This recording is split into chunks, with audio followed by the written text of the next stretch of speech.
Hey, yo, what's up, ladies and gentlemen? I have returned. Yep, there was not that much content in the recent like a week or more. But why? It was all because I was making this tier list. The tier list I was very passionate about. I really wanted to do it like for a long time, man. Because I was playing the Unmatched for long enough to know that auto damage is definitely a good thing. It's definitely an awesome thing. And today I will be ranking which characters rely on auto damage more or less. Yep, we'll be categorizing them all by not only how many auto damage they have in a deck, but also how how cooked they are, depending on how many auto damage, depending on when you will disable their auto damage. So this will not be like the simple tier list of yeah, this character has that much auto damage, so if you disable it, he will just die and would not win. There will be examples of characters like that for sure, but it's not the point. The point is to look at the character and think to yourself, how cooked am I if opponent will play the Might of Enale, the Reading scheme? Or he's playing Titania and he will play Glamour of Sleep. How cooked am I? Am I gonna not win? Or is it totally whatever to me? Let's find out. So yeah, all of those guys today, except of those, of course, because I don't know own the turtles, and I don't know those. And also, look, guys, the boys are here. The Stars and Stripes guys are also included here. I like how the community is very active in this game, and they are keeping updating even those little tier lists. I wasn't expecting that. Okay, but first of all, let's think about what's auto damage. What is the auto damage? Auto damage is basically the type of damage that you can deal either from your cards or from your abilities, in case of some characters. And all of that is the type of damage that basically deals the opponent damage. There's like no condition to, there are conditions, but it's just straight up opponent takes that much damage. And I think that's very cool. There are not that many ways at the time of recording this video to neglect auto damage.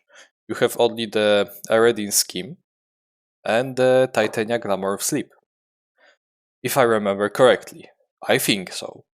You can also count the Houdini's Magician never reveals his secret, but it's very situational, because it prevents you from discarding and also from taking damage probably from it. But yeah, there are only two things that can reduce auto damage. And I also analyze Stars and Stripes deeply, so you can check out in this one video. Aha, here, probably here, yeah. There are like no characters that can neglect auto damage. They introduce other cool mechanic, which is action to attack, but there are not more ways to neglect auto damage. So we are still like sitting with those two examples of Eredin scheme and Titania Glamour of Sleep. That's why auto damage is very powerful in this game currently, because meta is basically kind of revolving around it. Auto damage is one of the most powerful things in the whole Unmatched. I would say it's more powerful than healing even. There are more powerful things than this, like for example random discards or chosen discards are, in my opinion, like far more powerful than auto damage, but it's very like, still it's powerful, It's over all of those things like drawing cards, movement. It's much more like helpful, And yeah, this type of damage, as I said, is basically just deal damage to the opponent and nothing more. It's very cool. And there are like a lot of characters that are dealing more or less on this auto damage. Some of them are relying on this auto damage, and some of them are basically have like non-auto damage. You will see, especially in the earlier sets, but we'll get to it. So now I will explain the tiers. We are going from the bottom to the top, and I will be ranking them the way of what's auto damage is basically the characters that don't need this type of damage. They can just go in and hit the opponent, and they just don't care about some auto damage because they are good enough with their basic type of damage, which is combat damage. They are good enough with this, or they are so controlly or so OTK that they don't care about this type of damage. Then we've got almost no needed. It's the case where character is somewhat like starting to relying on this auto damage, but not that much. And it's basically what is auto damage, but now this auto damage is helping you to kill the opponent actually. Not like that much, but it's starting to be like helpful. You can still ignore it though. Next one is kinda. Kinda is in the middle, you know, the place like in all of those tier lists. We have to put some of those characters that I cannot decide somewhere, and they will be placed in this place. Then we got part of the victory. The auto damage is the part of victory in this case. If you want to win the game, you actually have to like use the auto damage because it's starting to be like more significant to you than not, you know. If you will just not use this auto damage, bro, you may just crumble and die, or just lack damage. So yeah, this is a place where it's actually when the Raiden will disable your auto damage, you are still okay, but your damage like output is so much lower. So we are kinda cooked though in this case. And then you get no auto damage equals no win. Yeah, the characters that can just not win game without auto damage. Because they will be just not able to kill the opponent. They have too little attacks that actually do something. They have too much cards that are dealing auto damage, and they are their main win condition. So those characters, if I already disable their auto damage for like even the 5 turns, they're kinda cooked. They might even die. Like, even if they will just, you know, be surviving and all, I doubt they will win because they will be lacking damage. And all of those characters, there are characters like that, believe me. There are not that much, I think, because I wasn't thinking about this. But yeah, there are characters like this. So yeah, that's basically the tiers.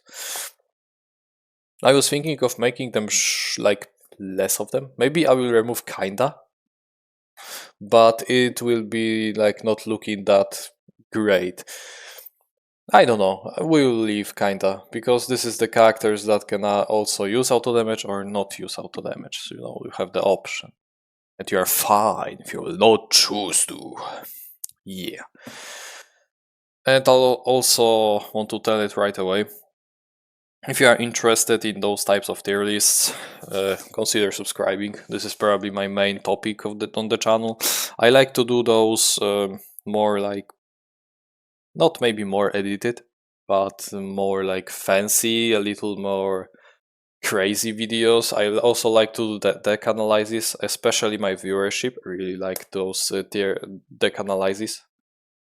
But I'm probably a tier list guy, so I'm trying constantly to come out with a different idea for a tier list, more interesting than not. I have tons of ideas. Like, if you think like, oh, you can't make that many tier lists about that match, or so, bro, believe me, I have like 20 plus ideas for tier lists and rankings, depending what I feel like to do. So yeah, if you like those type of content, yeah, consider subscribing. You are welcomed here. If not, you can just watch it if you're curious. Also, I like to do those pulls that where I'm asking you guys. I'm trying to do those every Sunday or Saturday to ask you what type of video would you like to watch next, and you can vote for them. And actually, I like how many people are voting in those. And I assure you, I am taking consideration of those tier lists. I am taking your votes and doing the videos about those. So yeah, if you like this type of shit, you can join us, bro. We are welcome you. Okay. But I think without further ado, we should go straight up to the video, because it will be a long one. I don't want to like sit on the character for like 1 minute. I will try to like analyze this in my best way. That's the goal. I don't want to make another like... And also I will not be splitting those into 2 parts. Finally! I just released this whole like long tier list, probably 2 hours. I hope. And that will be it. So not parts now. And no parts for the future videos also. No parts for tier lists. There will be only like... Even if this tier list will take like 6 hours, I will still be like releasing them in 1 video. Because I realize that some of those people that are watching me, I probably like to put me in the back as a podcast while they're working in the office or something, and just listen to it. I like to do this in my shop, so I think that's a cool thing. Yeah. So yeah, I think we should like go straight up to the tier list. Let's go. King Arthur, the first guy, always the first guy. Also, also I will be doing the analyzation of the set after completing the all characters in that. But you will see what I mean by that. King Arthur. So for the next like 5 minutes, we'll be probably talking about this one scheme. This one. The Relentless Spirits. Because that's the only card in your deck that is actually dealing auto damage. 2 auto damage to the character in the Merlin zone, and 2 auto damage to 1 character that is close, that is adjacent to this 1 space that you dealt damage to. So it's like 4 auto damage. That's good. It is not much though. You can see that you are not a character that relies on auto damage. You don't care about auto damage. And let's start from the beginning. King Arthur is, in my eyes, the OTK character. What I mean by that? A character that is setting up this little big hit like turn in which he is hitting you for like 6+. Like straight up. He can do this like 2 times with his Excaliburs and the Noble Sacrifices. And yet, while they cannot feint it right now, they can block it high, but they will not feint it now because he was buffed. And in this type of playstyle, Relentless Spirits are very powerful. Because what you are doing is you are striking the opponent. You see 9 auto damage, 9 damage with Excalibur boosted. Okay, now you probably dealt like 5 damage in worst case scenario. When it comes to natural blocks, you dealt 4 damage. This is respectable, like so respectable. You are doing this again, and now you probably hit for 5, which is 9 damage. Okay, if you are playing against 13 health character, which is a norm right now, I think it's like average, you are probably lacking 5 damage. So where you will find it? You can find it in momentous shifts. Momentous shifts are very powerful, always powerful.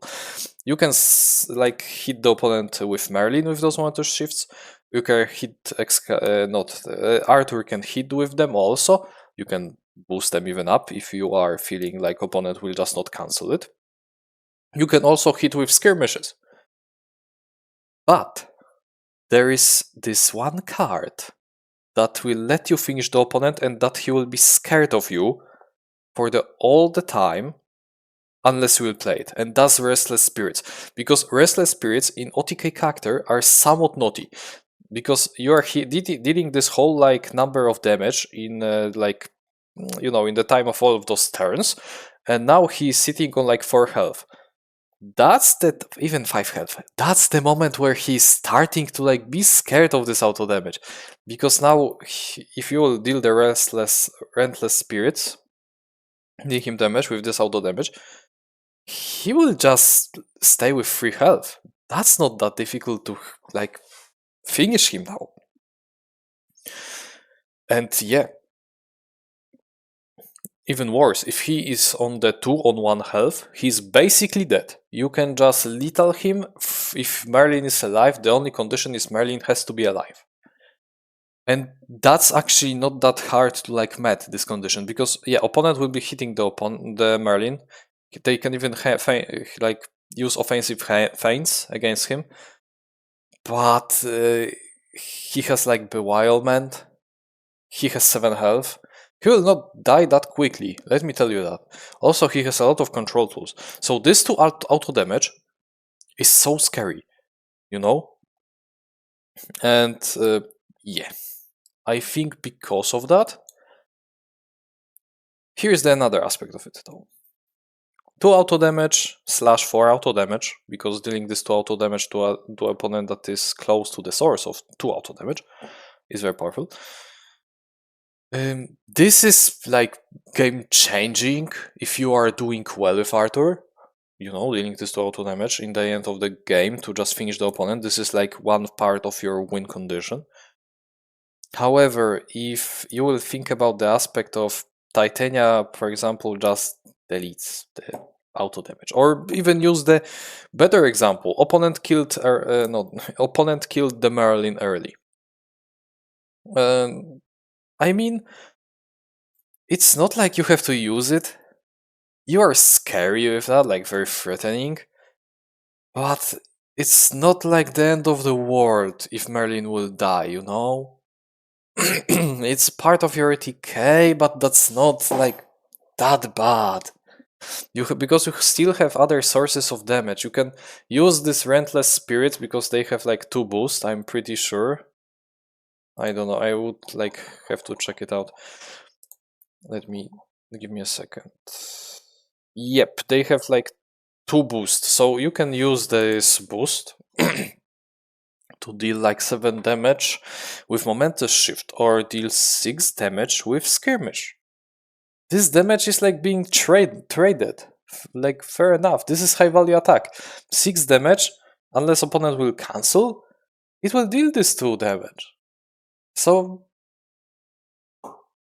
almost no needed. Straight up. It's part of your TK, and it's very threatening, but it's not like you are just not able to win the game without it. I have so many matches when I can just sit and Merlin died early because he was just like destroyed by some aggro character, a big hit character. But then I used his Relentless Spirits or all other cards to boost, because 2 value boost is still respectable. And I finished the opponent with it. So yeah, while Relentless Spirits are bonkers, Arthur almost no need this auto damage. Like, he doesn't need it. Straight up. That's why he's here. I think you can agree with me on that. But I will not deny this 2 auto damage is sometimes so significant. Like, if opponent will just run away, you can just chase him with Merlin and then just cast the spell on him, and just this ghost will just, spirits will just kill him. But it's not like you will not win the game if you will not play it. Next one is Alice. Alice is known for having basically no auto damage also. And yeah, the only auto damage on her cards is from the Jabberwock on his 2 cards. I don't remember the name, but that's the 4 value attacks that deal 2 auto damage to the adjacent fighter after combat. This 4 auto damage it's similar to Arthur, you see? Merlin also deals like 4 auto damage. Yep. Because 2 damage to a hero and 2 to a sidekick that is close to him. It's conditional, but it's like still 4 auto damage. Jabberwock also is hitting for 4 auto damage with his 2 cards. Alice on the other hand, is like having no auto damage in her deck. And why would they give her like something like auto damage? She doesn't need it. She basically has all of her +2s, and that's your main win condition. You don't need the Jabberwock 2 auto damage. I mean, it's useful because those 4 value attacks now changing into 6 value attacks. So Jabberwock is pretty threatening. It's like he's having his +2 on his own. But hear me out, guys. For Alice, what is auto damage? Or maybe not. She is like here. Because it's similar case. It's actually very similar case. If Jabberwock dies, it's kinda bad, you know? But it's not bad because you are not able to deal this 2 auto damage now on those 2 cards. It's bad because you are not able to play 2 4 value attacks and 2 5 value attacks to the opponent. You feel me? Yeah, that's basically the feeling if you will just let him go. It's not because of auto damage. Auto damage is useful still, but it's like not that significant. Why so? Because Alice has +2. You don't need auto damage. If you have +2 character, that's just as you can just go in and say, okay, poof 7, poof 6, poof 9 with maximum foe. Yeah, you don't need auto damage in this playstyle, bruh. Just like no need. However, I'm not putting her in what is auto damage because this auto damage helps. I like to call Jabberwock anti-hero machine. Because first of all, he has 2 5 value attacks only against heroes. So yeah, he's targeted against heroes mostly. Then he has those 2 4 value 2 auto damage cards. You know, you can use it on sidekick, especially if that's a tanky sidekick with 6, 7 or 8 health. Or 9. But, you know, you would like to use this auto damage probably on heroes. Like straight up. That's why I like to call him a, you know, hero damage machine. And this auto damage is, in this case, kind of significant. But still, I believe it's not that like important because your +2 is basically giving you an auto damage, but in another way, you see, in the way of hitting opponent hard. That will be the vibe for all of those hard hitting characters also, because they are not having probably a lot of auto damage. We'll see, probably because I don't remember it out of my head. But they deal this 2 auto damage in the other way, yeah. So they don't need it. But yeah, 4 auto damage on Jabberwock. If Eredin will disable this auto damage, it's like not the end of the world. You are still hitting him with 9s. If Titania will disable this auto damage, who cares? You will just kill her in 3 hits. Yeah, it's similar to Arthur, but Arthur is more significant because it's the part of your RTK. In case of Alice, it's just an additional damage. But that's fair. That's okay, but almost no needed. Medusa, on the other hand, is the character that no auto damage is no win. Almost. Nah, part of the victory. You can see. Abilities basically deal 1 auto damage to the opponent in the start of your turn. So if you will just play the Eredin scheme, what you are disabling? You're disabling her ability. So Eredin is not able, he can just sit in her zone and basically she has no ability. Ooh, that's cool. Same for Titania. Next things are the 2 value auto damage schemes. Yeah, you're also ignoring those. And that's huge part of your victory. I mean, you can still ignore those because you can use them as second shots, so it's not that bad. Because you're still hitting with 7s. in case if you'll use them as second shots. However, you know, like dealing 2 auto damage is still like significant. And then the most important thing, you are ignoring gazes of stone. So if the Medusa will just use all of her second shots, you can just say, okay, I will take it. And she can play this fucking gaze and nothing will happen to you because the 8 damage is the auto damage. That's cool, right? So yeah, I am thinking of putting her in no damage, no win. But the truth is, Medusa is so busted that you don't need auto damage. You can just chill with your discards and with your second shots, and that would probably be enough to kill the opponent. However, I am considering putting her in no damage, no win, because you see,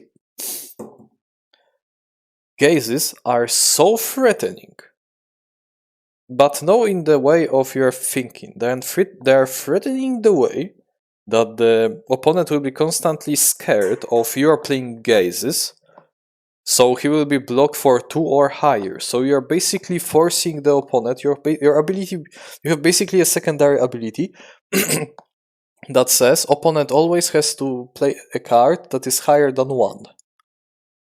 Yeah, and that's basically your additional ability at this point. If you will play your delayed auto damage scheme as Eredin, you are disabling her 2 abilities, which is her main ability to deal 1 ping and her secondary ability, which is to gaze the opponent to death. So now he doesn't really need to play the 2 value higher attack blocks. And if you are not scared of gazes, like, why would you even block for half of the game? Her attacks are not even that threatening. She has only freeze except second shots. Right? I think that's right. Give me a second. I don't know if I will even cut it from the video. So yeah, woohoo, that's cool. Oh, how are you doing, guys? I hope well. Yeah, she doesn't really have any other attacks except freeze, if we are not counting harpies. So no auto damage, no win in this case. But it's basically because you are relying of those gazes. If not for the gazes, like, this character would not be that powerful. Like, okay, she would still would be like very good at control, because she has like awesome control with these cards, with movement, with card draw.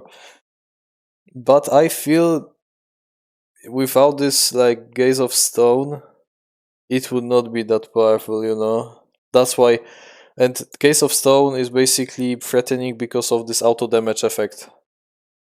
Yeah, and yeah, that's it. You have no auto damage on the beginning of the turn. You have no auto damage from your schemes and no auto damage from gazes, which means now your character is who is control and relies on this auto damage is basically not working. I have to play Medusa against Eredin, I guess. Because this sounds cool. Yeah. Medusa for sure. And because of those gazes, not because of the ping and all those schemes. It's because of Gaze of Stone that, if not for auto damage, would just basically be not threatening, so opponent could just take all attacks from time to time. Sinbad. Sinbad is another example of the character that has no auto damage in his deck, and he's very similar in this aspect to those characters from his set. He has only one voyage that deals 2 auto damage after combat, so you can see we can see the similarities. Alice 2 auto damage with Jabberwock, Arthur 2 auto damage with Merlin, Sinbad 2 auto damage with the voyage. However, what is auto damage? And now we are cooking. Because you are not playing this voyage for the effect. Bro, sometimes you even discard this voyage to just get to your higher movement, higher attacks quicker. You don't care what type of voyage you have in the discard pile or what kind of voyage you played. Because the most significant voyage still is this one that discards opponent's card. In my opinion, of course. This 2 auto damage is neat, but you don't need it. Because you are so fine without this auto damage. You have momentous shifts, you have high value voyages. If you need to sacrifice this card, the Ape voyage that deals 2 auto damage to just hit the opponent with higher voyage later, you will sacrifice it. You will hit with it and deal this 2 auto damage, probably not deal anything else except this 1 auto damage, this 2 auto damage from it, but it's you only play it to just hit the opponent higher and run faster, like as quick as possible in the game, as early as possible, and you don't care that it's auto damage. In case of Arthur, yeah, you care about this auto damage because yeah, it's your win condition. In case of Alice, this auto damage is helpful because it's basically +2 to Jabberwock attacks. And on Sinbad, okay, I guess I dealt you 2 damage. But if it was like look at your hand for Mother Voyage or draw a card or heal 2, that would be like also cool. Yeah, you see? Sinbad is overall just a character that wants to go in and hit the character all the turns, like maneuver, attack, and he wants to do this as quickly as possible. So he needs to discard those voyages. And no matter what voyage it is, you just want to discard it. And if that's the auto damage voyage, and that's your only voyage in the hand, or you think it would be like more like basically better to just play a voyage that heals you, or voyage that look at opponent's hand, than just deal auto damage, but you want to discard this voyage, you will discard this auto damage voyage. I don't see you discarding cards like Jabberwock to auto damage or Outer Relentless Spirits unless the sidekicks will die. I just cannot say it. I'm not talking about Medusa because it's basically the other level of auto damage. But Sinbad, this 2 auto damage, it's cute. It's cute, it helps you kill the opponent. But you don't care. You can just discard this card and go for momentous shifts, for 4 value attacks and your big voyages and more commanding impact. And guess what? You're fine. You will just kill the opponent. Probably you have very high chance to kill the opponent by just doing this. And also you may say, oh, but you can play Voyage Home and get your voyages back so you can finish the opponent with 2 auto damage voyage later. I guess, but sometimes in like 80% of matches you don't even need it. Because if you play Voyage Home, you will just get all of those voyages back into your hand. And now you can just play the voyage that let you look at the opponent's hand or discard their card to just have a chance to discard. Because it's like, I think it's the guaranteed, like chosen discard or random discard. I need to check it out again. Yeah, your opponent discard 1 random card. That's better than 2 auto damage. You have a chance to discard high defense, and now you can just slap them with like 5 value voyage. And you kill them. No need for auto damage. You can just be fine without it. Yeah. So that's Sinbad for ya. Character that is running in, hitting the opponent all the time. He has 1 voyage with 2 auto damage, but he doesn't care. Like, really. You can just discard it and be fine. Then we got Robin Hood. It's weird because if you are looking at Robin Hood, you look at this aggressive character with somewhat board control of his outlaws, and you think to yourself, okay, this guy hits a lot of auto damage. But he's actually not. Guess what? His only auto damage in the deck is Wily Fighting. He has 3 copies of it, and you are basically using it as a 4 value attack on outlaws, and sometimes to block. And then deal one damage, but still. And yeah, but we'll get to it after Bigfoot, but okay. I think Robin, and why I'm talking about this. I'm talking about this because a lot of people may look at Robin Hood and be like, okay, highway robbery is basically auto damage. And I agree with you, but it's not. It's not like auto damage by the meaning of it. You are not just dealing damage by the effect on the card, by effect from the ability. You are dealing this 2 damage because you are cancelling everything on the opponent's card. Guess what? Opponent can cancel highway robbery. And now that there's like no auto damage. I'm not counting that because there will be so many cards that are just going through armors. I like to call them that the cards that go through armors, those that are ignoring the opponent's value. There are some of them, but I don't want to count them, as auto damage because it's not like after combat deal that much damage to the opponent. Nah, it's basically ignore the opponent's value. That's different. We will probably do a ranking of it in the future, so watch for it. But the only thing on Robin that you own when it comes to auto damage is wily fighting. As I was discussing this card in his in my ranking of wily fightings, I still agree that he is basically the best wily fighting in the whole game. However, that's not because of this auto damage. Auto damage is cool. Dealing 1 auto damage is always fine. But you are playing it to just bait the opponent because you can play it with outlaws, and if outlaws will play it, the opponent has to consider this little mind game of, okay, will I take it because it might be highway robbery, so I don't want to waste my blocks, or am I blocking because it might be wily fighting or ambush? And believe me, there's no difference between ambush and wily fighting in this case. Because now wily fighting is just a 4 value attack. Because he will just take the full mount or take 1 damage if he will block. Dealing 1 damage is still fine. Also, wily fighting you can use to clear up the opponent's sidekick. As you can see, in the first box we didn't really need the thing that is dealing with opponent's sidekicks. When it comes to auto damage, the closest we got is the Merlin scheme because it can clear up 2 sidekicks with it if they are close. But yeah, there are basically no counters to Medusa, and Robin is the first counter to Medusa with his wily fighting.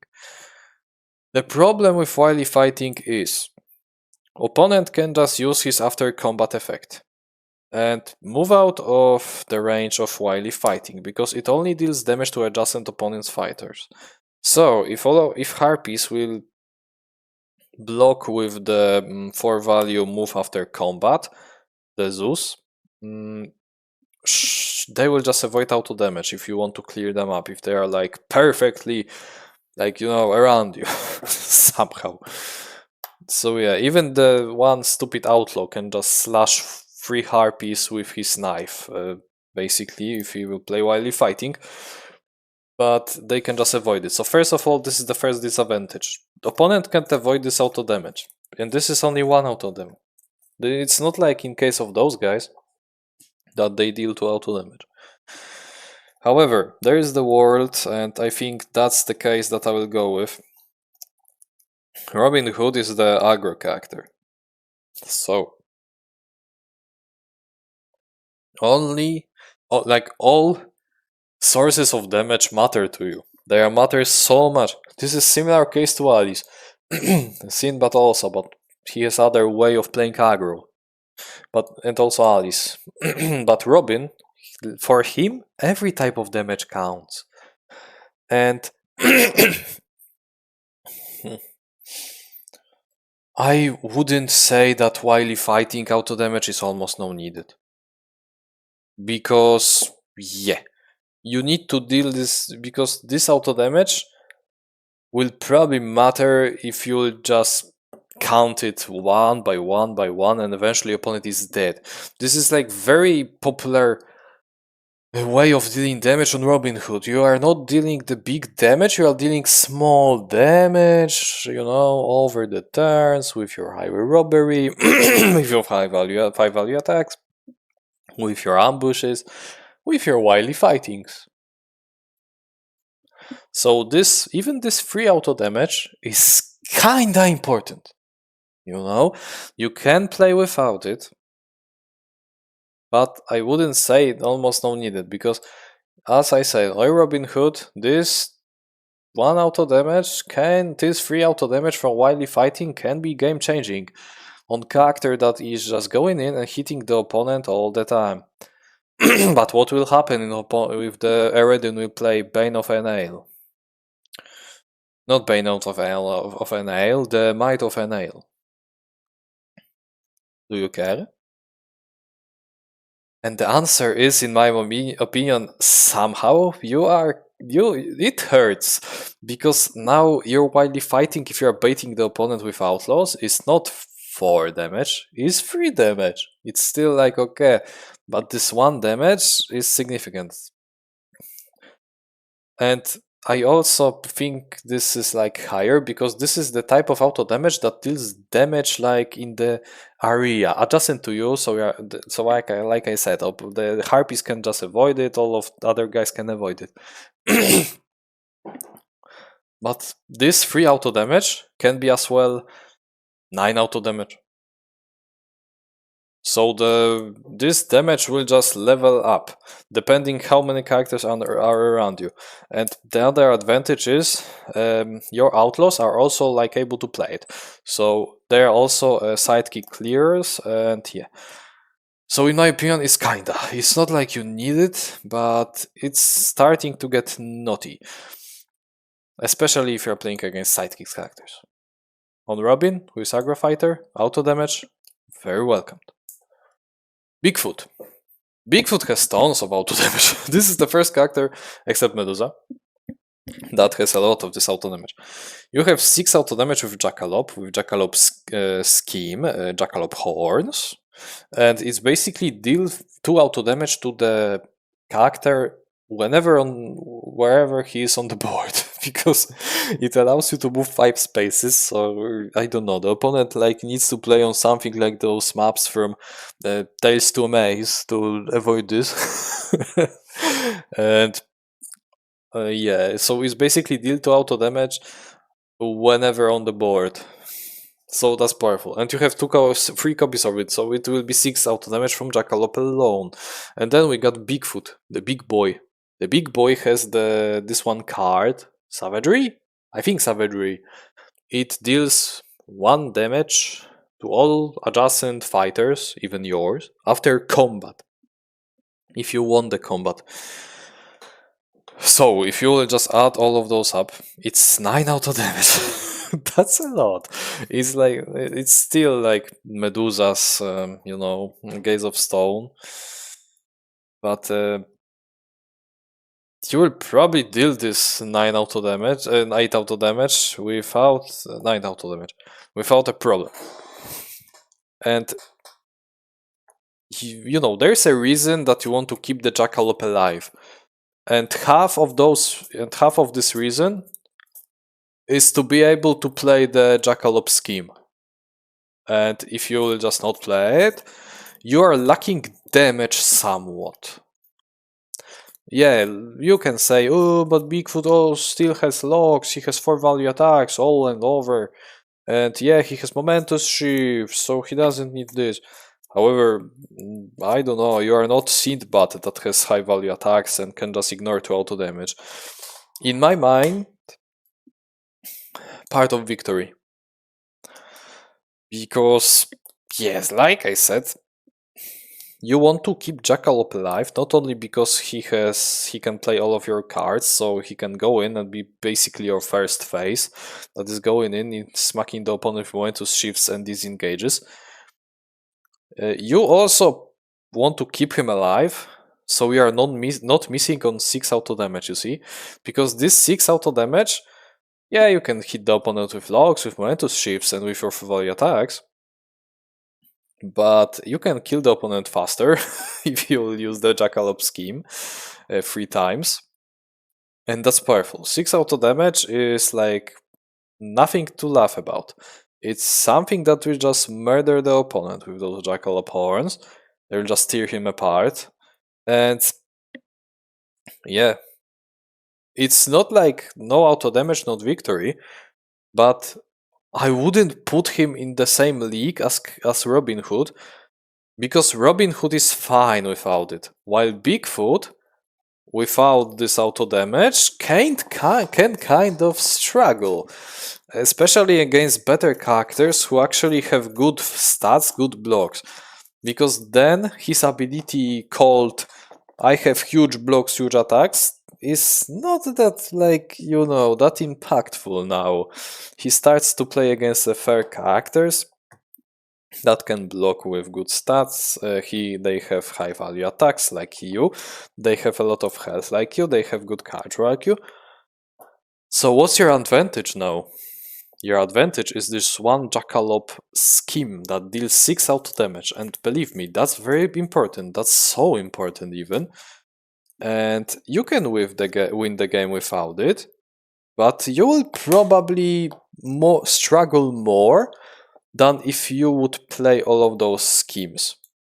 And that's, I guess, is the best explanation of it.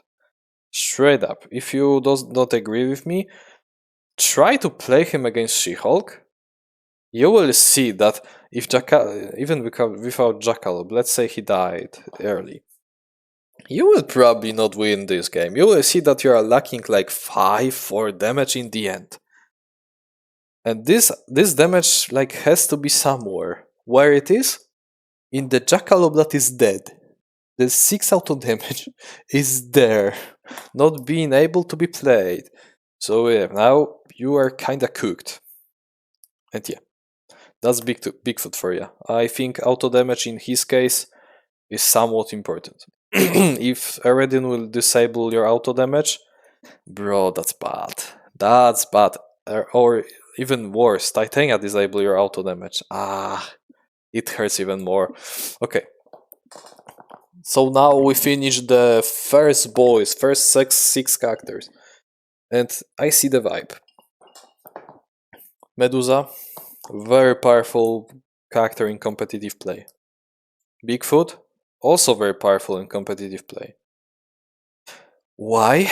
Because of good stats, and as you can see, because of auto damage. I remember when I was watching the video from the basically a guy that is a board gamer, and he was reviewing the games, and he reviewed Unmatched in its early stages when only those sets were available.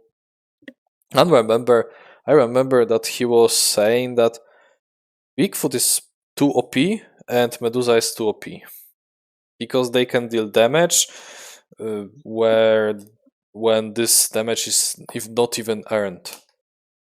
And yeah, you can see the characters who were dealing a lot of auto damage in the early stages of this game were considered very powerful, and they're still like holding up on the high tiers for now, like Medusa and Bigfoot, because the auto damage.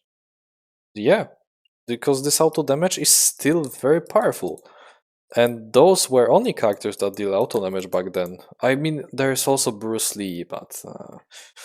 and those guys, you see?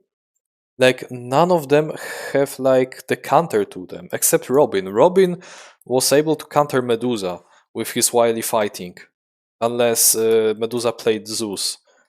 But all of the other guys, Medusa just mopped the floor with them in the box, and they can do just nothing about her, except Sinbad. Because the auto damage was too threatening for small health allies, for no blocks Arthur, and for maybe not for Sinbad. But yeah, it was very threatening. They can do nothing about their sidekicks, they have to waste their high value blocks on them, attacks on them. but then Robin came out and he was able to wipe the sidekicks out with his knives and bows. And Bigfoot then came up with savagery, so he was also able to wipe the Medusa's sidekicks out. So they saw that this is a problem, the auto damage is a problem, and they introduced those characters.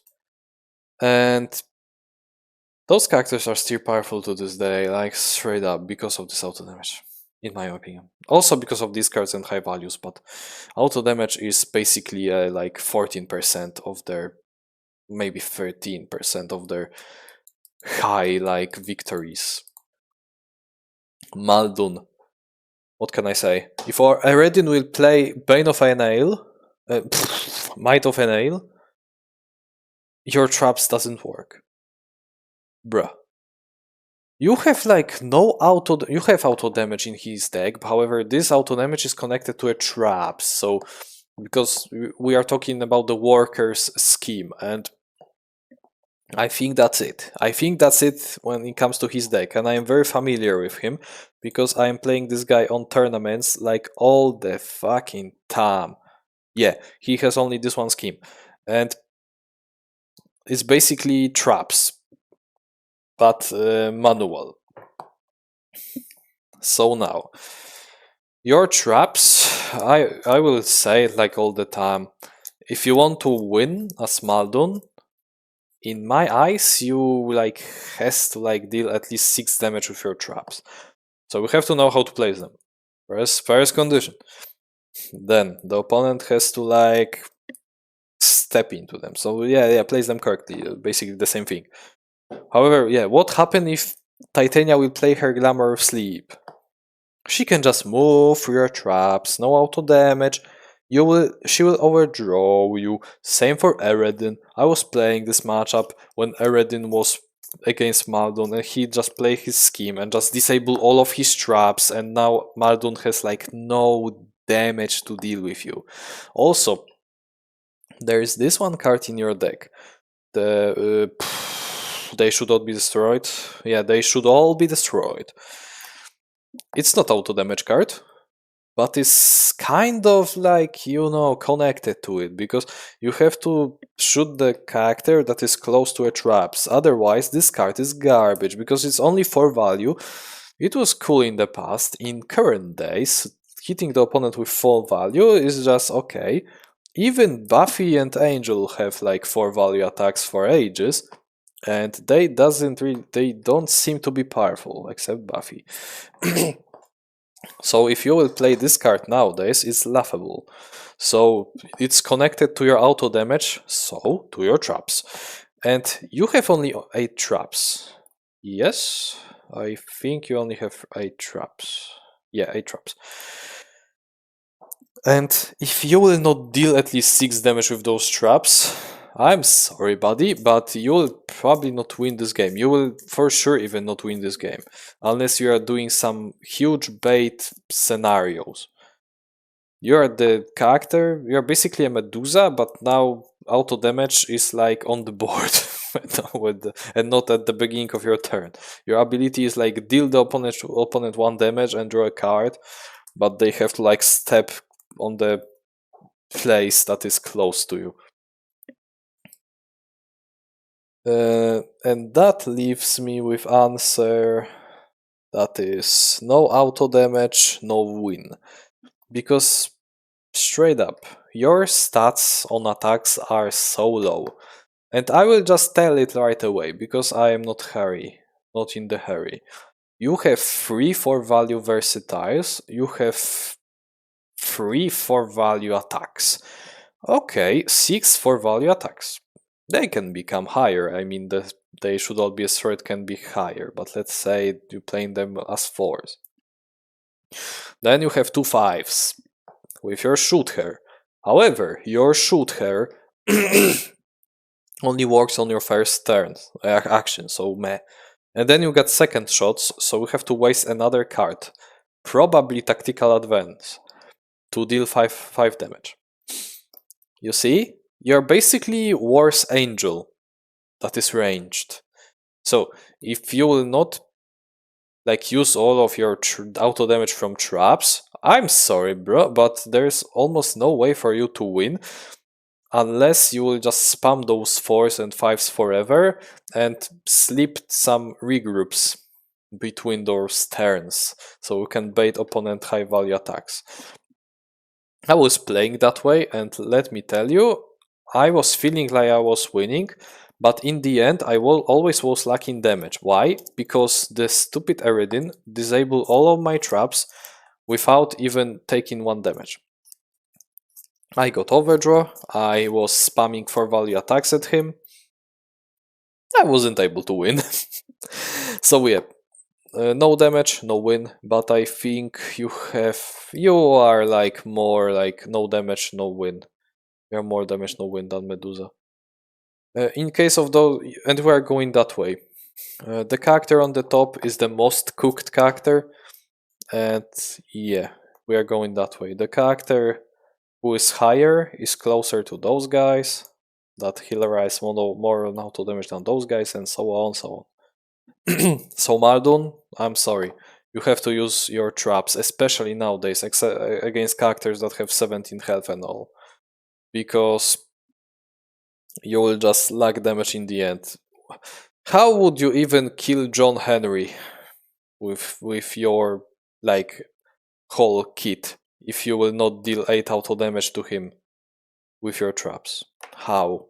Like, what the hell? Next, we'll be talking about auto damage on Raptors, who are very aggressive, like free figurine fighter, whose main idea is to, surround the opponent and kill him as fast as possible, basically. They have 2 cards that can inflict auto damage. I mean 2 types of cards. They have Eaten Alive, which is 4 value versatile, that will deal 1 damage to the adjacent opposing fighter. That is adjacent opposing fighter if you won the combat. You have 2 copies. So it's 2 auto damage already. And then you got the Pack Hunters. I'm pretty sure that's a Pack Hunters. 4 value attack and then deal 1 damage for each raptor adjacent to the opposing fighter. After combat, of course. So, if you will just add the damage, like in the best case scenario, adding up everything, you are able to deal... At Pack Hunters you have 3 copies. So you can deal 11 auto damage. I think, or maybe no, other way. You have 3 versatiles, you have 3 Eternal Lives and 2 Pack Hunters.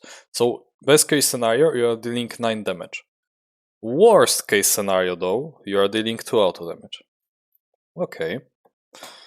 And now there is the thing. If you are playing Raptors, I feel like you don't really care about auto damage though. Maybe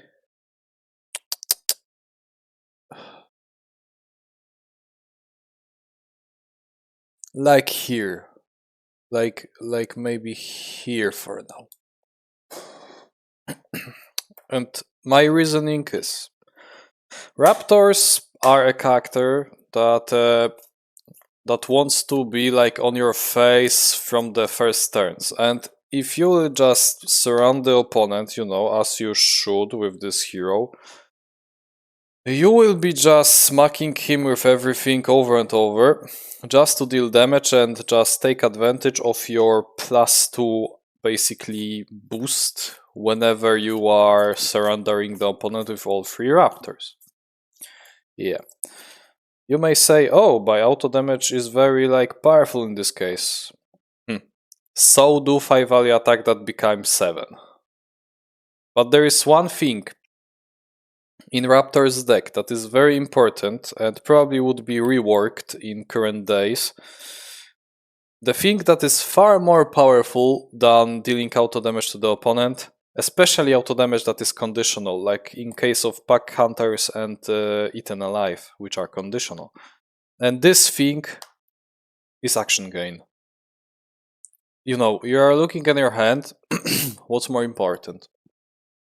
Dealing auto damage with pack hunters, or dealing damage and then gaining another action.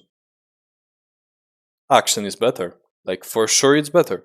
You are not really like you don't want to play around auto damage, because why would you? You are all you want is go within, gaining actions, discarding opponent's cards, and yeah, I mean, pack hunters are still powerful. The free auto damage if you are surrendering the opponent by all 3 Raptors is cool. However, in worst case scenario, dealing only 1 damage, so which is like okay, but I don't think it's as powerful, as significant to your game plan as kings are to restless spirits, because restless spirits are the key to like kill the opponent in the moment that he is not expecting you to kill him. Well, in case of Raptors, you might as well just play ambush, and ambush will probably deal the same damage as this whole auto damage, or even better, you can play the 5 value attack that becomes 7, and it's similar case, very similar. You will basically hit them with 7 value attack. Well, that's 3 damage. Yeah, I think King's Arthur Restless Spirits are more impactful than Raptors Eaten Alive and all. And you may use the argument against me. But to place Robin Hood, it kinda. And Raptors are here? What's the point? Yeah, but you can see. Robin Hood is basically built around hitting constantly with small amounts of damage. Slowly but surely, he will kill you. That's why wily fighting is powerful. And also, wily fighting is able to hit like all around the target that you are controlling. In case of Raptors, you are not able to do that. You can only deal this damage to 1 fighter. So you see, they are aggro focused on 1 target. But dealing that much damage to 1 target, it's cool, but you can as well do it with other things. In case of wily fighting, you are not able to do this. The only thing that will wipe out all of those sidekicks is wily fighting all around you. With Raptors, Eaten Alive will wipe out only 1 sidekick. And I don't know, man. I just feel like in the case of Raptors, you just have too many tools that are better than auto damage, and that's my reason for not putting them higher. It feels like Jabberwock. Jabberwock is dealing this 2 auto damage, but you don't need it because you have other tools on Alice to kill the opponent, so you don't care. But you care about it more than Sinbad, who basically has like no need to use auto damage. In case of Raptors, similar case. You have better tools. You have ambushes. You have eviscerators. I mean, this 5 value attack. You have clever girls, and yeah, all of those cards are as good as pack hunters and Eaten Alive. Straight up. I can see them putting them higher, but it would be wrong if you compare them to King Arthur, who basically relies on this auto damage far more than those boys. Yeah, there are just better things to play on Raptors, and you don't care about auto damage at this case when you can discard random opponent card and deal him huge damage or gain an action. Like gaining action basically downgrade the auto damage on Raptors so much that it's not that powerful when you think about it compared to other characters. And also, I don't like the idea that their auto damage is so conditional that sometimes you will be not even able to deal any auto damage. Except like 2. Sherlock Holmes, our boy. Oh my god, our boy is very powerful only because of auto damage probably and these cards. 2 most powerful things, chosen these cards by the way. 2 of probably the most broken things in the game. What will happen if you disable the Sherlock auto damage? He's trash. I mean, he's not trash because discarding cards, chosen cards is powerful. But if you discard his auto damage, he will lose so much like of the damage in the whole like his game plan, because his whole combo of schemes relies on dealing auto damage and discarding 2 cards. You will be using this combo to deal as much damage from this auto damage as possible, and that's why if you'll disable it, it's so bad. It's so bad. Counter punches will not work, and they are like your huge damage output. This one scheme that let you swap spaces and deal 1 damage doesn't work. You are still bypassing the turns, but you are not dealing damage. You are not. You see, you are not putting the opponent closer to fatigue, like at all. You are not putting him there. And now it got me thinking, where is he actually? Because I am very tempting to put him no damage, no win, but this is like not a case. Sherlock is fine without like auto damage. I mean, he's not totally fine, but he might be fine. There is a reason also why Titania is countering Sherlock, because Glamour of Sleep will just delete his half of his damage that he is able to deal, and that's why she's countering him, because disabling his auto damage is just bonkers. But I feel like Sherlock is powerful enough when it comes to his blocks, his attacks, his whole control play style, his discards, of course, his bypasses of turns, that if you will take away auto damage from this guy, he will like be probably like here, higher than Bigfoot, because while you're playing Bigfoot you still have 6s and 4s. On Sherlock it's a similar case, but now you have 5s and 3s, and you have these cards in addition. While Bigfoot has great stats, Sherlock has great stats plus these cards. So without, Bigfoot is overall better without auto damage.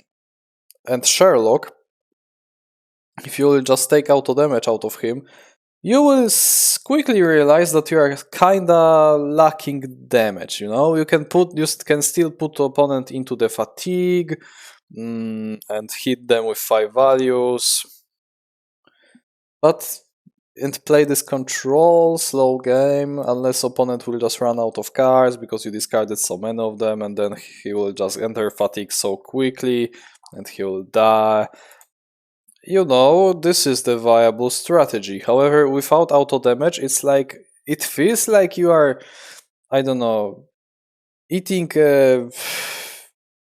eating the cornflakes without milk. You see, you know the comparison. I think you know the allusion.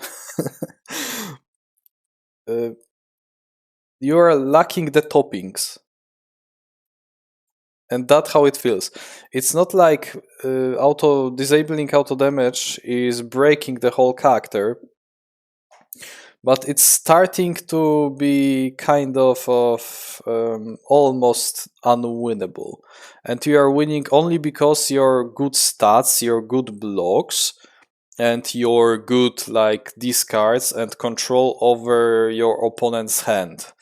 Yeah, because when you're playing Sherlock, it's basically like you are controlling the opponent hand, your hand, so on, so on.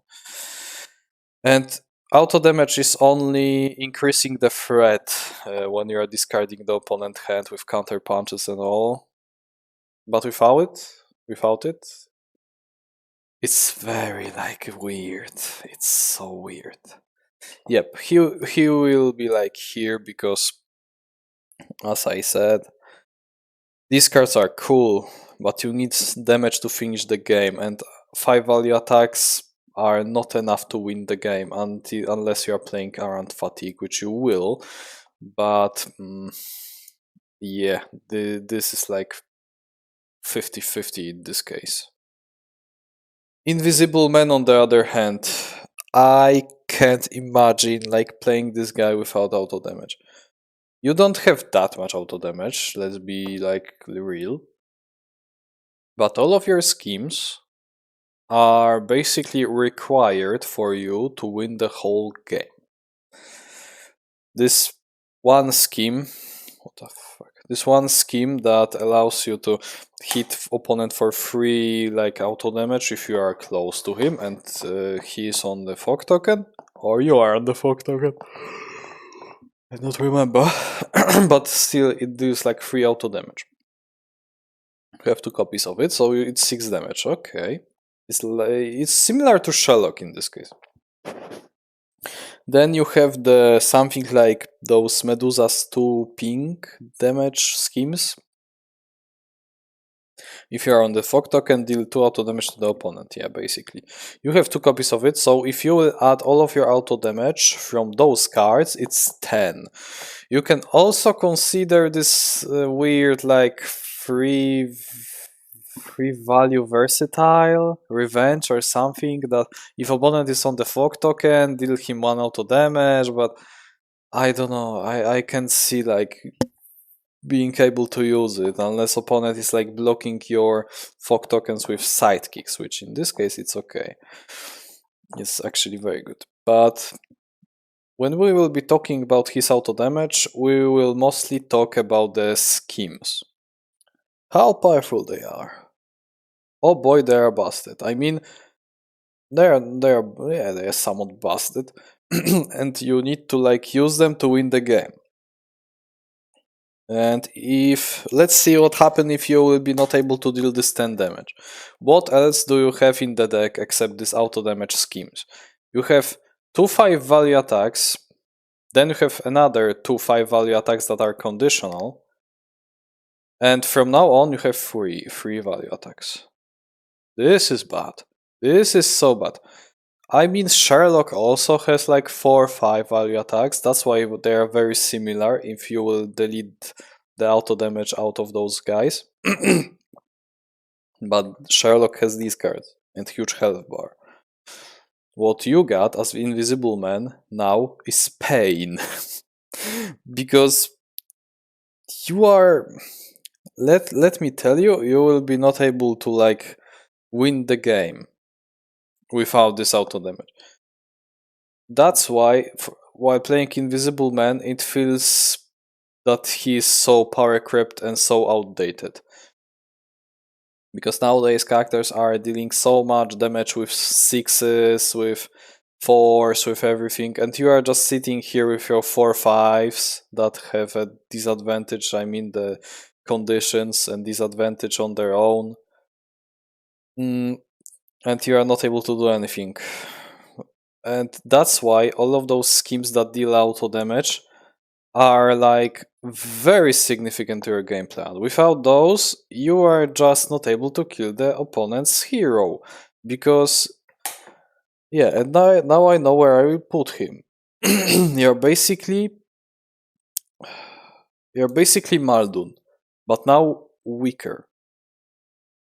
Maldun, if you will disable his auto damage, yeah, opponent will run through traps, and Maldun overall will be lacking damage in the end game because having basically no trap damage. With Invisible Man, it's similar but worse, because now you don't have high value attacks. I mean, you don't have a lot of high value attacks. I mean, force like Maldun. Maldun has those. You don't have sidekicks. You are not ranged. Like, you are even worse than Maldun if you don't have your auto damage. Your auto damage is, I will argue with you, but it's basically like your main way to kill the opponent, and without it, it's so bad that the character is just straight up unplayable. Like, straight up, you have. So to finish it up, because I'm spending too much time explaining this guy, you're just not able to win if you lose your auto damage. If Eredin will play his scheme, or Titania will set herself up to just stay on Glamour of Sleep for the whole game, because why would they? Why would she change it? Then you are not able to win the game straight up, and that's probably just facts. Dracula. Oh, now we got something like King Arthur on our hands, but with more auto damage. And I think, to be totally fair, okay, slowly but surely we'll get there. Dracula has ton of auto damage. On his own, his whole ability is basically deal auto damage and draw a card if you are close to a fighter. This ability is used as a tool to draw more cards if you want to go for Beast Form Lethal, and you will want to go for Beast Form Lethal. So even you will be eating your own sisters with it if you are feeling confident. Also, he has the scheme that allows him to ping everyone around him. So yeah, we got something like Wily Fighting, and then it heals him. So it's even better. Very cool lifesteal ability. I am loving this one, and I hope more characters would have something like this. I think Chupacabra has something like this, but not on scheme. And then he has the best pink card in his deck, which is the Seduction or whatever. His sisters are able to play it, and it's deal auto damage to the opponent that is surrounded with sisters. So basically you got the Pack Hunters ability on the scheme, and you have 3 copies of it. So if you will maximize it, it's 9 damage, plus 2 damage from other schemes, plus around 3 damage from your ability per game. So we are talking about like 9 plus 2 plus 14 damage, 15 damage per game. That's respectable. And now you may ask why Dracula would even need this type of auto damage. He needs it because without this auto damage, a character would not kill the opponent out after doing his beast form lethal. You see, the Dracula is like a bad version of King Arthur. You know, you got the Holy Knight and the Lord of Hell, basically. Because if you know Dracula, he is basically like some of the Satan's the devil summons or whatever. You know, he's like helper. So there is the vibe. King Arthur is using Holy Excalibur to OTK the opponent with 9 value. Dracula is changing himself into werewolf and hit the opponent with beast form for probably also like 9-11 damage. And then what? And then you have to finish the opponent. And this is very similar case to King Arthur. If you are playing Dracula, let's say you're playing the beast form, and now you discard your whole hand. Your beast form is like 11 damage. So how much damage would you deal to the opponent? Let's say 6 damage, that's okay. Then you're doing another beast form lethal at the end of the game, somehow you are able to do this. And now let's say you dealt 4 damage because opponent fainted it. You dealt 10 damage in the course of the whole game. Similar to King Arthur, you know? It's very similar. And now, we are also in the similar case on King Arthur. Arthur at this point, when opponent is on like 5 health, he will use his Restless Spirits and Momentous Shifts to finish the opponent. What you got as the Lord of Hell, Dracula? You got all of this pink damage. In case of Arthur, you got Momentous Shifts that you can boost, Skirmishes that you can boost. What Dracula have? Ambushes. 2 of them. Okay. Might be like 6 value, but might as well be 3 value. And also you're using them to bait beast form. So you can bait the feint from the opponent hand. Cool strategy. Okay, what else can you hit the opponent with if you will like get rid of your beast forms? You got this one card, the 4 value versatile. But god damn it, you are lacking blocks in your deck. So, if you will just spend it, you are dead. So where is the damage? God damn man, it's in those auto damage cards. In all of those schemes, there is the only like the source of your damage if you're out of beast forms. There is like nothing else if in your deck that is dealing damage nowadays. In the past, I guess ambushes and this 2 value whatever card was able to deal damage, but nowadays, nah, no, not even close. That's why Dracula is dropping so much. Like from update to from update to update, from box to box. And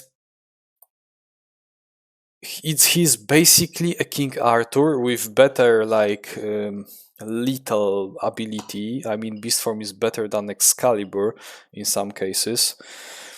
It's definitely more powerful, but he doesn't have the tools that Arthur have to just play the normal game from now on to finish this 5 health that opponent has left. Dracula has his seduction sister scheme and his own life steal scheme and ability, and nothing else. If sisters are dead and you played both beast forms and you are not able to revive them with your another scheme that heals you, you are not winning this game. You might do some do my bidding shenanigans where you play it on defense and then discard opponent defense, then hit them with this 4 or with ambush. If you are sure that they don't have defense, then you might do something. But Dracula overall is a character that is built around hitting the beast form, and then rest of damage will be dealt by the auto damage schemes, and without those you cannot win the game. You will be lacking so much damage, especially against characters who have bigger health. I mean, Black Panther is like the perfect example because 14 health is, or Tomoe, because 14 health is like a standard nowadays. But what will happen if you go against even Geralt? Geralt has like 16 health, right? How would you even kill him? Let's say 5 damage plus 5 damage with beast forms. Let's say you were like a perfect beast form at this point. So you dealt 11 damage. Okay, now Geralt has 5 health. Where will you even find the way to kill him now? Geralt have very high like blocks. And without auto damage, you are just not killing him. If you are playing Arthur, you're chilling, because momentous shifts and skirmishes, when boosted, will go through his blocks. But Dracula's attacks, they are garbage, except beast form. So auto damage is basically saving you to finish the OTK. And that's why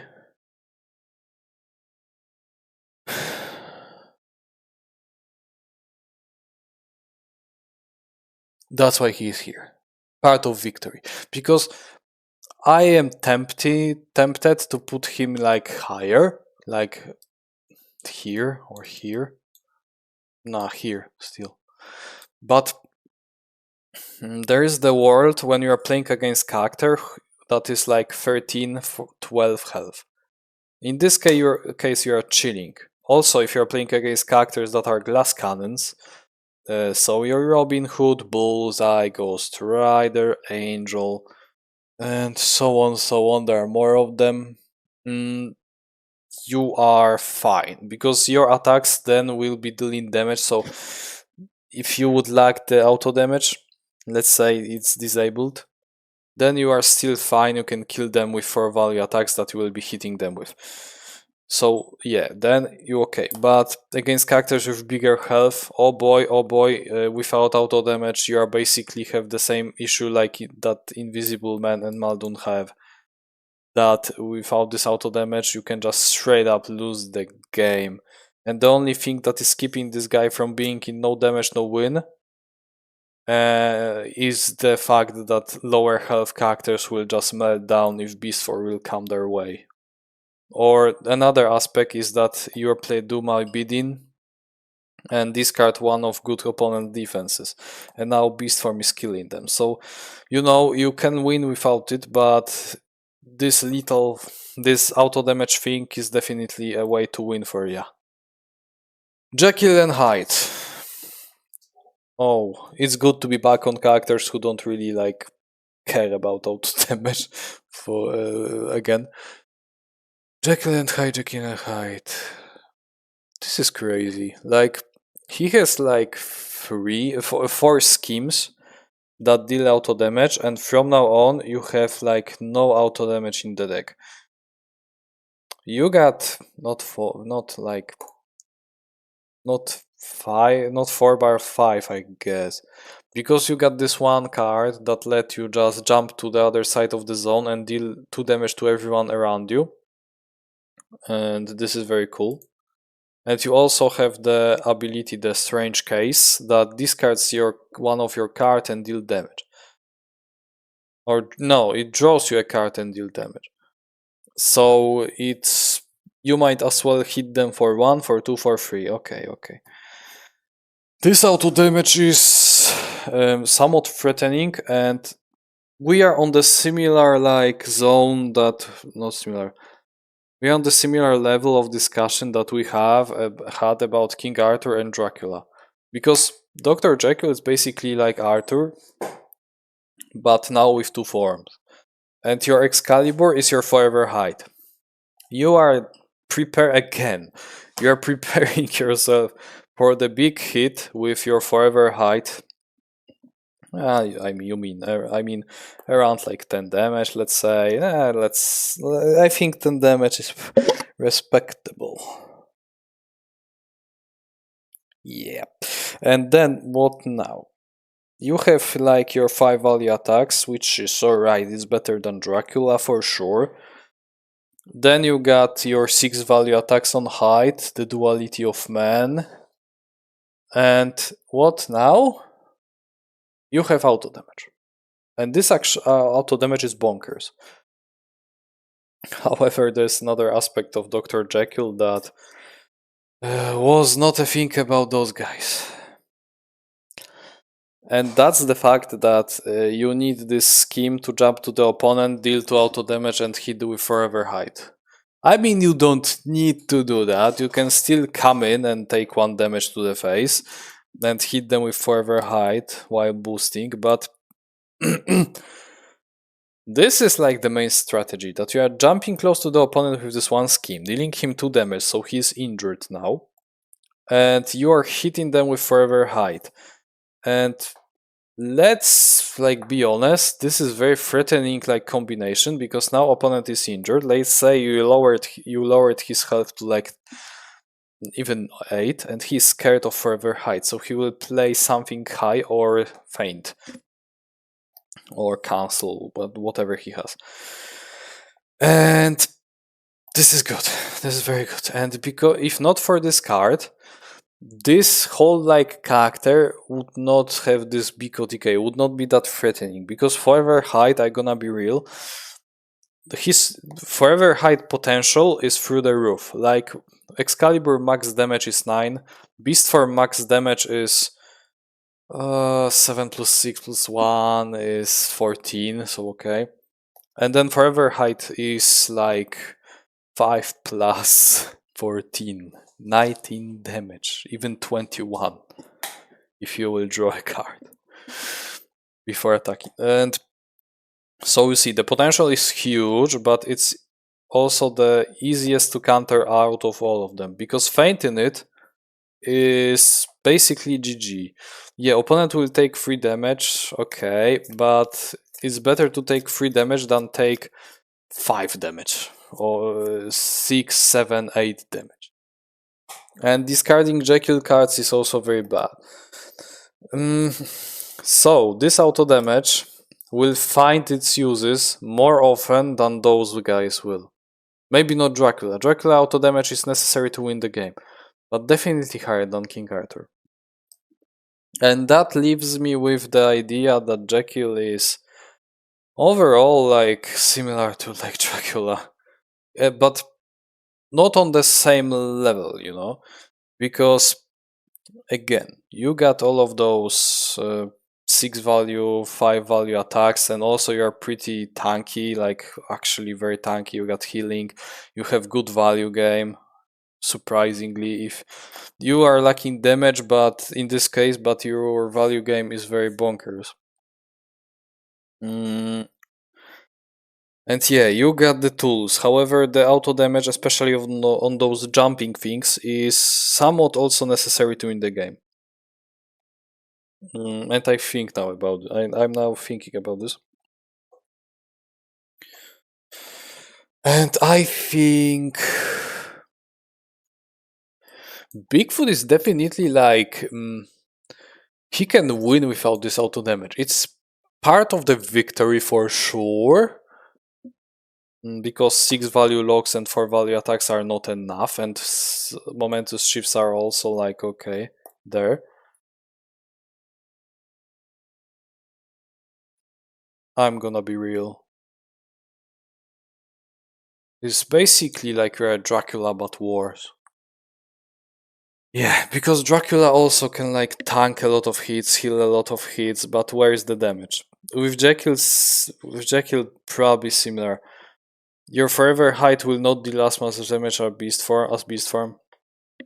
And yeah, you can play this control game. You have great tools to control the opponent and block damage at all, but where is the damage if they will disable my auto damage?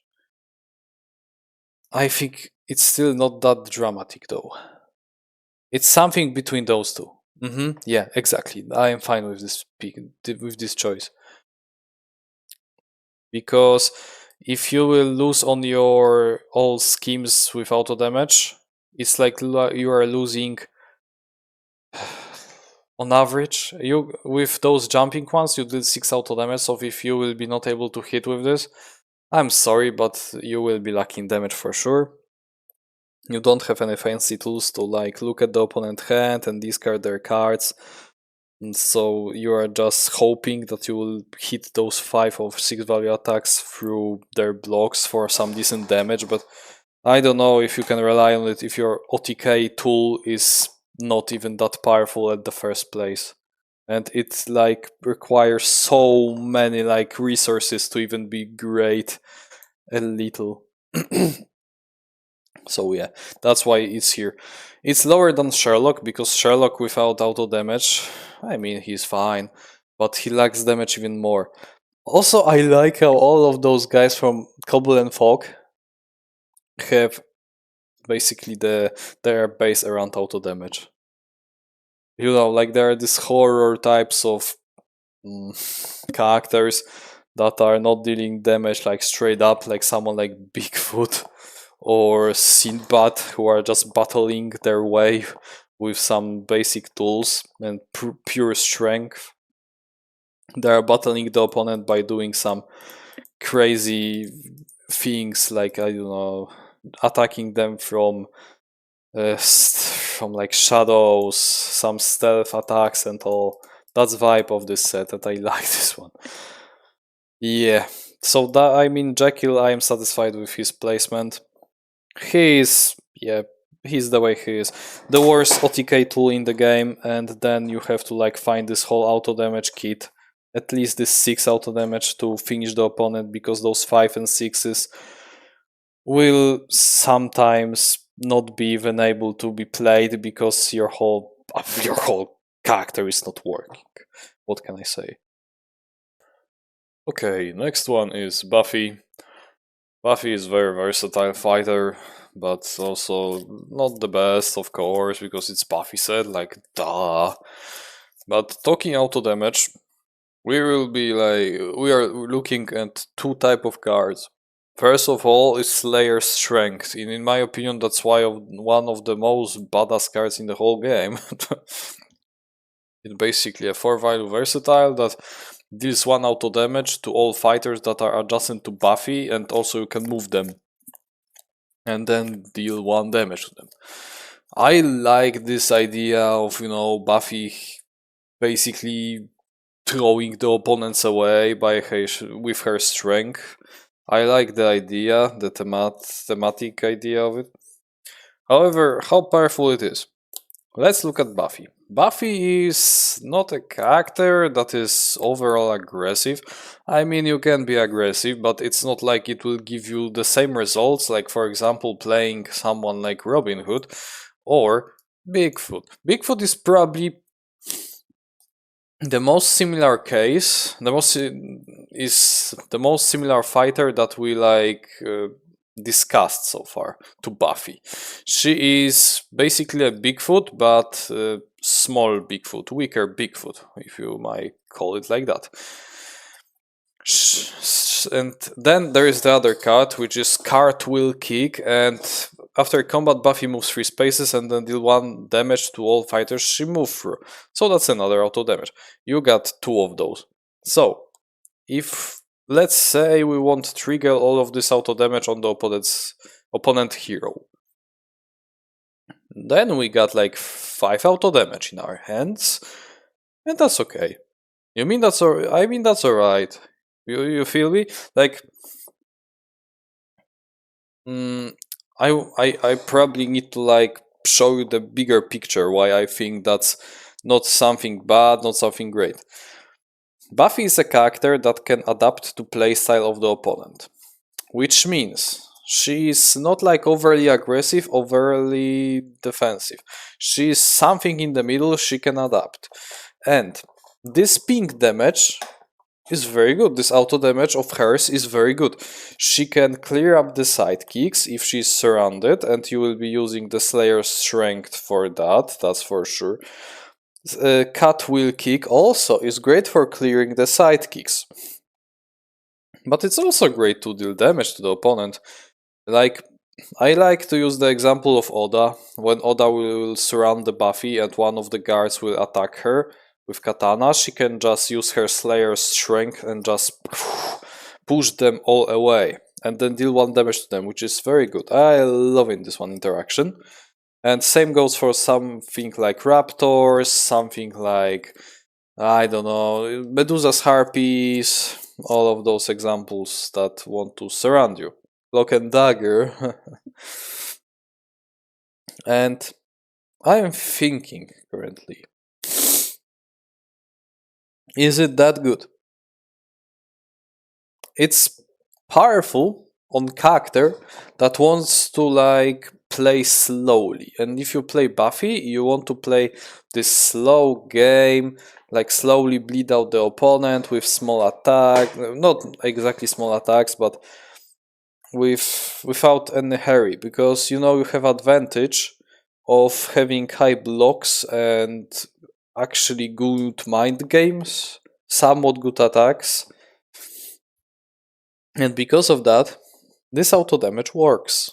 I don't know how to describe it, and that's why I'll be looking through all of those tiers and try to convince myself where to put her. No auto damage equals no win. Definitely not. She can just easily play without the Slayer's strength. If Eredun will disable her auto damage, it's like nothing happened. I mean, she will lose some damage output for sure, because this auto damage is somewhat significant. But it's not like it's the end of the world if someone will disable your auto damage. Then part of the victory, I mean it is, but still I think it's not that significant. You're not really building yourself around always triggering this auto damage. You are totally fine just hitting the opponent with just blocking with Slayer's strength, even from the sidekick who has tons of health. This is fine. That's why I think the most fair spot is Kinda. And she's below Robin, because I think Robin needs Wily fighting more than she needs her Slayer strength. I mean, they're interchangeable, or however you pronounce it. You can swap the spaces and it would be totally fine. Buffy damage is just cozy. nothing more. Of the whole character is very cozy because you don't feel like you are like underpowered or over leveled. You are just there and you can. This cute auto damage is fine. Buffy is overall a sidekick destroyer, and I like to call her that way. And the option to just clear up sidekicks that are surrounding you is just awesome. And then this block cartwheel kick will help you clear up sidekicks that are somewhat far away. So that's also awesome. Dealing this 1 damage to the opponent is also very cute. And that's why I believe this is very like fair placement for her. Like, nothing more to say. This auto damage is just there to help you, but it's not like you just rely on it, it's not like you're ignoring it. It's just fine. It's just okay. Then we got Angel. Angel is unfortunately relying on his scheme that is dealing auto damage. It's not his scheme, it's his sidekick scheme, the Faith scheme, the Slayer of the Dead. You have 3 copies of it and all of them deal like 2 damage each, so in total it's 6 auto damage, and then Angel can deal 2 auto damage on his own with brooding. So if you like add up all the damage, it's like you have 8 auto damage in the deck. And let me tell you right away, you are an aggressive character, so auto damage for you is as important as for Robin. And now, let's face the facts. Angel is currently unplayable. I know that I made a guide about him and all, and I like the character, but he's unplayable, and in the past he was very weak, now he's unplayable. And this auto damage is the one of the few tools in your kit that are carrying you. The Slayer of the Dead is just the goat. If you will not trigger Slayer... Oh my god, Slayer of the Dead, yeah. Yeah? Killer of the Dead. Yeah. If you will not trigger Killer of the Dead with Faith, all of them, in fact, you just don't win the game. You cannot win the game. I mean, you are able to, because, yeah, if you will be hitting the opponent with 5 values, eventually he will just take undefended hit. But I'm pretty sure that... I just want to search his deck. Angel. Yeah, Angel. Yeah, and if you will just not trigger the Killer of the Dead, all 3 copies, I am so sorry, but you can't play the game. Yes, sometimes the opponent will take undefended 5 value hit if you will be slapping him with them all the times. But yeah. Also, I forgot, Faith has basically a wily fighting. The Rogue Slayer, which deals 1 auto damage to all adjacent fighters to Faith. Which is another reason to keep her alive. Because if we will add all of this up, it means we are dealing 10 auto damage with Angel, which is respectable, like cool.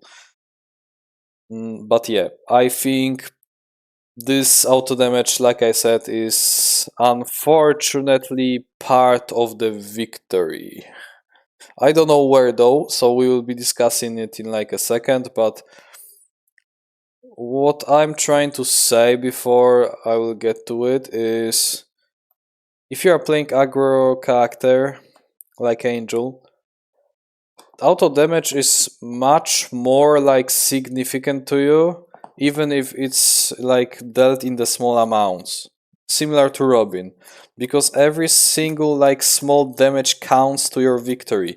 If you are playing a control character, you are treating auto damage as your whole damage, because sometimes you will be just defensive and you are happy that you are dealing damage with your blocks and all.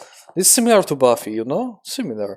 She can deal the damage on defense, and that's one of her better ways to deal damage, and she's happy with that.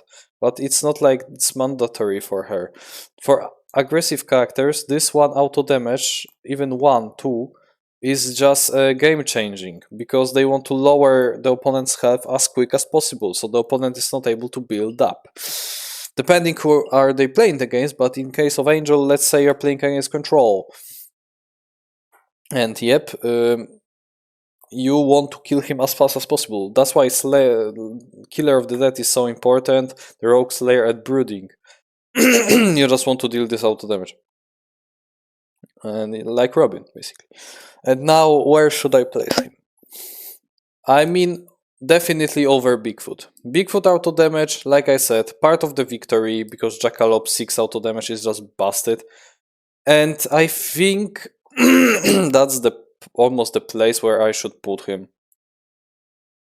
Maybe over Jekyll, but I don't like the idea of splitting these three heroes, because in my eyes they're very similar to each other when it comes to how they're depending on auto damage. Or maybe not. You guess what? I think still, like, Jekyll, he needs auto damage, but it's not like it's necessary. With Sherlock, sure, you need auto damage, but you can win without it.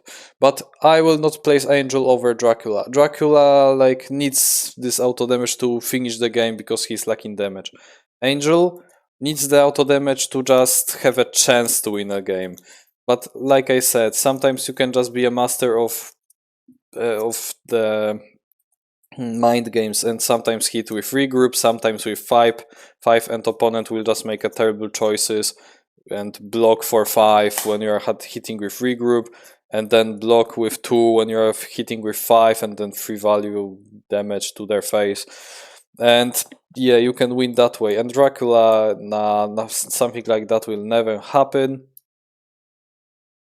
And yeah, like I said, Angel is overall more forgiving in that aspect because he has a lot of values that are just decent. I mean, 5 value is respectable if you're spamming this whole game. And the auto damage is basically filling this place of the damage that you wanted to deal, but you cannot find it anywhere. And that's probably the best explanation of it. So yeah, Killer of the Dead, goated, busted. Spike. Spike has also almost like no auto damage in his whole kit. The only card that is dealing the auto damage like right away is Bloody Hell. Bloody Hell deals 1 damage to the opposing fighter, and then it's dealing 1 additional damage for each space with a shadow token adjacent to the opposing fighter.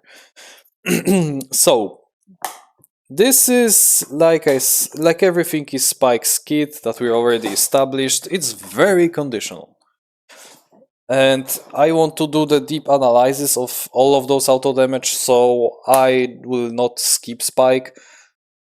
But it's hard to even rank this little auto damage. You have 3 copies of Bloody Hell, so let's put it that way. In the normal game, like the most average game of Unmatched that you are playing, you will deal 3 auto damage with Spike.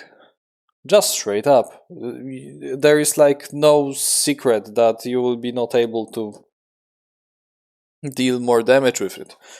Also, the condition is kinda weird, because it's not like the opponent has to be adjacent to Shadow Token. So yeah, there is this little mind game, the option that he will be that the opponent will be like, oh, I will step like aside from Shadow Token to the adjacent space. And now your effects are not working, like all of your effects are not working. But Bloody Hell is still working.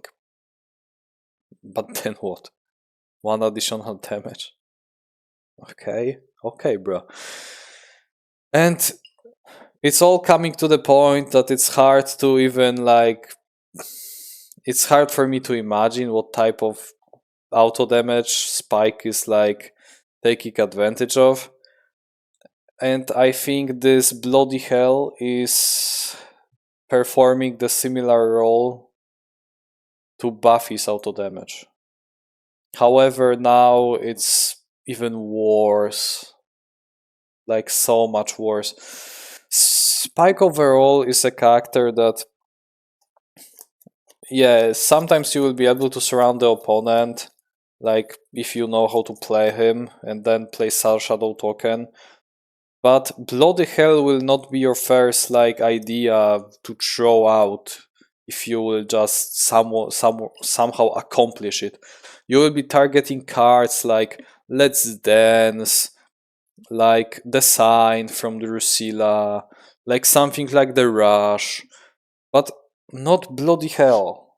Bloody Hell is there to block damage and deal 1 damage to the opponent. It's 3 value versatile, so cool. Like, Spike is overall pretty tanky, and he can take damage for like dealing 1 damage to the opponent. Why not? And that's the only use of this auto damage. Very like controlly way of using it. And if I would like think about it, I don't know. Somewhere here. What is auto damage? I guess. However, it's hard for me to like justify placing him here. It might look disgusting, but I think he is like here. Because it's hard for me to justify why. Spike is lacking damage for like whole game. Yeah, you have Dance With Me, you have Leapaways, Arrogance, Skirmishes, Rushes. However, man, you have to like place the opponent on the shadow token or yourself on the shadow token, and you have to be adjacent for even hitting them. So if you are playing a normal game of Unmatched with your friends and you rolled Spike, like you dropped Spike, you will be hitting the opponent with force, and that's okay, I guess. This is not like terrible. Like hitting with freeze is terrible, but hitting with force is okay. I mean, sometimes you will deal damage for sure, like more than not. And you will be lacking damage. And Bloody Hell with its 3 copies, will help you like deal more damage. 3 additional damage is nothing to laugh about. It's still like great. That's why I love Bloody Hell, actually. It's cool. Sometimes it will deal even more than 1 damage, and then it's like awesome. But I also think that you don't really like care about this. And I think that's a fair placement, because if you think about this, Sinbad totally don't care about that. He doesn't care about auto damage at all. Alice, on the other hand, her auto damage with Jabberwock, it's not crazy, but she likes it. You know, she likes it. Raptors, similar. They are like not that crazy about this auto damage, but sure, they like it. Arthur, yeah, it's somehow his win condition, but it's not necessary. Spike?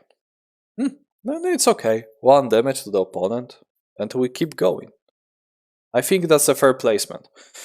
And also, I am like thinking about the fact that his auto damage is like almost no existing. So it's hard for me to even like put him somewhere. So I am thinking of the like most proper justification of my choices here. And I think, considering all of those facts, yeah, Spike likes his auto damage, but it's not like he's crazy about this.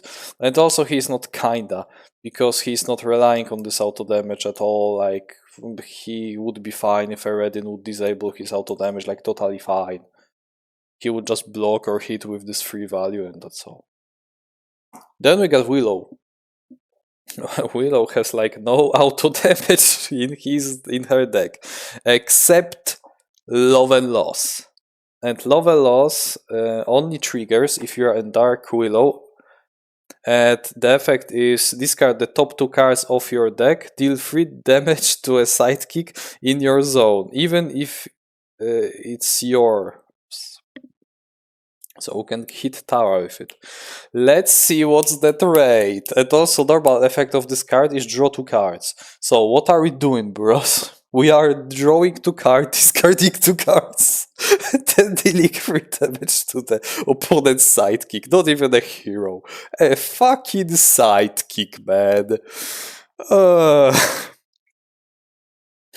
I mean, it's like you are trading 4 cards to deal 3 damage to a sidekick. Is it worth it? I don't know. I guess there are minor scenarios when you can use it, but for the most part, this is like an awful effect. But let's think about this. Maria, for example, from Black Widow's. From Black Widow character. You want to like eliminate her as quick as possible. And let's say you're struggling to get to her. I mean, how would you? You are a ranged character, but okay. I don't know. But still, let's say she's very low, you are playing this, you are drawing 2 cards, so okay, you have more cards in hand, that's cool. Then you are discarding 2 cards and hoping that you are not discarding something like Fleet Away or Black Magic. You are just hoping that you are not discarding those guys because they are powerful. But then you deal 3 damage to Maria and say she's dead because you dealt her previously like 3 damage from something. Is that game changing? It is. But how much? Was it worth it, son? Was it worth it? Drawing 2 cards, I mean, okay. But then discarding 2 cards? I mean, it's in the Willow's like theme. She's discarding her whole like deck because she's losing her like mind and she's going crazy, absolutely bananas, and just throw magic everywhere. So she can also hit the sidekick, her sidekick. But the conditions, bro, like discarding 2 cards, drawing 2 cards, then you have to like put the Tara somewhere away because you don't want to like be close to her. And oh my god, there is no other auto damage in her deck. And if this effect would work, if this auto damage would work on sidekicks, okay, fine, not on sidekicks but on heroes also, then that's powerful. But still, dealing to a sidekick, it's so matchup dependent also. Because some of those sidekicks are not even worth removing 2 cards from your deck for the sake of just lowering their health. I mean, yeah, there are sidekicks that are very significant, like, you know, this whole aspect of you have to kill Daisy, you have to kill Maria, you have to kill Huntsman, you have to kill Malcolm, you have to kill Dandelion, you have to kill I don't know who else. All of those fighters that have a powerful sidekicks, yeah, you have to kill them. But is it worth it? Bro, I almost guarantee you, if you will just let this card like sit in your deck and just play Fleet Away and then somehow you are able to discard it, you will be so happy. I mean, blind boost with it, not discard it. You will be so happy because now you are dealing like 7 damage to the opponent. And let me tell you, the opponent's sidekick will probably die quicker if you will use this card that way instead of just playing it for the effect of dealing 3 damage to a sidekick. This is just terrible. And I don't having a list of this is terrible. And I don't want to like add additional layer, like verse. So I'm putting her behind Sinbad. And I can understand the reason to play this effect, but I think there are like only like 4 free matchups in the whole game where it's you might think like slightly of it being worth it. In other cases, it's just not. Like, just look at those heroes. Where would it would be worth it to play it? Like, the trait of drawing 2 cards and basically discarding 2 cards that might be powerful. Who will you kill? Jackalope? Hell, he is powerful, but you know what's also powerful? Him going in next to you and hit you like for 5s and 4s next like turns, because he still has like 3 health and tons of 4s. So now good luck killing him. You might as well just play Fleet Away and just hope that you will deal 4 damage instead of discarding 2 cards. You see? This is just not worth it, buddy. Not worth it. I love Willow, but this auto damage is just no. It's not good, brother. It's not good.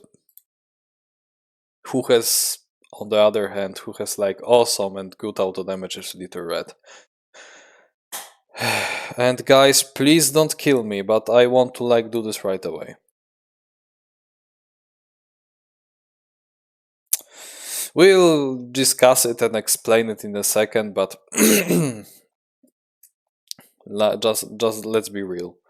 This character is like built around this whole effects that are dealing auto damage. What type of those auto damage you got? You got your scheme that can deal 2 auto damage to everyone in your zone. This is broken. Like, nothing more to say. It's just powerful. And then you got this card, the Path? I think it's the Path. No, Once Upon a Time. You deal 3 auto damage. Buddy, that's broken. Of course, you have to have a knives in your discard pile as your previous card, but still, like, brother, just place the knives or play Joker, and then you are ready to go with 3 auto damage. Holy shit, that's a lot. And then you got the absolute game changer, which is what a terrible big mouth you have. Which is, after combat, deal damage to the opposing fighter equal to the printed value of their card. Like, bruh. It's just, if opponent will disable it, not only you are taking like, let's say 2 damage to the face because he played 4, you are also like not dealing him damage. So this like whole like interaction was not even worth it. And then let's go through the Once Upon a Time. If Eredin will disable this auto damage, this card is dead. Nothing you are able to do. Literally nothing. It's just a blank 2 versatile that you will not play on defense, not play on offense, unless you want to use it as bait. But why? You want to keep it unless Eredin will just lose his scheme. But then there is like Titania, she can also play the ignore auto damage, and this card is just useless. And the Never Leave the Path scheme. Like, how much auto damage this girl has? 4 plus 6 is already 10. And then 2x how much damage opponent is dealing you. How high like the value of his card is. And also you can take those cards back with your what large hands you have. I mean, Once Upon a Time you are able to take back. Brother, if you will disable Little Red's auto damage, she is just she's suffering. And she's suffering more than Medusa for sure. Because it's similar case, but Medusa still performs better, even if she will, like, you will remove her whole auto damage, even if we consider that those gazes are, you know, the game-changing thing and all, like I describe it. Even if you, like, take auto damage out of the gazes, Little Red is still, like, more auto damage dependent. but Medusa will perform better because of cool effects. But what Little Red can do? Okay, you have a lot of force, you have like this, what big eyes you have, so you can still play a card that goes through armor, fine, you got a lot of healing, you got a lot of tools that are not working now. And then your only hope is Huntsman, and his 6 value attack if he will play it close to the opponent. I mean, that's cool damage. This is very good, it's basically a log. But what then? If he will die, you are just not able to deal any more damage except some 4 value hits with your jokers and with your what big ears you have and with big eyes you have if you will go for it. So I mean, there's still like the similar case, you can just swap the spaces, because in case of Muldoon, I will not put her below Muldoon on Invisible Man, because those characters' decks are just underpowered.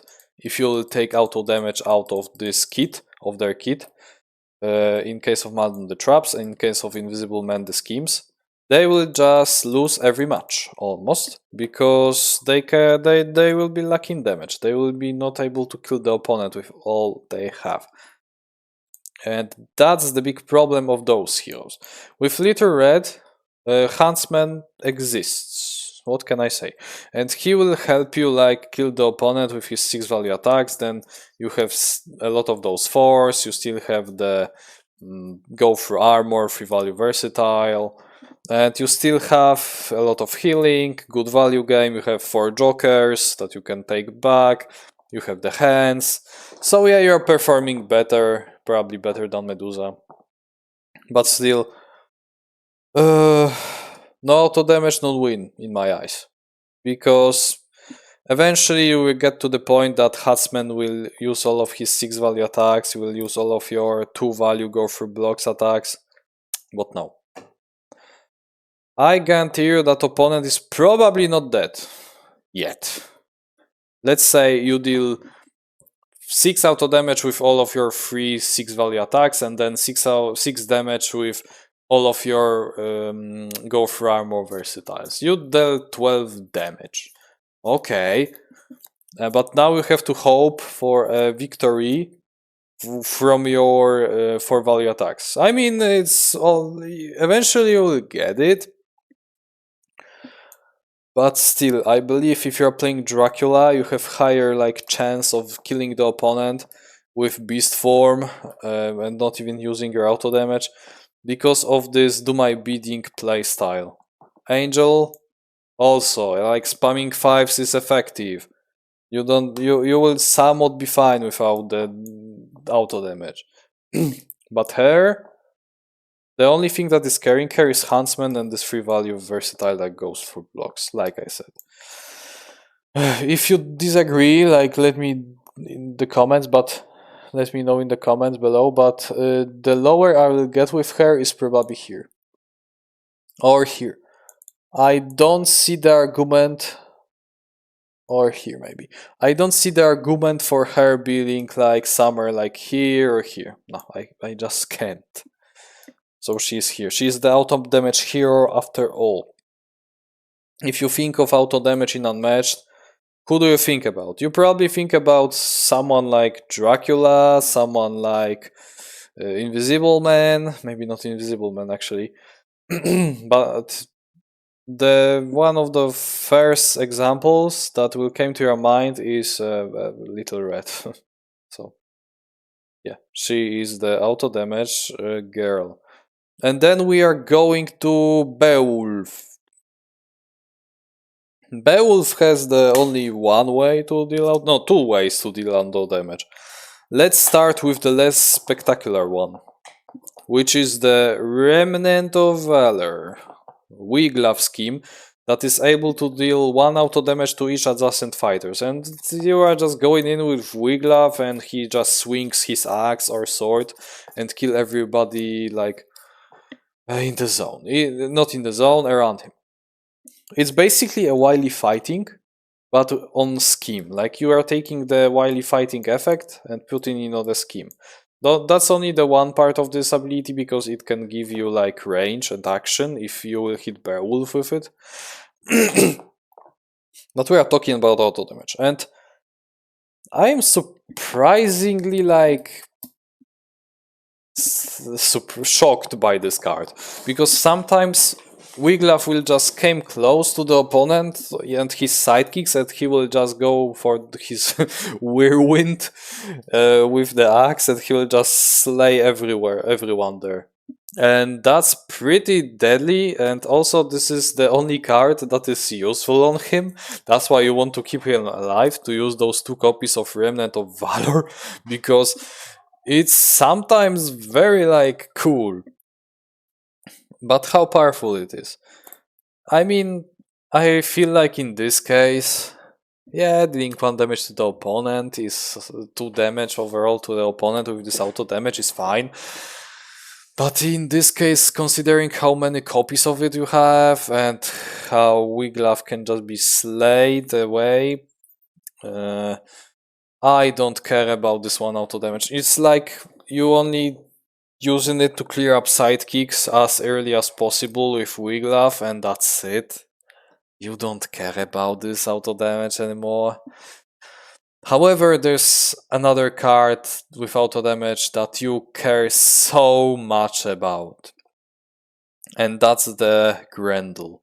We all know Grendel. Grendel is one of the most classic cards in Unmatched. You can spend 2 range as Beowulf immediately also to deal damage to the opposing fighter equal to the printed value of the card he's attacking with. This is basically like Little Red's 2-value block, but now you are doing this immediately, unless we are considered a nerf, and also it's 3-value block. And I don't want to be rude, but nowadays if you are playing Beowulf, you are just playing for Grendel and the Ancient Heirloom. And this scheme, the vigor and courage. Like, there is nothing else about this hero. Nothing else. If you want to play Beowulf, brother, just play Geralt. It's basically a better Beowulf. And unless you want to play Grendel and have fun with, retaliating damage to the opponent. And that's why I'm talking about this, because Grendel is so powerful. It's so cool. And the damage that you can even deal 7 damage with it. If, for example, Tomoe will play it and you will just play Grendel, you will deal her damage equal of 7. This is powerful as hell. But this is your only trick. This is one of your few blocks in the deck. And while Grendel is cool and all, and that's somehow it's part of your win condition, but it's not like it's necessary.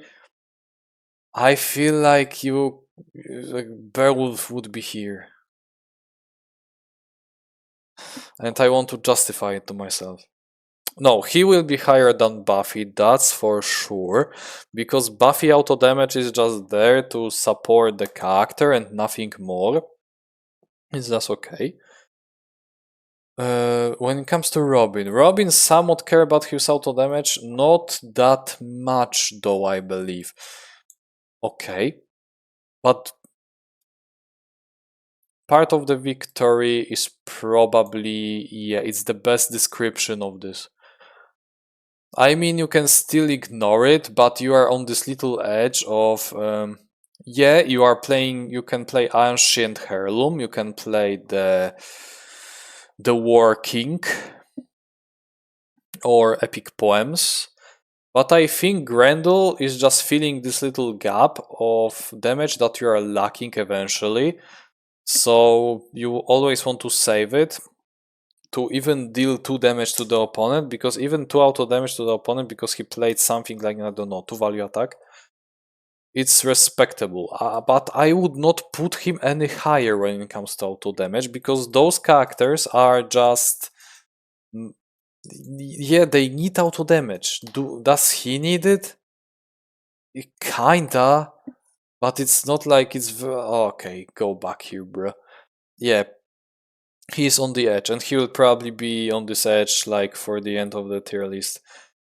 Because as I said, Grendel is sometimes your win condition even, but you can play without it, especially against characters that you want to somewhat try to fatigue. I mean, it's like delusional, but you can try it, and this auto damage is from Grendel is just a good supporting tool, but it's not crazy. And this Wiglaf scheme is also pretty fun, but there are like no copies, so yeah. Beowulf with his Grendel will be here. Oh, no, never mind. Maybe here, because yeah, Grendel is too powerful. Like, I cannot decide. Yeah, okay. Then we got the Achilles. Oh my god. He has some cool auto damage effects. First of all, let's like discuss the most common one, which is a spear throw.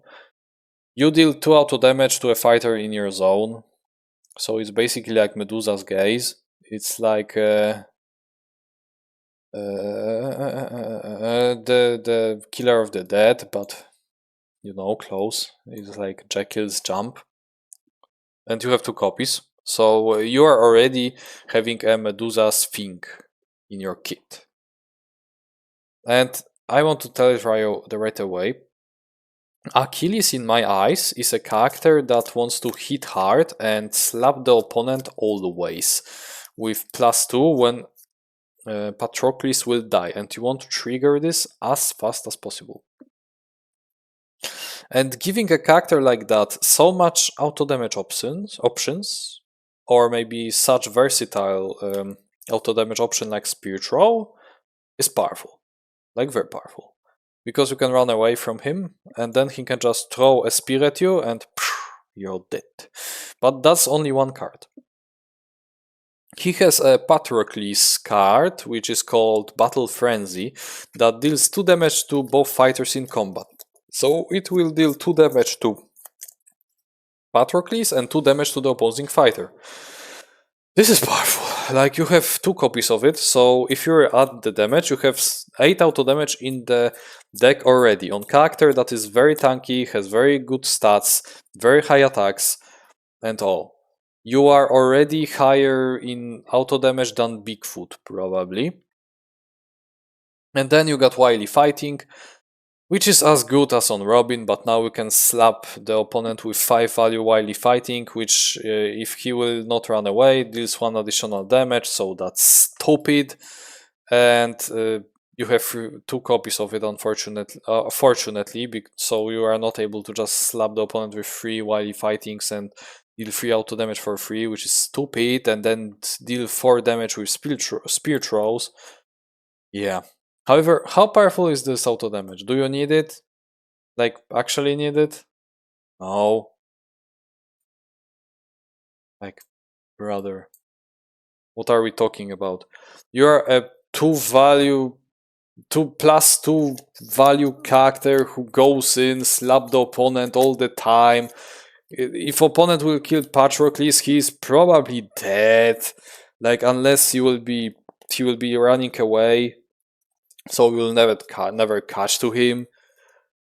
But do you care about those spear throws at all? That's a cool tools, but you don't really like need them. The only thing that is like necessary is the battle frenzy, but I'm not playing this for the effect of dealing 2 damage to the opponent. I mean, it's neat, but it's on the same level as Alice Jabberwock hit with auto damage. But I'm playing it for the effect to deal 2 damage to Patroclus, and that's my like vibe of it. Like, nothing else. Like, you are just... I mean, almost no needed is somewhat tempting to put him there.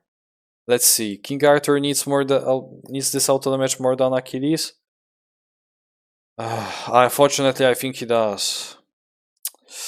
Even this auto damage, he needs it more. But now another cool thing: do he needs this auto damage? Does he need this auto damage more than Buffy? No, Buffy needs it more. But Achilles, I mean,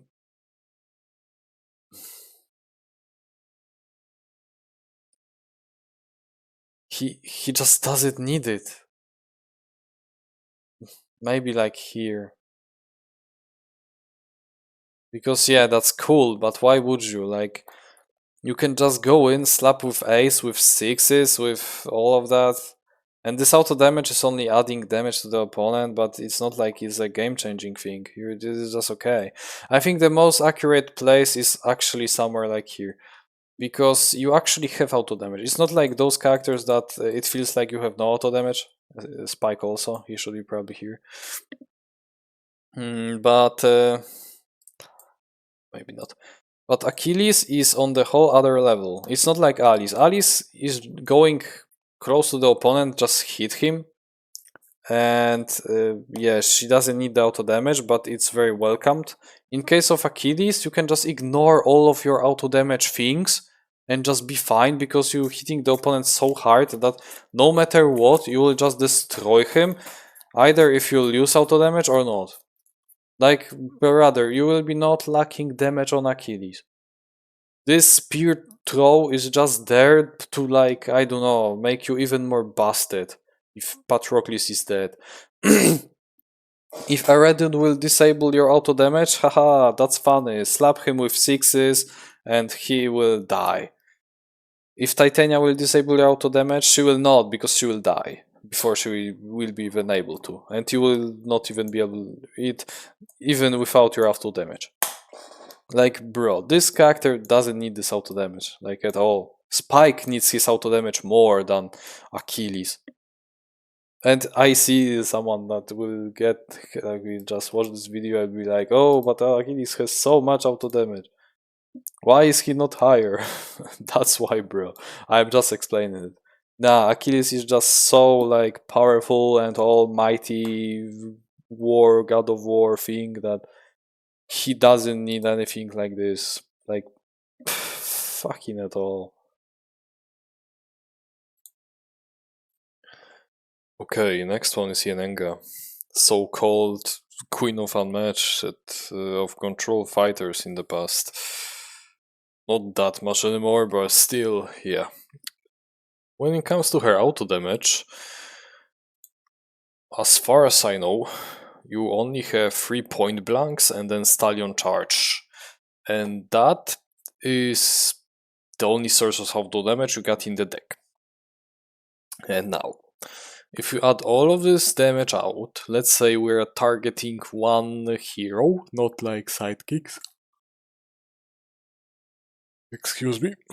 You will deal about 9 damage, which is like, as we see, it's a regular like amount of auto damage. Yennenga, by definition, is a control character.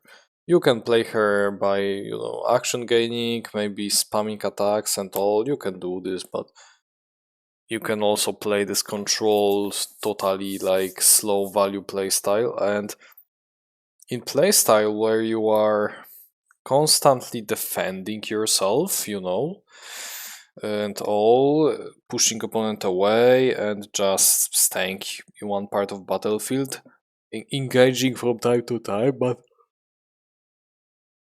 not really like attacking that much, your auto damage is very, very important. Because point blanks are basically, okay, opponent is coming to me and he wants to hit me with something. Okay, I will take some damage, probably 3 damage, but then I will deal him 2 damage. That's cool, because my ability is basically to split damage between my warriors, so I don't care as much as he does. Point blank overall is naughty. It's like you have your schemes that deal 2 auto damage, but on versatile card. And Stallion Charge, on the other hand, deals auto damage on all of those spaces that you rush through with your horse, like those 5 spaces. So you can clear up sidekicks with it, because you did damage to all of those fighters. Which is stupid. However, it's a very good control tool. You can deal up to 3 damage with this one. Because yeah, you 1, 2, 3, 4, 5, 4 damage with this one even. This is crazy. However, it sounds like I'm not that enthusiastic about talking about Yennenga and her auto damage. Why so? Because this auto damage is I am threatening it, not threatening. I treat it the same way as I'm treating the auto damage on Buffy. Like straight up. Those are very similar playstyles, where you just want to be control and all and control the battlefield. But does she really need the auto damage to win the game? Not exactly. Auto damage is useful when you want to just wipe out all of the opponent's sidekicks, but you need only 1 Stallion Charge for it, and the rest of Stallion Charges you can like deal 1 damage to the hero and that's it. Okay. This is still 1 auto damage. Point blanks? Yeah, they are cool. They are cool base also. You can even play them from range, because why not? Does she care about this auto damage?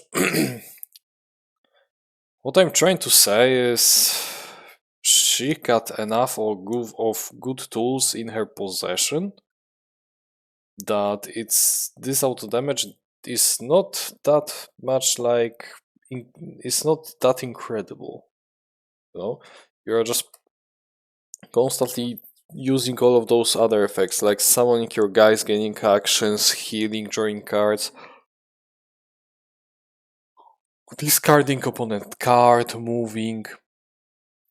This auto damage is just the addition, but you are totally fine without it, because you have like high 5 value attacks. You can make even the 6 value attack. And you got a lot of action gains with your schemes. So auto damage on her is kinda decent, but it's not like it's needed. That's why Yennenga will be on the same tier as Buffy and Robin. And now I have to like think to myself where actually she should be. Buffy, her auto damage is basically there to just, be there.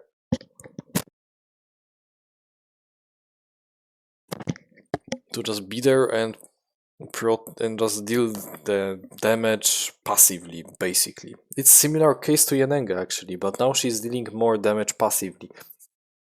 You are not like forcing yourself to deal this auto damage to the opponent. You are not in rush with it. Like all of those guys, they want to deal this auto damage. They kinda rely on it. But here, you don't really need it. It's useful. But is it like part of the victory? No, not even close, man. Like, almost no needed? I wouldn't say so. It's perfect. However, I still believe this her auto damage should be above Robin. Because while on Robin this damage matter, this little damage is adding up. Her auto damage is also like adding up pretty quickly, to the point that opponent will just die. Or be at the situation he's like, oh, I was hitting her so much and now I lost like 6 health because of that. And now she also like clear all my sidekicks with her auto damage. I guess that sucks, because now I will be slapped with momentous shifts and skirmishes and close on the beast, and I will be in trouble. So yeah, Yennenga is doing the same thing that Buffy does, but 3 times better. That's what I'm trying to say. And also, if she will injure the opponent with her auto damage, it will be much easier for her to just finish him. And yeah, the damage is basically like adding up slowly, same to Robin, but now she has a tools to just, you know, deal like more damage than Robin, because Robin damage output is he's dealing somewhere between from 2 to 3 damage per turn, and she's dealing average of 2 to 4 or 2 to 3 also, but Robin is 1 to 2. Yeah, if this sounds if that sounds cool with you, I think that's pretty accurate. But yeah, Yennenga is so good at control that her auto damage is this little like spice on the meal that yeah, is adding the flavor to the whole meal. And yeah, that's why it's kinda no need for victory. It's not like it's almost no needed, just perfectly balanced. The other character whose auto damage is not perfectly balanced is definitely a Bloody Mary, and Bloody Mary, as far as I remember, has 2 cards that deal auto damage, and those auto damage come from the mirror, the broken glass I mean, which is situational. You have 3 copies, but if you will just, balance your card to the point that it's matching the opponent card,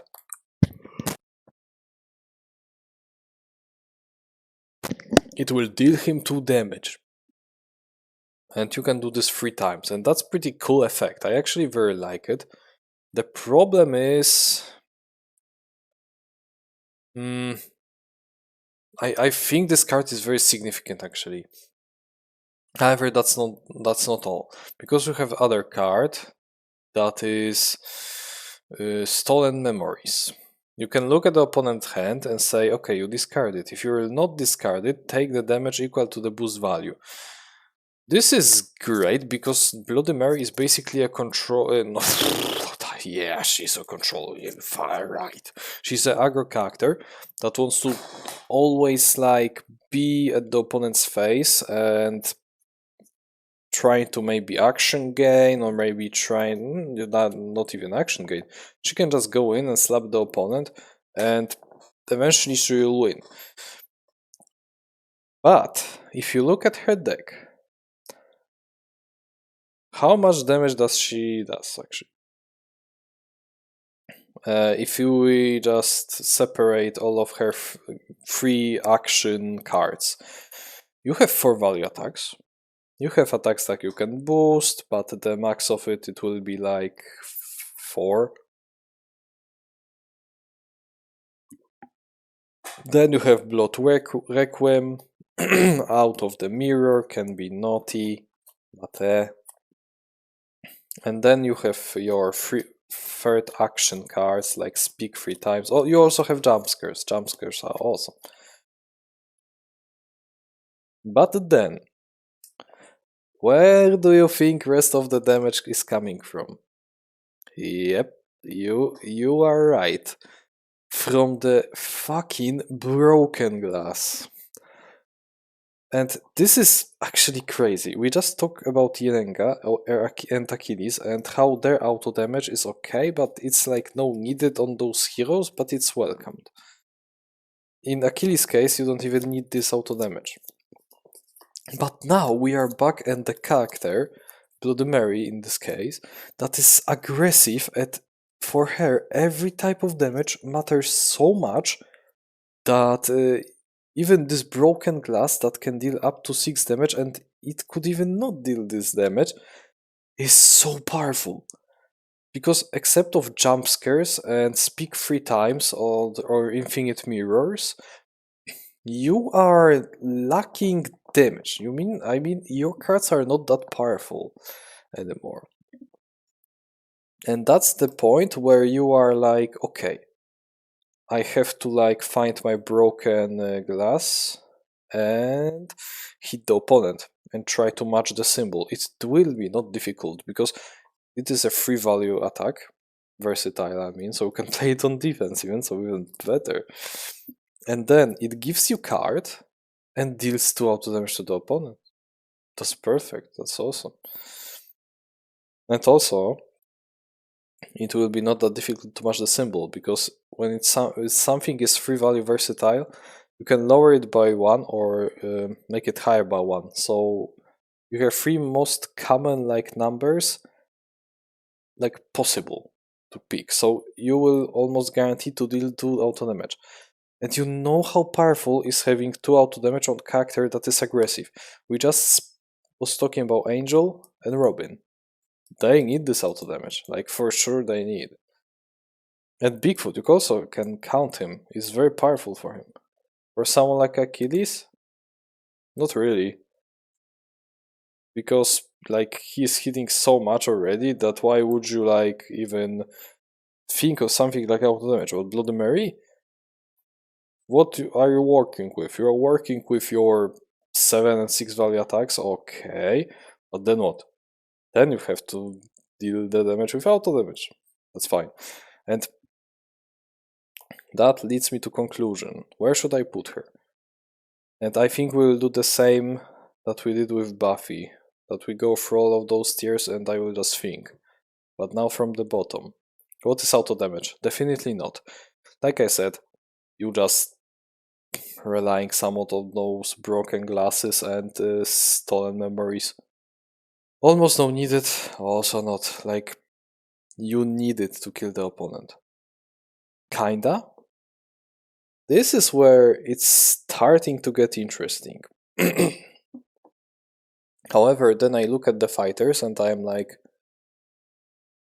do I really do this?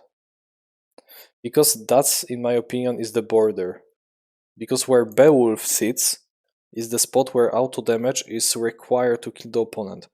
But then, we have to ask ourselves a question. Does she really need the auto damage to kill the opponent? The broken glasses. They are helpful. But are they needed? I mean 6 value jumpscare. And then speak 3 times, but opponent can just feign this. And now 6 damage is gone from the game, from you. And that's why I think she should be around probably here. And why so?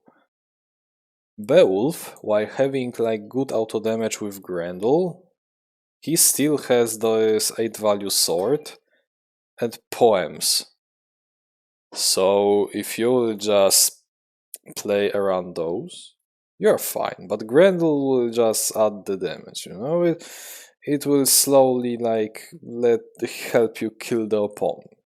Bigfoot, yeah, you have 6s, you have 4s, you have 5s, so you are almost guaranteed to kill the opponent. But with the 6 value auto damage with Jekyll, fine, you will kill the opponent even faster.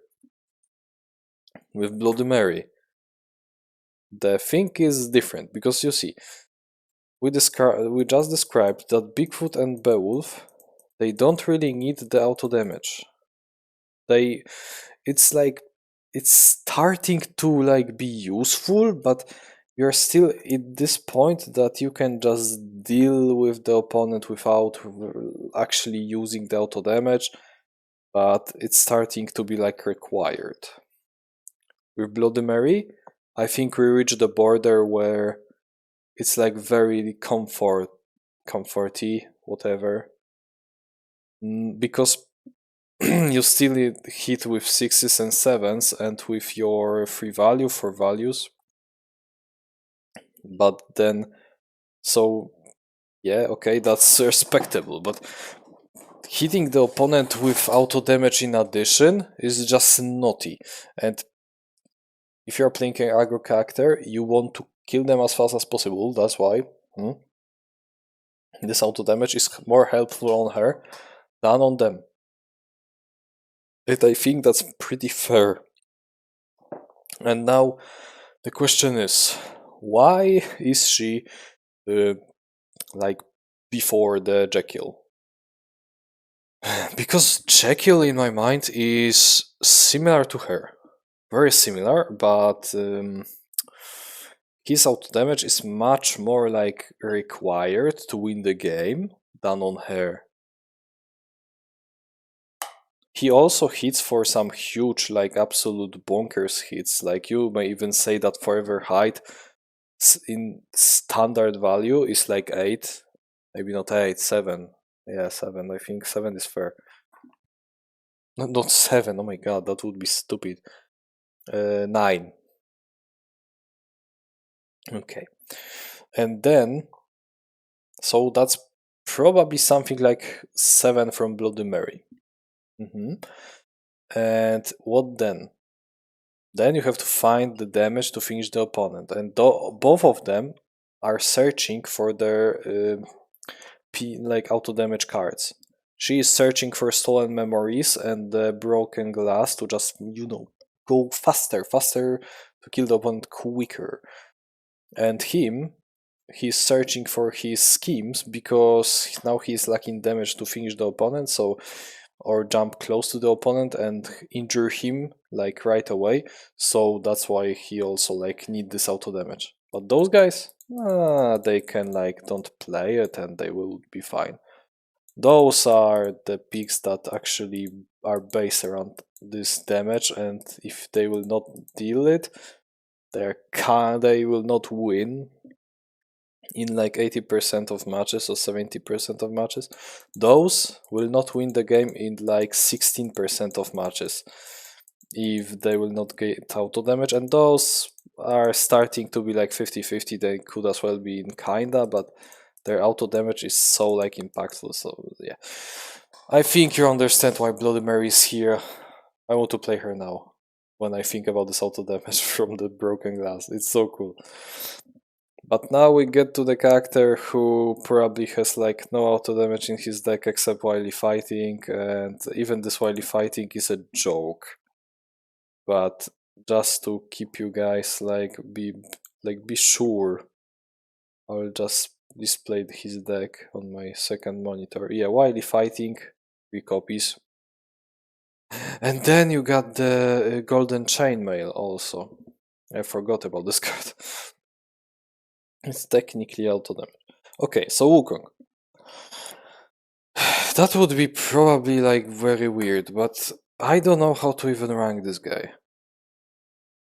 When it comes to auto damage, you got Wily Fighting, so basically you are a Robin, but you are not an aggro character. You can be aggro character, but Robin is built to be aggro character, while you are built to be an annoying character.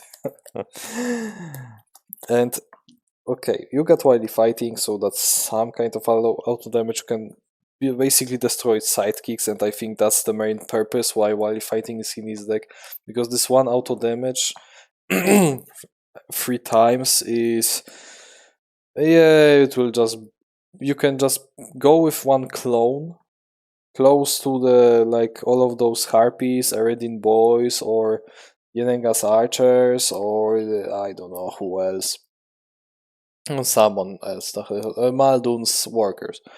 And you can just play Wily Fighting with Monkey, and Monkey will just smack everyone with his stick, bamboo stick, and all are dead. Like crushed by the stick. So this is probably why Wily Fighting is in his deck, because as you will see, you don't really need this auto damage to win the game. This is not even like a debate. Then we got Golden Chainmail, which works in the way that it's a defense card that has like 4 value, and then if opponent hits you and will hit over your 4 value defense, he takes damage equal to the number of damage he would deal to you. So the highest attack it would like deal to him on average, let's say opponent is slapping with 6 or 7, yeah, it's like deal 2 auto damage to the opponent or 3 auto damage to the opponent.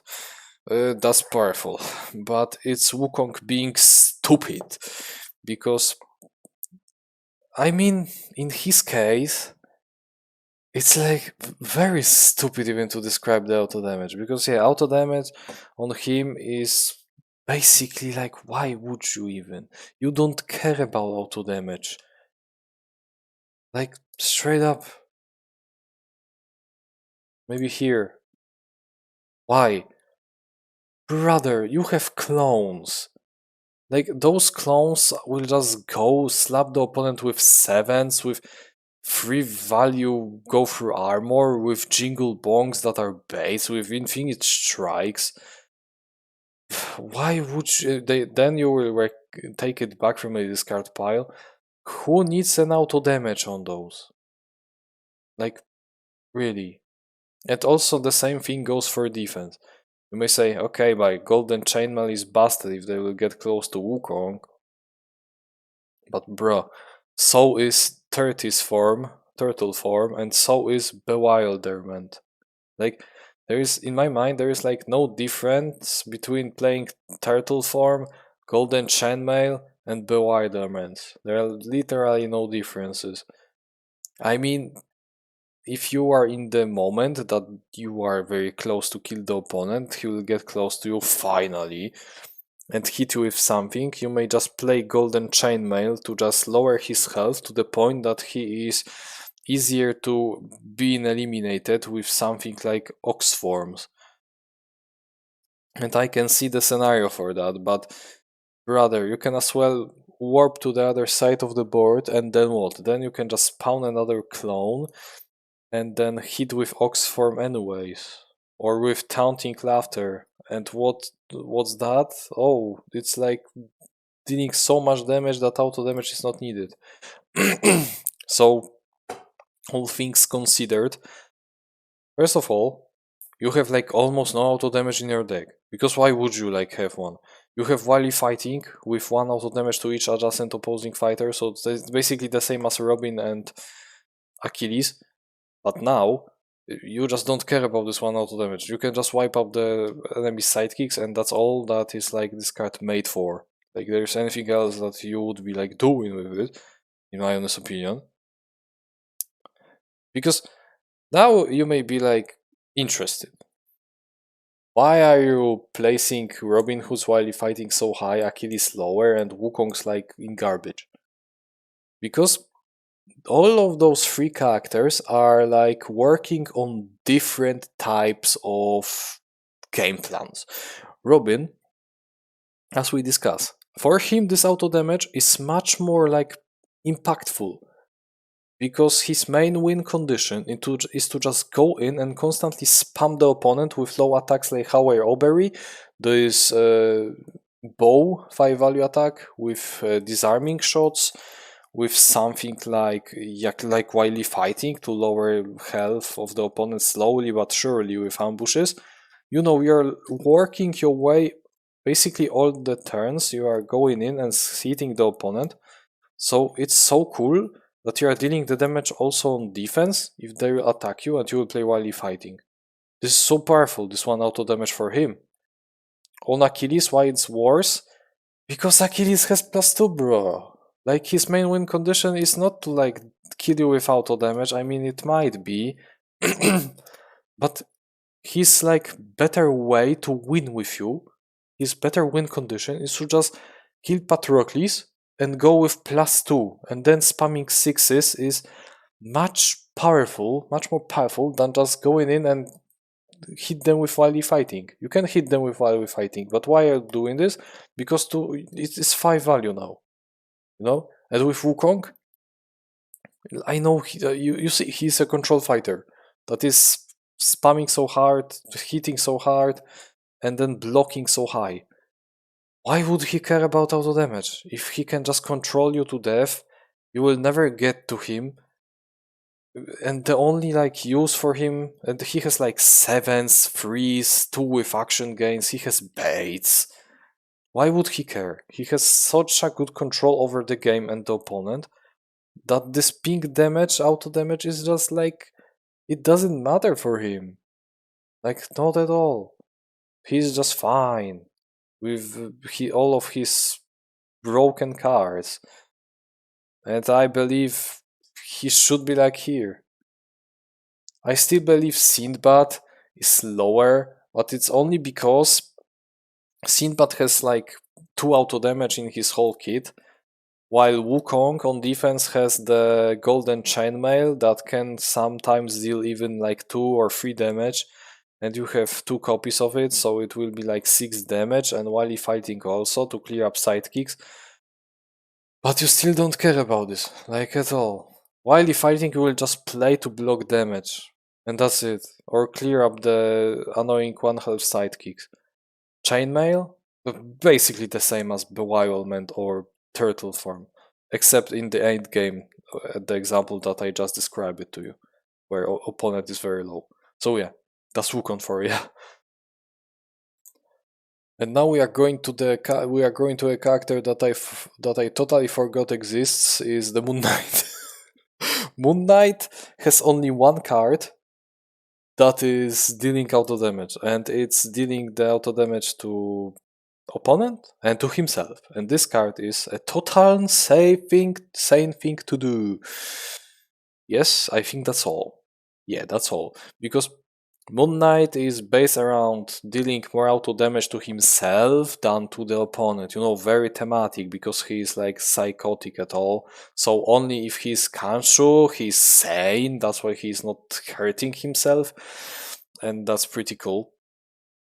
And yeah, it will be like difficult to rank him because the total sane thing to do is the only like card that deals auto damage. However, it's so important though. And now, when would you play this card?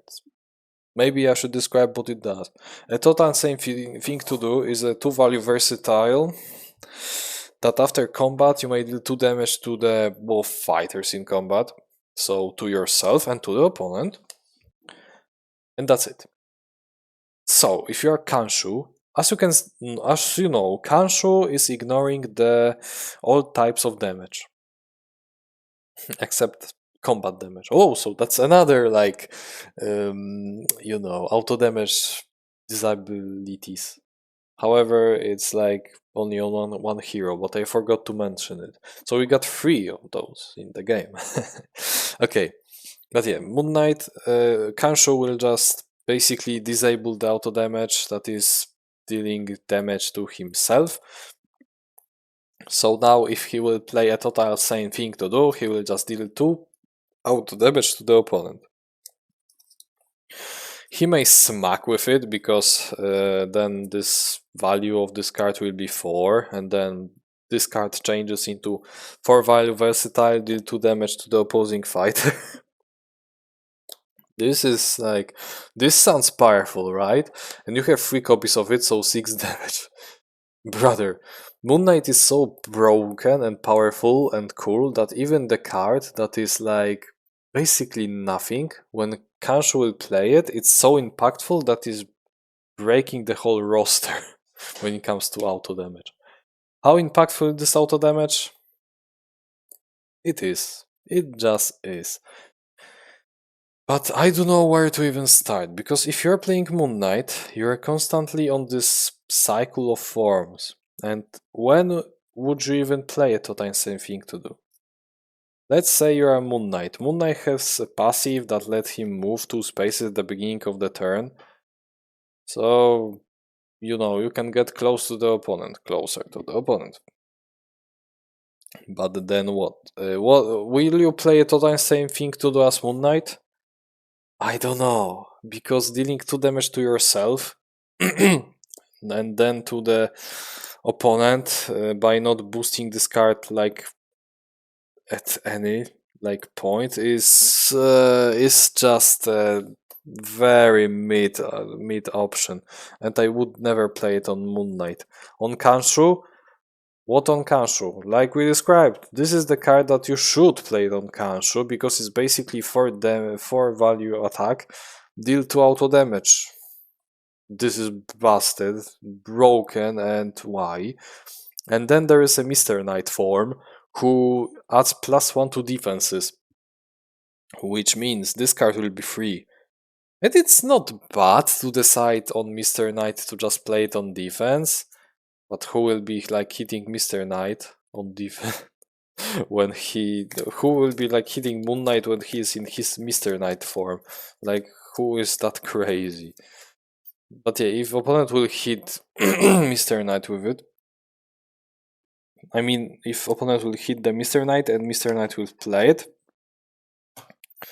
it is not that bad because it will be a free value block, so they will deal you like 1 damage probably or 2 damage. So then you can just deal 2 additional damage to yourself and like chill. You got healing in the deck, so you are fine. And then deal 2 damage to them. Is it great? It is, because you deal 2 damage on defense. Why Sherlock is so powerful? Because he's dealing 2 damage on defense with counter punches. Little Red, the same. Deal damage on the defense. Don't even get me started on this guy with his Grendel. Bloody Mary, same thing on defense. 2 auto damage, bonkers. She's also a Largo character. So, what's about Moon Knight? That's very complicated actually. More than I think about this. Because for like half of your game, this card is useless, and this auto damage is not working for half of the game. Why so? Because on Kanshu, this card is 10 out of 10. On Moon Knight, this card is like 1 out of 10. Or on Mr. Knight, this card is like 4, 5 in like, when you have a lot of health, it's 5. But normally it's like 4 out of 10 or 3 out of 10 on Mr. Knight. Which means, while all of those things that I described to you with Kanshu sounds powerful, on other forms, the total same thing to do is just you cannot risk taking that much damage. Even if you'll play it on offense, it's still like, unless you have lethal, why would you?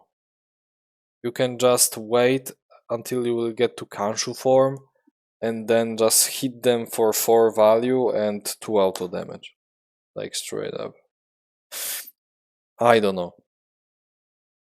And then there is the another aspect. Because I'm describing this card so much, what's like your other win condition? Brother, you even using this card on Kanshu is sometimes not worth it. Why so? Because you have 8s in your deck. If you are Kanshu, you can boost up a card. That's why I always win this one card. To up of 8. So there is like not even a conversation of like, should you play a total same thing to do, or that's why I always win. I mean, you can argue that if you are in the end game and opponent has like 2 health, you can play it and he will die, or he has like 5 health, so you can deal with the total same thing to do, and then finish him up like later. But dude, you can just hit him with that's why I always win, or good enough for us. That's the part I like. Feast of Kanshu. I'm not real. Past and present intermingled. Like, this auto damage is cool, but if you are Kanshu, you want to like deal as much damage as possible, and this card is just one of the options that you are choosing from. And I don't know if this option is that good. Because Kanshu is smacking so hard that this auto damage is almost like, no, not needed. On defense it's bonkers, but on offense it's like... But you want to play it with Kanshu because you are ignoring the 2 damage that you need to deal to yourself to deal opponent's damage. I feel it's similar case to Achilles, it's very similar case to the Achilles, that you are dealing so much damage with your +2 that auto damage is becoming like useless to you, because why would you deal auto damage if you can just smack the opponent constantly with super high values and eventually win? That's what I think about this guy, and now, and same goes for Alice, like for example. And now where should I put him? It will do the same thing. What is auto damage? Definitely not, because as I said, this card is somewhat like, it's powerful if you will use it with Kanshu. It like gives you the same power level, like that's why I always win, or good enough for us. So definitely not here. Almost no needed. I'm starting to thinking about this position, and I think the closest thing, if you compare those, is Jabberwock Alice, but higher. This card, totally same thing to do, is basically working and gives you the same feeling as Jabberwock hitting with his 4 value deal to auto damage. But now you got more like scenarios when you can use this card, because on Jabberwock you can just go in and hit the opponent, and that's the only condition to like scenario where you will be using this. But on Moon Knight you can use it on defense, and that gives it some versatility. Is it better than Raptors though? Not really. I Raptors rely on dealing damage like so much that I mean constantly dealing damage and hitting this damage through armor, that they will need this auto damage more than you. And Arthur for sure, because Arthur is like OTK based, and if without this auto damage he will just be not able to kill the opponent that quickly. And you're just fine. You can just find other cards that will be dealing damage. Overall, those characters are just whatever. I mean, auto damage is fine, but why would you use it when you have other options? Except Spike, but Spike is also like, okay, I deal you auto damage, but what now? So yeah, Moon Knight in my eyes is just...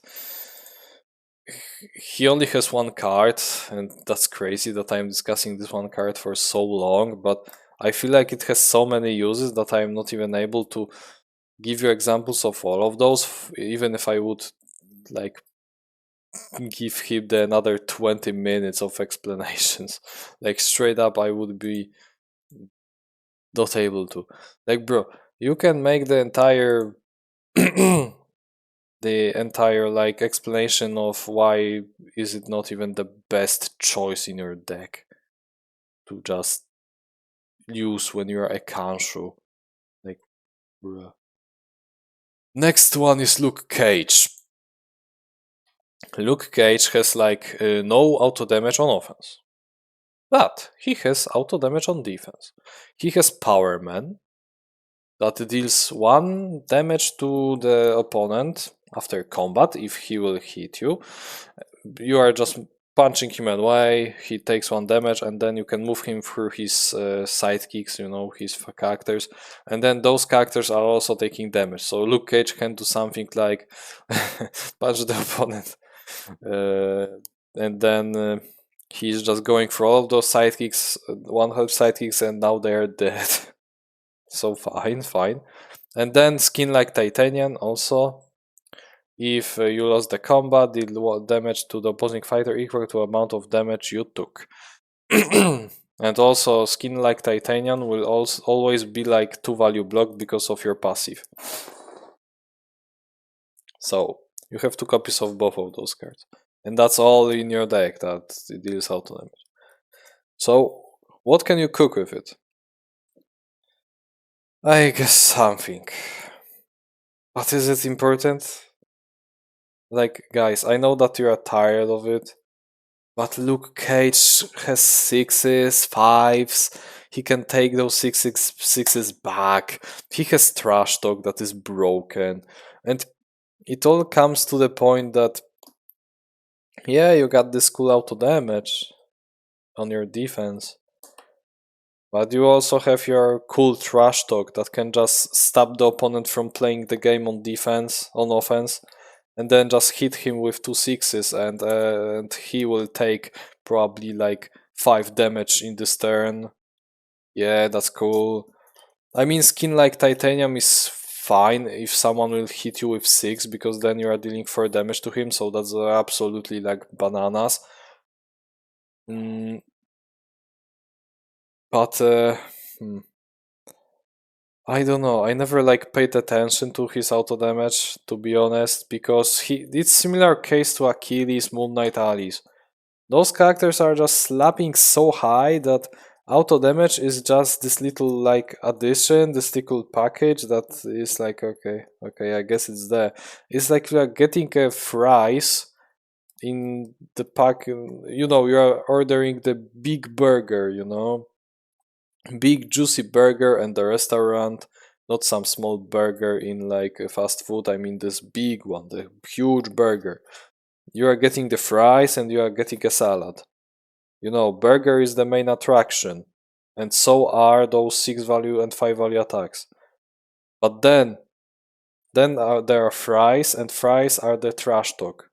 But then you got those salads next to this. And this salad is like, okay, you will still eat it. But is it the main attraction? No. And this is the Power Man and skin like titanium in my eyes. This is probably the best explanation that I can give about this one.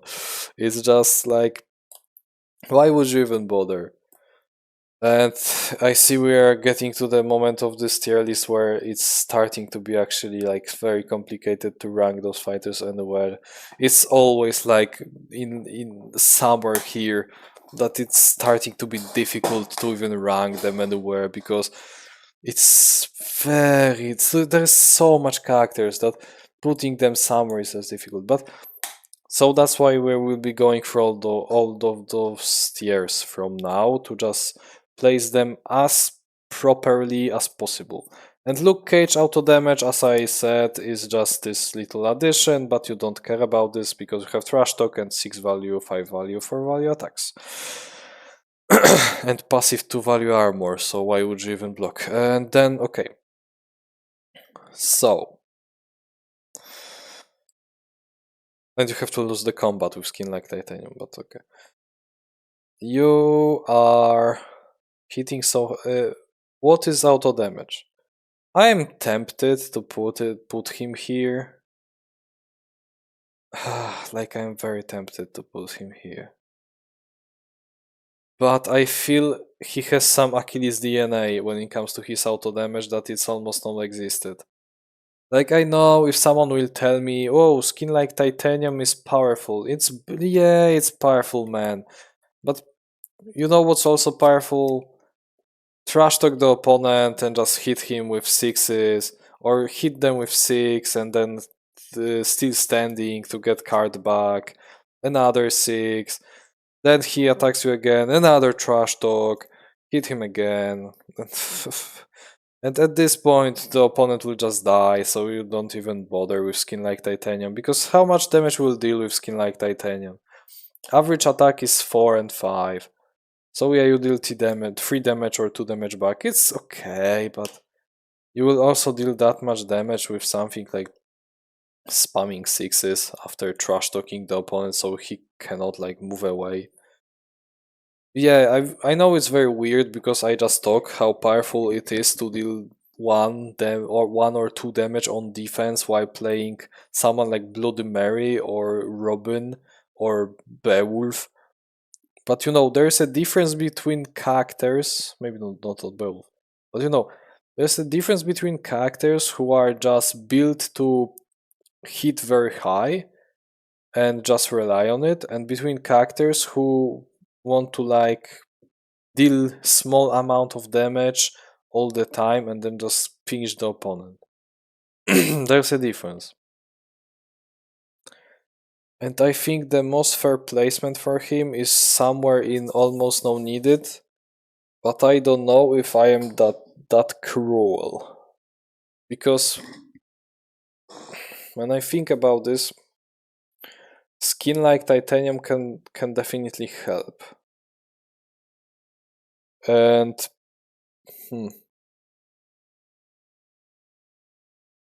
this is tough. Raptors definitely like have better.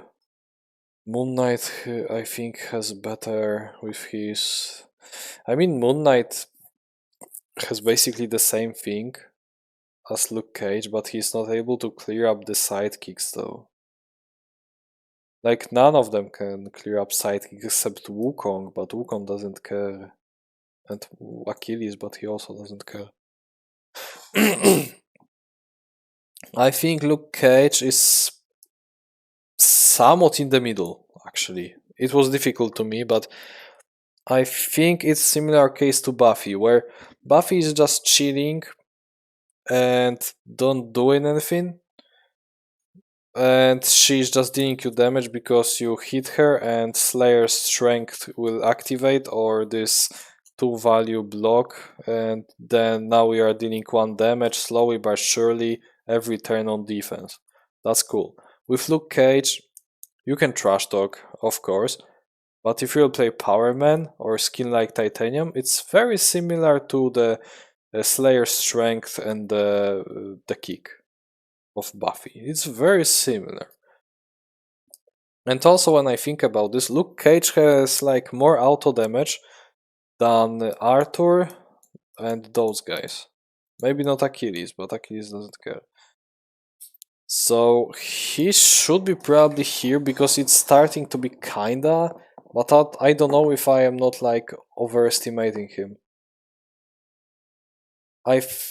Okay, never mind. He's in almost no needed, but at the top of it. Because the term almost no needed is the best description I could give for him. And King Arthur, yeah, almost no needed. But still, like, if Merlin dies, like I said, it's not like the end of the world that you didn't deal this to auto damage. With Luke Cage, and if you will just not deal damage with skin like Titanium, at least once, I feel like it's kinda bad actually. Like, it's somewhat bad. I would feel more like bad if I would lose skin like Titanium and not being able to play it, or Power Man, especially when Power Man is able to deal damage to sidekicks, than losing the Merlin scheme, the Restless Spirits. But Buffy is performing better in this category when it comes to. She kinda need this auto damage to win the game because she's lacking damage. Same for those guys. Maybe not Yennenga, but Yennenga is just chilling with auto damage.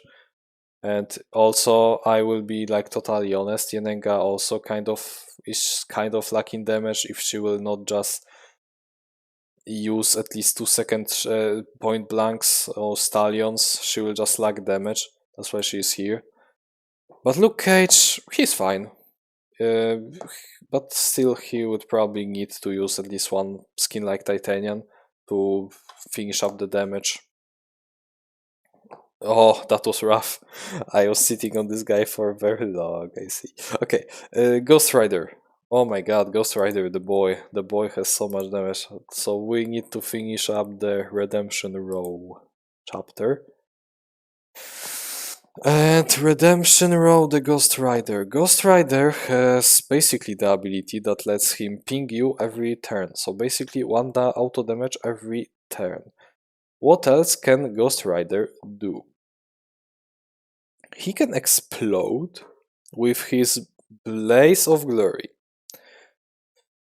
This 2-value attack that allows you to spend Hellfire to explode, dealing that much damage that you discarded to everyone in the zone, included Ghost Rider. So you can explode for 5 damage. That sounds very good. Oh, okay, you will hurt yourself, but you're a 17 health fighter and you can survive somewhat with Control the Demon, the Wicked will burn, or deal with the Devil. But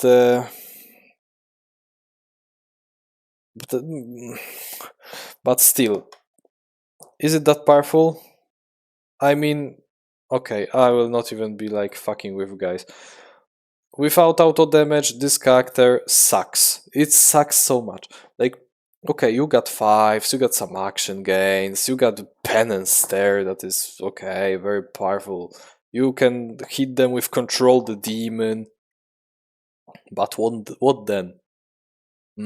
Tell me where is the damage? There is no fucking damage on this guy.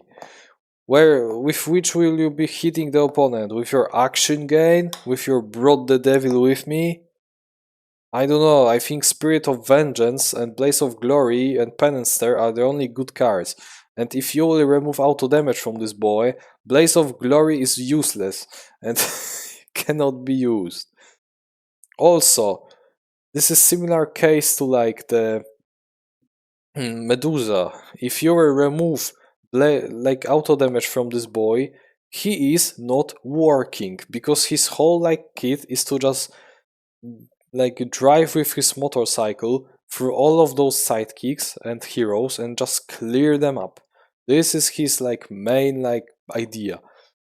And Blaze of Glory is very important for your game plan because you want to like blow up the opponent in the proper time when you already like dealt enough damage with your pink damage and Spirit of Vengeance, or control the demons and penesters. I mean, the whole fact that it's more powerful to just spend Hellfire to just vroom through the opponent is telling enough. Like you may say, "Oh, why would you not spend the Hellfire to draw 2 cards with Spirit of Vengeance?" Bro, because Spirit of Vengeance is like 5 value. It will deal some damage. Why would I need those cards? I can basically maneuver through opponent to deal 1 damage and draw a card. I am fine with that because I am aggressive fighter. Brother, I think Ghost Rider is suffering more than Medusa if you remove auto damage from him. Because Medusa without auto damage, okay, still you got second shots. You got harpies, you got discards, you have good value game. What does Ghost Rider have if you will remove auto damage from him? Brother, you got nothing. If Eredin will just play his scheme, he's just removing the whole character. I mean, I guess resistance to fire is so powerful because now he's like taking no fire damage from you at all. Brother, he just suffer. He just suffer if you will play something that neglect auto damage. I remember in the past when someone was comparing this guy to Moon Knight and people were telling that, oh, Kanshu can like ignore auto damage. That's why Ghost Rider is very bad against Moon Knight. And that was like, oh, I mean, in fact, that's true. And that was considered like he's unplayable against Kanshu. And Kanshu is only 1/3 of Moon Knight. Imagine what will happen if you are playing Titania. That will just stay on the glamour of sleep for the whole game, or Eredin, who is just playing his Might of a Nail and slaps you every fucking turn. What will happen? Bro, you are not able to play the game anymore. The only threatening thing about you now is this action gain thing that requires 2 Hellfire, so why would you even bother? Penancer, who is... okay, I mean, it's powerful still. And Spirit of Vengeance.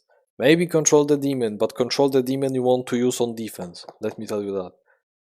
So, okay, you have 5 value attack, action gain, and attack that can be, I mean, powerful depending who you're playing against. Like, this character just doesn't work. I am thinking if he should be higher than Maldon. I think you are more cooked than Maldon even. I mean, Maldon still has Force in his deck, and he has card draw. It's difficult to rank him. He's definitely not higher than Invisible Man, because Invisible Man is basically lacking damage.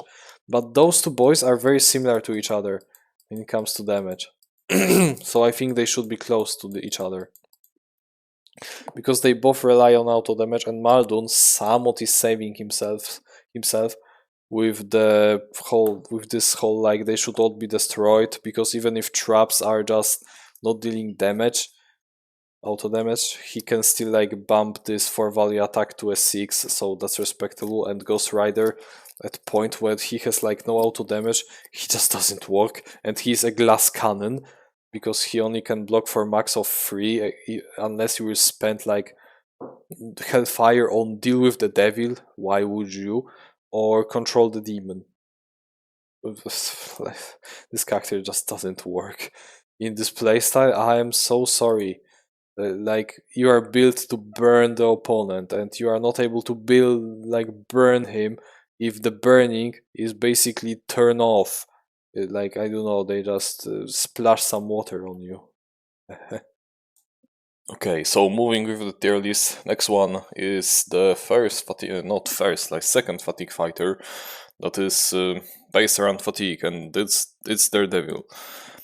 In his deck, there are like 2 cards that are dealing auto damage, and overall the character is not really dealing that much significant damage overall. So we already see that auto damage will be more like important for this guy. We got the card that is called Through Adversities, which is basically a stallion charge, but now you are using it on Scheme, so that's pretty cool. You can clear up sidekicks, move around the map. Also, it's pretty toxic if you play a Fatigue Daredevil, so yeah, fuck this card. And then we got the Son of the Boxer, which will deal 2 damage to the adjacent fighter. Adjacent fighter to Daredevil if Daredevil like lost the combat. So it's 3 value block, so let me tell you, you will probably lose the combat with it, so it's 2 auto damage. And now, Daredevil is a character that is based around infinite deck. I mean, his infinite deck is not guaranteed, but overall the character is designed to have infinite deck, which means all of his cards are somewhat bad. All of them are 3 value, almost all, except something like Devil of Hell's Kitchen and Man Without Fear. Rest of it is just 3 value Versatile, 3 value block, and schemes. In deck, where we don't really have any other sorts of damage, auto damage will be very important. However, it's still difficult to rank it, because if you play Daredevil, you might play this Daredevil who is constantly running away and only getting close to the opponent when he wants to hit him with devils. So you will be doing this little mind game of, you know, getting close to the opponent, hitting him with something like feint. So you will be baiting up their feint. And then later you will hit them with Devil of Hell's Kitchen, get cards back and all. In this playstyle, Son of the Boxer is kinda naughty, because they will be wanting like to chase you.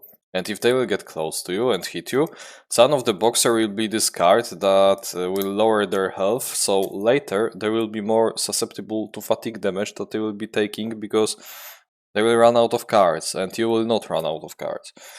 And yeah, this 2 auto damage from Sons of the Boxer is not like you have 3 copies of it.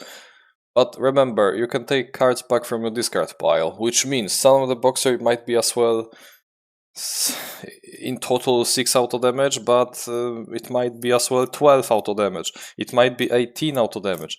It might be, I don't know, 100 auto damage. You see? That's pretty good.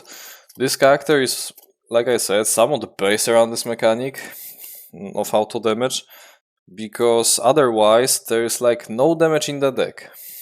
I also, even this card like Through Adversities is powerful in his deck, where you are lacking damage. I mean, it's not like you are lacking damage because you have infinite deck, it's more of your cards are so bad because all of them are 3 value and your ability is not really helping you with blind boosting. You don't want to really put yourself in this position unless you are playing for fun. And unless you put yourself in this position, you are not dealing damage at all, except Devil of Hell's Kitchen maybe. So this auto damage will help you for sure. and your cards suck, your values on cards suck because you have only 3s and that's all probably. That's all I would say. So auto damage will be basically like killing the opponent slowly but surely. With the Son of the Boxer and through adversities, especially with through adversities, because this card will help you clear up the sidekicks, clear up the big health sidekicks, clear up the heroes. If you can have as well like infinite through adversities, I mean it's still like one auto damage to the opposing hero, so it's nothing crazy. But in a character that has infinite deck, a card that deals 1 auto damage by existing is kind of stupid. And I know it's very difficult when you look at the whole picture of this character, because you might think, oh yeah, there is like auto damage, but it's not crazy auto damage. Why would I care? But then you understand that this auto damage is infinite. And the rest of his deck is kinda bad. That's why you must rely on auto damage. And that leads me with the question, where should I put him? We start from the bottom. What's the auto damage? Definitely not. You need the auto damage to win the game, to lower opponent's health. I mean, you can play with fatigue only, with attacking from time to time, but I guarantee you, like, through other adversities is kinda your like main game plan. Almost no needed, I wouldn't say it. Kinda? You know, I might think about this. He might be like kinda. Part of victory? Oh, for sure, part of victory. Because, like I said, we are lacking other sources of damage.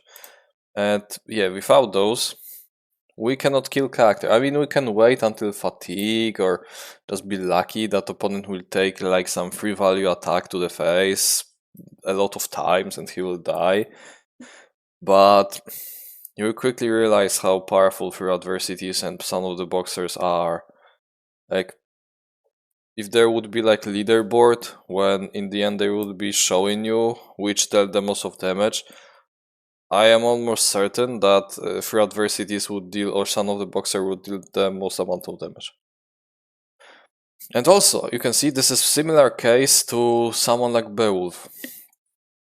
Beowulf is taking damage on defense, but he also has other ways to like hit the opponent and win the game without hitting the opponent on defense. And Wiglaf's scheme is basically like through adversities, but in other way. So Daredevil is already higher when it comes to like damage demanding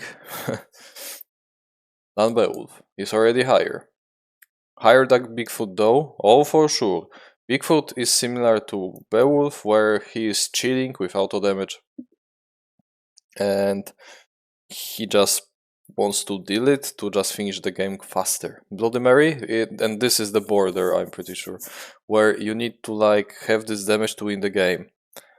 However, I think Daredevil is not in the spot to like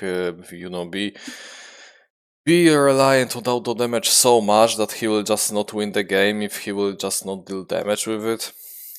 And Bloody Mary is the character that can win without it, same for Jekyll, but it will be so much more difficult.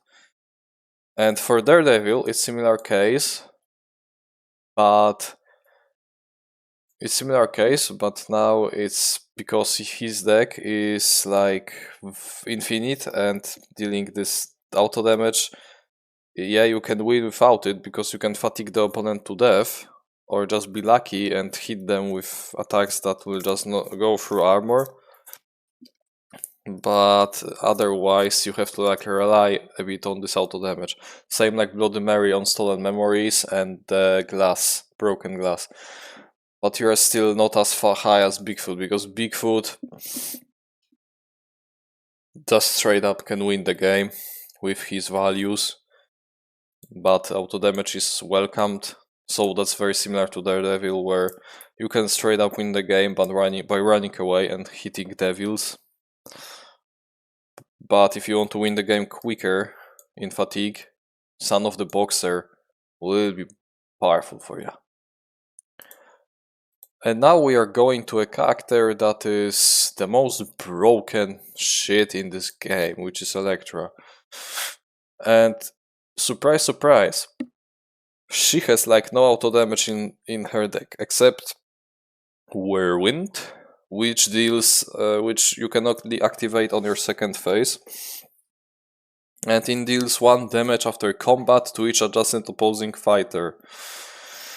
So yeah, it's while fighting for Elektra. The value of this card is 1 point lower, so it's like you can go in and slap the opponent sidekicks or they surrounded you, so you are now can play Whirlwind and just kick all of them to the ground.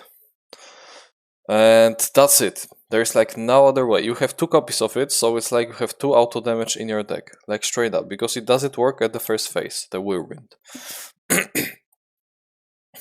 And that's the point where I am just want to ask myself, is it really like that important to play this card for Elektra? Let's like consider the fact that it's already a second phase. What does it mean? It means that opponent is probably dead because you did the combo on him. So this is the one condition. However, if he somewhat survived, Whirlwind can finish him off with his like 1-2 auto damage. But yeah, it's not like you have cards like something maybe like Hands of Red, Sai, that are basically also like deal 1 damage after combat because they are 4 value attacks, so they will eventually go through armors. You have also the Fists, Ninjutsus. You can do stuff with other cards. But Whirlwind is, in my opinion, the similar thing to Arthur's Restless Spirits. But now it's definitely not required. In case on Arthur Restless Spirits, if you like did your OTK, opponent will probably survive. He will be chilling on like 4 or 5 health. In case of Elektra, I think the opponent will be chilling on like 2 health. Or he will just not be chilling, because he'll be dead.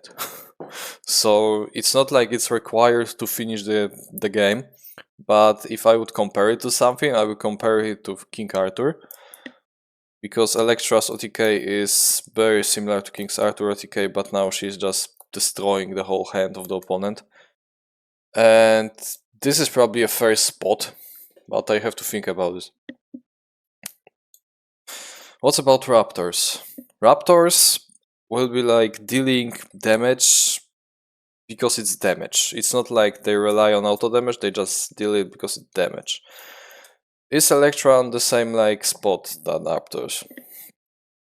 Definitely not, because she want this auto damage to finish the opponent if he is like very low. However, it's not like you have tons of other sources of damage to kill the opponent if you didn't kill him with your OTK after reviving. So that's a problem. And only having 2 auto damage in the whole deck, like I remind you again, whole deck, you have only 2 auto damage. That's like nothing special. If opponent will be on something like 5 health after your OTK because he's very chunky, you are just not doing anything with this. You can lower his health to 3, but now you will still be running around, hitting him with 4s, with 4 value attacks, with something like 2 value attacks, 3 value attacks, and hoping that he will die, or he will just die out of fatigue. So it's definitely not like that important, but it's not like those type characters, because those big hit characters like Moon Knight, Alice, Achilles, they just don't care about this auto damage because they can deal the damage in another way. Spike, it's whatever for him. He just wants to deal damage somewhere, so it's okay. And Raptors, yeah, they also like have tons of sources of damage and action gains, so they kinda don't care about auto damage. And you? I mean, you also kinda don't care. You are on the same league like King Arthur, but you care even less about this auto damage from whirlwinds, because your combo is so, like, your RTK is so devastating, even if opponent will counter it somehow, that you will not find yourself like needing to hit them, because they will like enter fatigue very quickly and just die before even you withdraw the whirlwinds. So yeah, but it's still like more important to have this auto damage on character that just keeps opponent at low health than just it's still more important that having this auto damage on character that is just don't care, wants to deal damage anyway, like Spike, or with those guys that are basically going in, hitting the opponent, and they're fine. They don't care if it's auto damage or not. So yeah, it's only because you are the OTK character in your second phase, and you have to find a way to like deal damage to the opponent. And this 2 auto damage is kind of balance, actually. Yeah, we are speaking about Elektra, so balance is the last word that we will be using. But yeah, it's balanced way of balancing her auto damage, because having only 2 auto damage on character that can do some stupid things like her is like okay. Then we got Bullseye. I was thinking that this guy has basically like no auto damage in his deck, but I was wrong. He has the card called Ricochet that he has 3 copies of, and it basically deals 1 damage to a fighter in the fighter's zone that you are attacking. So you can see the vision. This auto damage, yeah, you have like 3 auto damage in the whole deck. You're a very like aggressive character. Again, you're basically a ranged Robin. And also, again, will Elektra cry if Eredin will disable her auto damage? Not at all. She will just win by the fatigue. In case of Titania, it's worse. Like much worse, but Titania will not live to this moment. But yeah, Bullseye. It sucks that you have to like hit the opponent's sidekicks, at least I think it works that way, that you need to hit the opponent's sidekick with the Ricochet to deal this 1 damage to the opposing hero that is in their zone. So it's like there is 3 auto damage in your deck, but the condition is kind of like stupid and Disneylandy, that you have to like have the sidekick in zone the opponent. Let's say you have who can you have in your zone? You can have Dracula in the zone that you are hitting with, and sisters are close to him. So we are shooting Dracula with 3 value attack, versatile, I mean in this case. He just no, maybe he didn't really take damage even, and then Ricochet will hit 1 damage to the sister, so she is dead. Okay, that's the way to clear up sidekicks. However, is it optimal way to deal with this auto damage, to use this auto damage? That's the fair question to ask, because how likely it is to deal the damage with 3 value versatile? It's unlikely, because like most average block is 3 value, especially in the old game days of Unmatched, and it's also a trend nowadays that 3 value block is the like most base one. Still, I don't care what others said. I know Witcher that kinda like destroyed this whole idea that 3 value is the main value, and kind of busted it buffed it up to the point that 4 value is the most like common value. But now with Stars and Stripes, I'm pretty sure we are coming back to the 3 values base value. And with all other sets that were being releasing, like Turtles and all. So, I think the best way of using this is to find a sidekick that is like chilling in the opponent's zone, throw the Ricochet at him, and then use the Ricochet auto damage to deal it to the opposing fighter. like this 1 damage. Because you will do it that way, you will basically speed up the damage. It's not like you are hoping for damage, you are choosing to deal damage. And I think it's better way to clear up the opponent's health than sidekicks that you don't care about because you are Bullseye, so you are shooting through them from the other side of the map. So why would you even hit sidekicks with this effect? So that's pretty cool effect. 3 auto damage with the deck. Is that reminding you of something? Yep, it's the good old Robin. And also, you are the same archetype of character as Robin. Well, maybe you are a bit of the action game character more, but the concept is the same. If playing Bullseye, you want to deal damage as quick as possible in the small numbers and with action gains, but it's basically spamming more small numbers at the opponent. Bullseye don't really have high value attacks in his deck. I mean, he can slap you with 6s or with undefended 4s and with 5s, so that's high, but it's like he will be constantly hitting you with small numbers, and those small numbers will be adding up in the end eventually.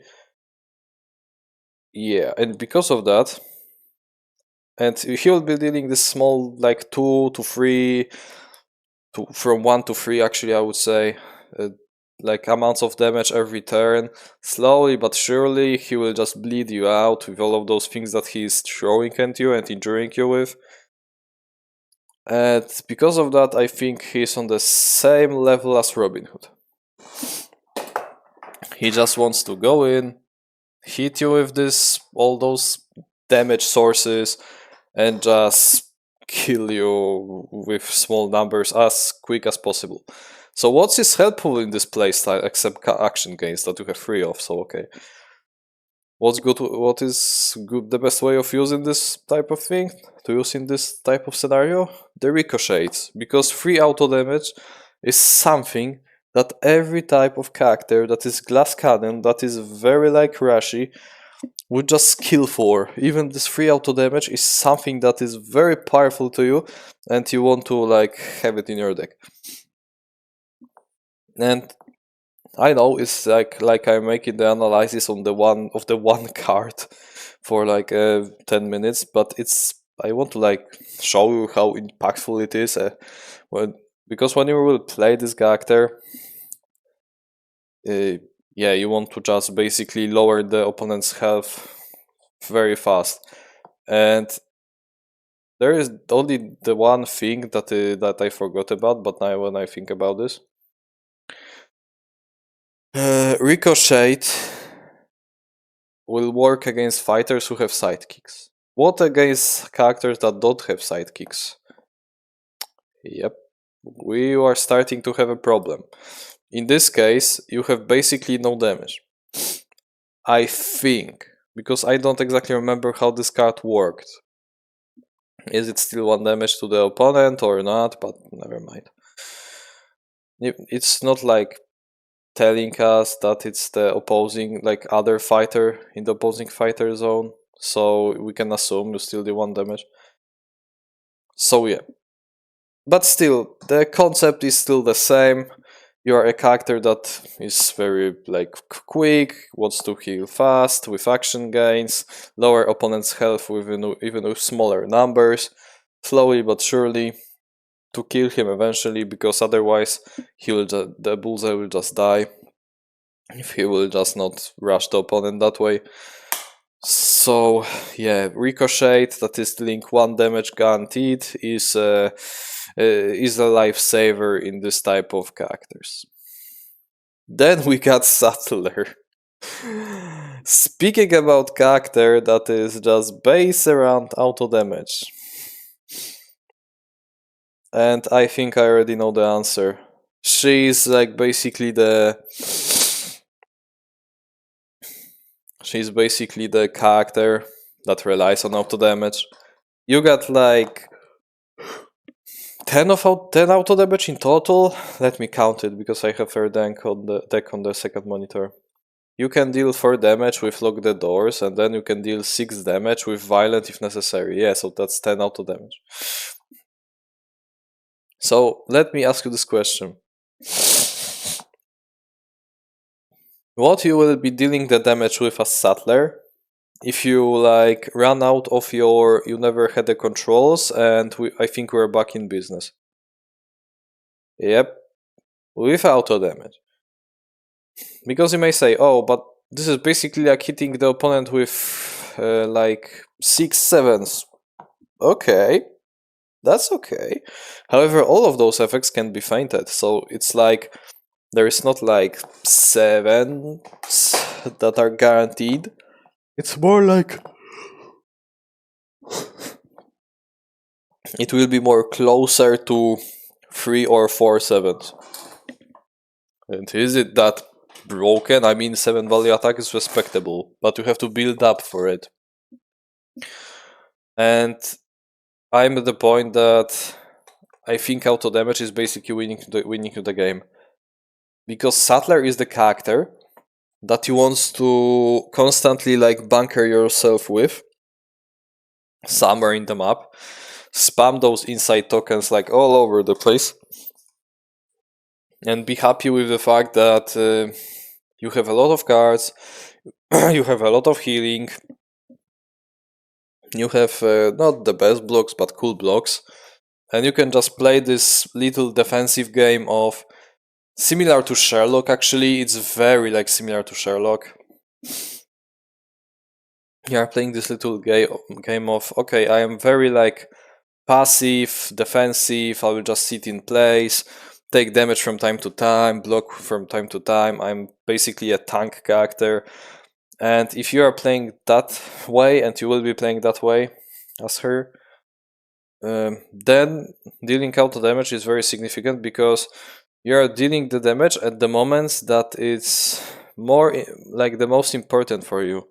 So in moments where you are just doing the thing that is the best for you, which is defending and sitting in the place.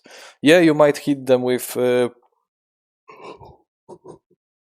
I think we are back in business if you are playing for this, going for this play style, because you will be sitting with the whole hand full of cards. So hitting opponent, I think we are back with business is now like cruel. Especially after playing on defense, lock the doors. So now they took like 2 damage. And dealing auto damage on character that one is defensive is powerful, like so powerful. And second of all, on character that has like basically no offensive power if she run out of those big hits. Because what you will be hitting the opponent with when you will run out of I think we are back in business and you never had control. I think with sexism in survival situation, but it's more of the block against heroes only. So that's bad. And there is like nothing more, because rest of your deck is like 3s, 2s, and nothing else. So you cannot like win combat with those. That's why you're so like reliant on the auto damage. Imagine if someone will disable Sattler's auto damage. What she will do? Nothing.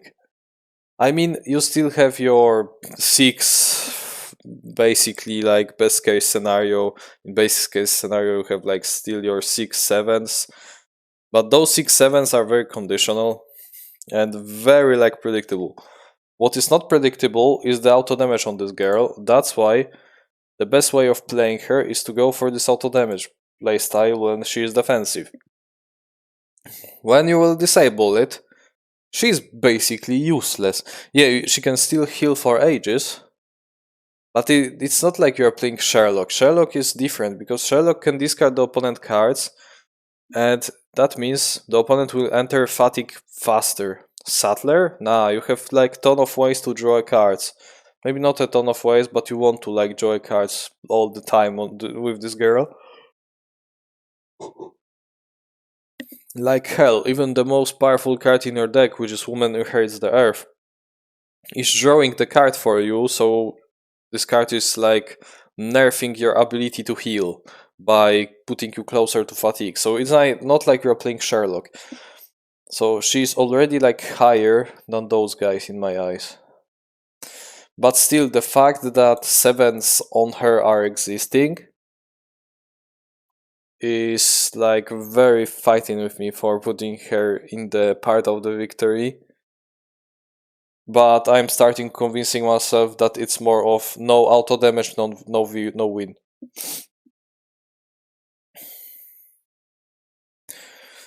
And let's analyze it one by one, because I want to be very like detailed with this tier list. I don't want to miss anything. Little Red. Okay, you can spam the opponent with sixes, with your free value go through armors, with your hands, with your force, steel. So we already have like better firepower than Sattler, whose sevens are conditional so much and can be countered by just playing feint, because she will be not hitting with anything else than it. Maybe with regroups to bait the attacks, but we are not talking about those interactions. We are talking about amounts of damage. Medusa? Oh hell, I don't know. This is the moment where it started to be complicated, because Medusa is basically on the same level. She has also sevens, but her sevens are basically like Sattler sevens. And I think Medusa is kind of more cooked if you will disable her auto damage, because you are basically removing half of the character. While removing Sattler, you're also like removing half of the character, but offensive cards are still working, you know? They're still working. Yeah, that sucks that you will be like not dealing damage by playing your best playstyle possible, which is defensive playstyle, so because of that she should be higher, but I think Medusa is suffering more because you're moving more crucial parts of her than removing those aspects of Sattler that just make her not deal damage on defense. So eventually she will be lacking the damage. So by removing her damage on defense is basically a death sentence for her. But Medusa is still more cooked. Yeah, like definitely. But Sattler, I think it's first placement to her. Like looking at her deck alone, she's not like very like destroyed. If you will remove her auto damage, she still have like those sevens, so that's fine. She has a lot of healing, so she can like stay on the battlefield for a while, just block and then go for healing, go for bait attack with regroup, then with 7 and so on, so on. So she can do something, but it pains, like it hurts you that you have no auto damage, because Violent if necessary is one of the best cards in her deck. And Lock the Doors also. But yeah, Sattler would be definitely here. And I think we are jumping straight to the T-Rex, but I just need to look at her deck. Yeah, T-Rex has tons of auto damage. She has, first of all, she got the most important auto damage, which is Reckless Lunge. Dealing 3 damage to the opponent and to yourself in the way of auto damage is just cruel. You have 3 copies of it, and you will be also taking those cards back from the discard pile with 65 million years of gut instinct, probably, because this is one of your best cards in the deck. If you will just say, because you have like 62 copies of the 65 millions, so we can take 2 of those Reckless Lunges from discard pile, so we have like 5 of them. How much damage you are dealing? Auto damage. 15! Brother, I mean, you are also hurting yourself, so it's like you hurt their opponent and you're hurting yourself. It's the same way as we did with Kanshu. I mean Moon Knight. And that was pretty naughty on Moon Knight alone, but with T-Rex, it's 1 damage more. And also T-Rex has a huge health bar. But even if you have this huge health bar, I don't see like yourself dealing that much damage to yourself just to deal damage to the opponent. Of course, 15 health with auto damage, like dealt like that, is very, very, very powerful. Because some characters don't have the like privilege of taking 15 auto damage to the face, because they don't have that much health. Like I am guarantee you, 90% of roster is not able to do this. and the rest of the roster will be just left with 3 health probably, and they will die to other things. But T-Rex? Nah. T-Rex will be like chilling if she will deal 15 health to herself. She will be having like 12 health. But so yeah, that's huge auto damage potential. And you have also card Trash. After combat, if you want the combat, deal 1 damage to each opposing fighter in their zone. So it's cute, because now you are dealing even more auto damage by existing. You have to like probably spend a card for it, because you have to win combat. So it's winning the combat with 2 value versatile is delusional. That's why you probably will boost this card, because you can boost it, and then deal 1 damage can be kind of worth it. Like on this type of character, sure. However, I think if you will just play T-Rex and go for something like, for cards like Momentous Shift, When Dinosaurs Rule the Earth, Commanding Impacts, 50,000 pounds of muscle, you will be fine. You don't need to like go for this huge auto damage thing by trading your health to deal auto damage. But do you care about this auto damage? Oh boy, you care. And why so? Because you're a similar character to those aggressive ones. You know, you want to kill the opponent as quick as possible, but to achieve this, you have also like hurt yourself.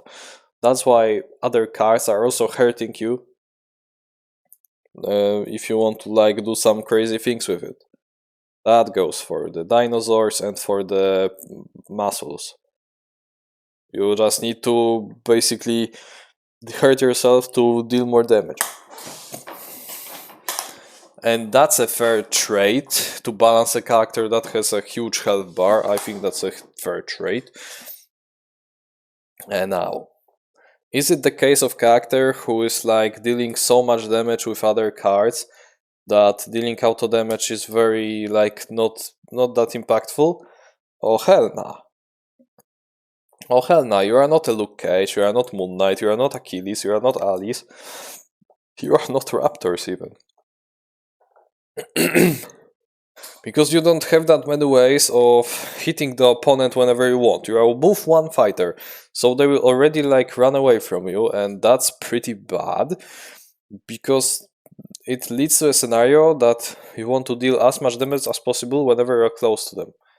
And also there is this other aspect of Reckless Lunge just having so much damage that if you're playing against 14 health fighter, if you will play 1 Reckless Lunge, you already dealt like 3 damage to them by just auto damage alone, and that's nothing for you. For them, it's like 1/3 of their health, and that's pretty bad for them. So Reckless Lunge, by existing, is already like, if you will disable Reckless Lunge, it's like you're missing something from this character, you know?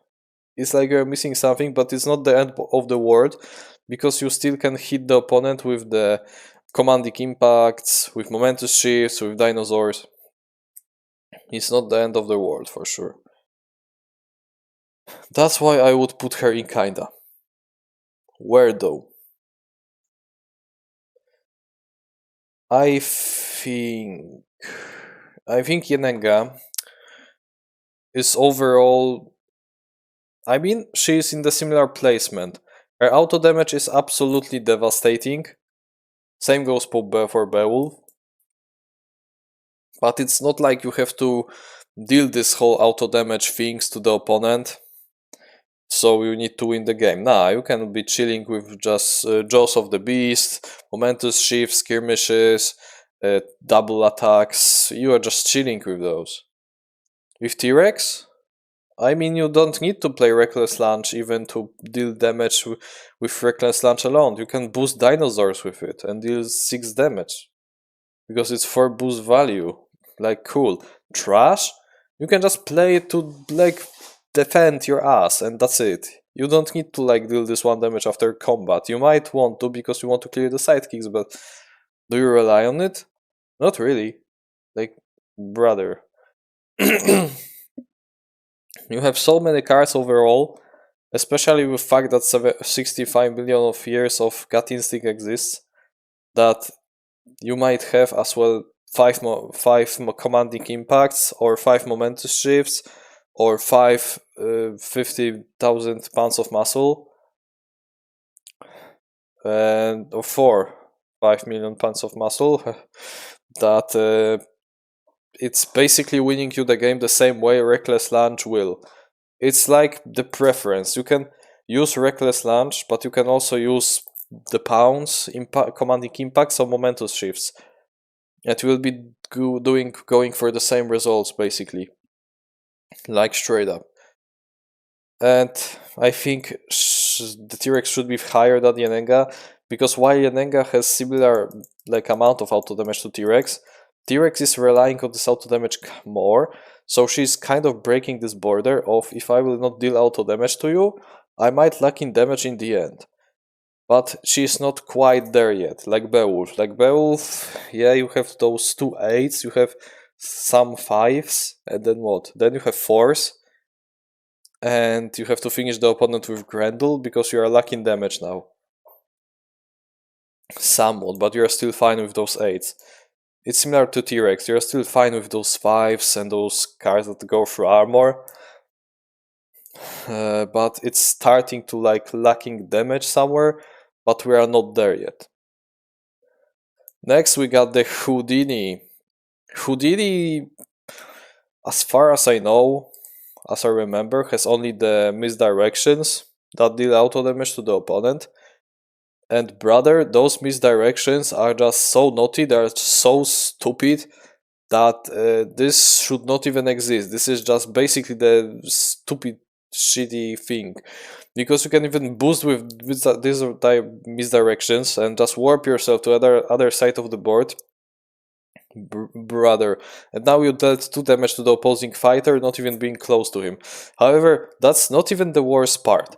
The worst part is, you might play, of course you are playing this whole like, and the beautiful best, then you are playing the set up the stage, so we are just destroying their defense, then you play the big reveal, haha, and you use 2 misdirections on it, or 2 misdirections might be stupid. You use my 1 misdirection, and then you are using like something like 3 value boost or 4 value boost. And now with 6, you basically deal 6 damage, probably undefended, or defended with something that is stupid, and then 2 auto damage. And you can take this auto damage back to your hand, and you can do this 2 times. So what now? Now you are able to deal like 4 auto damage on character that is the OTK character who is ripping out the feints from the opponent whenever he wants, can warp to other side of the board, can deal this 2 damage whenever he wants. It's like you have restless spirits, but now you are just saying when you want to play them. Like, you also have like Killer of the Dead, but also you are just telling whenever you want to play it. It's like you would have the Medusa scheme, but now it works in all zones. This is just stupid. And the fact that you can have 4 copies of it, because you use 2 of them on the big reveal, or flourish, is just it's just bad. Of course, you have no other ways of dealing this auto damage. You have like no other ways to deal auto damage from your deck. But these little misdirections are enough to just make you sick. Because 8 out of damage on character who can just destroy you in 1 turn is thing that is illegal. It sounds illegal. Brother, he doesn't really like even need to use misdirections with the big reveal. You can use it with something like flourishes, even 2 copies, and he might be fine. Because then he dealt you like, I don't know, 9 damage with the grand reveal, the big reveal, and then what? Misdirection you to death? Okay, this is stupid. You see how stupid it is to deal this much auto damage on this type of character. Hmm. So now let's think about, let's say Eredin played this scheme before you played the big reveal. Do you care? No. Like, you still deal 9 damage to him, why would you care? Titania disable your auto damage for the whole game. Do you care? No. Because you will just discard her base defense and hit the her with 9 2 times. This is stupid, and then probably in case of Eredin, he will just lose his like Might of a Nail because he will be warping to the other side of the board with some other stupid cards. He will lose the Might of a Nail, and now you can just hit him with 2 misdirections while boosting, and he is dead. Like, this is just stupid. Is this auto damage as powerful? It is. It is broken, like so broken, but can you play without it? I do not. That's the thing. So let's maybe just look at the tier list at the side. Was that auto damage? Oh, definitely not. I mean, you need this auto damage to like deal with the opponent, to kill him, and you can do some crazy things with it. So yeah, you need it. It's not like you can delete it from this character's deck. I mean, you can delete it and he will be balanced somewhat, but no. Almost no needed. Definitely not. You need this auto damage to because you're the OTK character. And you want the same treatment of having similar things to Arthur, Elektra, Dracula, and Jekyll. You want to have those auto damage tools to finish the opponent. But your like auto damage is basically the best auto damage the whole game. Like Dracula seduction is conditional because you need to like sweat your ass to keep the sisters alive. Jekyll, yeah, you will be hurting yourself to even get in the opponent's zone close to him to use this auto damage. It's still not bad, but compared to Houdini, it's just it's like Houdini's cheating. King Arthur, you have to keep Merlin alive, so that's bad. And Elektra, also like mainly like no disadvantage, but you have to get to the second phase to use it, and opponent can just rush you and you will die. Houdini, haha, like nothing happens. You just play misdirections, boost your movement with it, and then boom, 2 damage. Stupid. Okay, back to the topic. Kinda. I think kinda will be the place where I will place this guy. Because part of the victory, okay, it might be. But you know what's the part of victory for Houdini? Set the stage and something like a magician never reveals his secret because it has high boost. Cards like sleight of hand to bait the opponent from one next trick. Those are the cards that are part of your victory. You might win without those, but they're part of your victory. Auto damage no win? Oh my god, no. Like how your auto damage game will how you will even change if they remove auto damage from you. Like nothing probably will change because you will still discard their best card, best feint, and then just bank them with big reveal 2 times. And then you can take those cards back. You can gain the action to bait them even more. I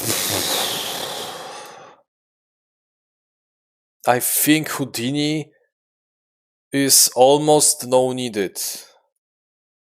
Buffy needs this auto damage more than Houdini. Because Buffy, in her case of Buffy, that's the like we are talking about winning the game and not winning the game.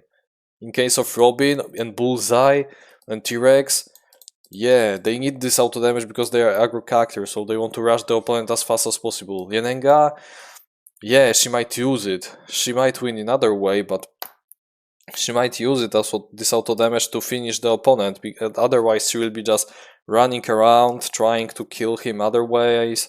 But the point blanks and the Stylon charges will just help her to finish the opponent. Same for T-Rex, same for Bullseye, same for Robin, same for Buffy. For you, yeah, you will just finish the opponent that is like basically hurt, bleeding, injured, and almost like at the death's door.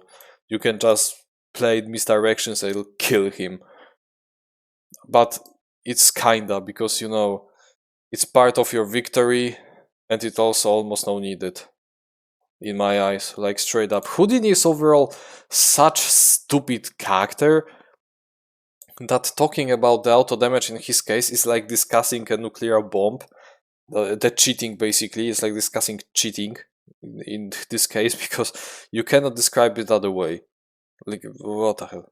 Then we got more balanced version of Houdini, in my opinion, who is the Genie. Genie has some ways to deal auto damage, and for the most part it will be like one auto damage.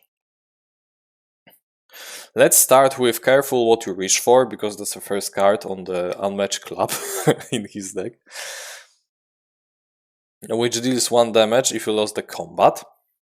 With 4 value attack you will not lose the combat, but still it's basically saving your ass from not dealing damage if you are hitting the opponent with 4 value. Okay. You have also something like I'm freed, so you can place Genie in any space and deal 1 damage to all adjacent fighters. Very cool. It's like wily fighting, but now remote. You have the Imprison Wrath, which allows you to discard 2 cards and deal 2 damage to the adjacent opposing fighter. And then you have something like I grant you death, so you can deal 1 damage to adjacent fighter. And that's it. So as you can see, Houdini, we all know that it's a character that is also based around this kinda OTK, kinda combo type of playstyle, where you are just sitting somewhere close to the opponent, letting him hit you, so you can use your Prison and Torment to draw a lot of cards, get your 3 wishes, use your 3 wishes, and then just bank the opponent with some crazy 3 wishes turn with, I don't know, these cards, changing values to 4, all of those crazy things that you can do. Drawing tons of cards in the process, so you're able to gain yourself more actions with your wishes man command, with your ability. And then all of this little auto damage is coming to you. Why so? Because you need to finish the opponent. And with what you can finish him with? You have like basically no good attacks in your deck, except Careful What You Wish For, which is 4 value, and you have 3 copies, so that's cool attack, but it's only 4. So where is all this damage that you need to deal to the opponent after you just lower his health to, like, let's say 5, after using the big 3 wishes turn? It is in the auto damage, in the Imprison Wrath, in the I'm freed, and Careful What You Wish For, and I grant you death. All of this auto damage is there. How much you can deal the damage with it? If you add all this up, it's like it's 12 damage. So that's very respectable. And that's the moment where I start to think, yeah, you are basically similar to Elektra. Very similar to Elektra in this aspect, and also similar to Arthur. However, I also feel like Genie's auto damage is far more like difficult to just put off than those characters like Arthur, Elektra, Dracula, and Jekyll. Because getting close to the opponent as Houdini is sometimes because yeah, he's ranged, but you want to like get to the opponent to even trigger this auto damage, because all of those effects are adjacent except I'm freed, but I'm freed is a different story. But I don't know, it's not like I'm very crazy about this auto damage, because the truth is, if you will just not set up this huge turn with 3 wishes, the opponent will just not crumble, he will just not lose that much health, and this auto damage will just not win the game for you if you will just not go for some crazy 3 wishes turns. Also, would you use all of those cards when you play Free Wishes turn? Unless you are playing the Careful What You Wish For, I don't know if you are playing those. Because you have like better priorities. You have something like Sultans, like Wish Is My Command.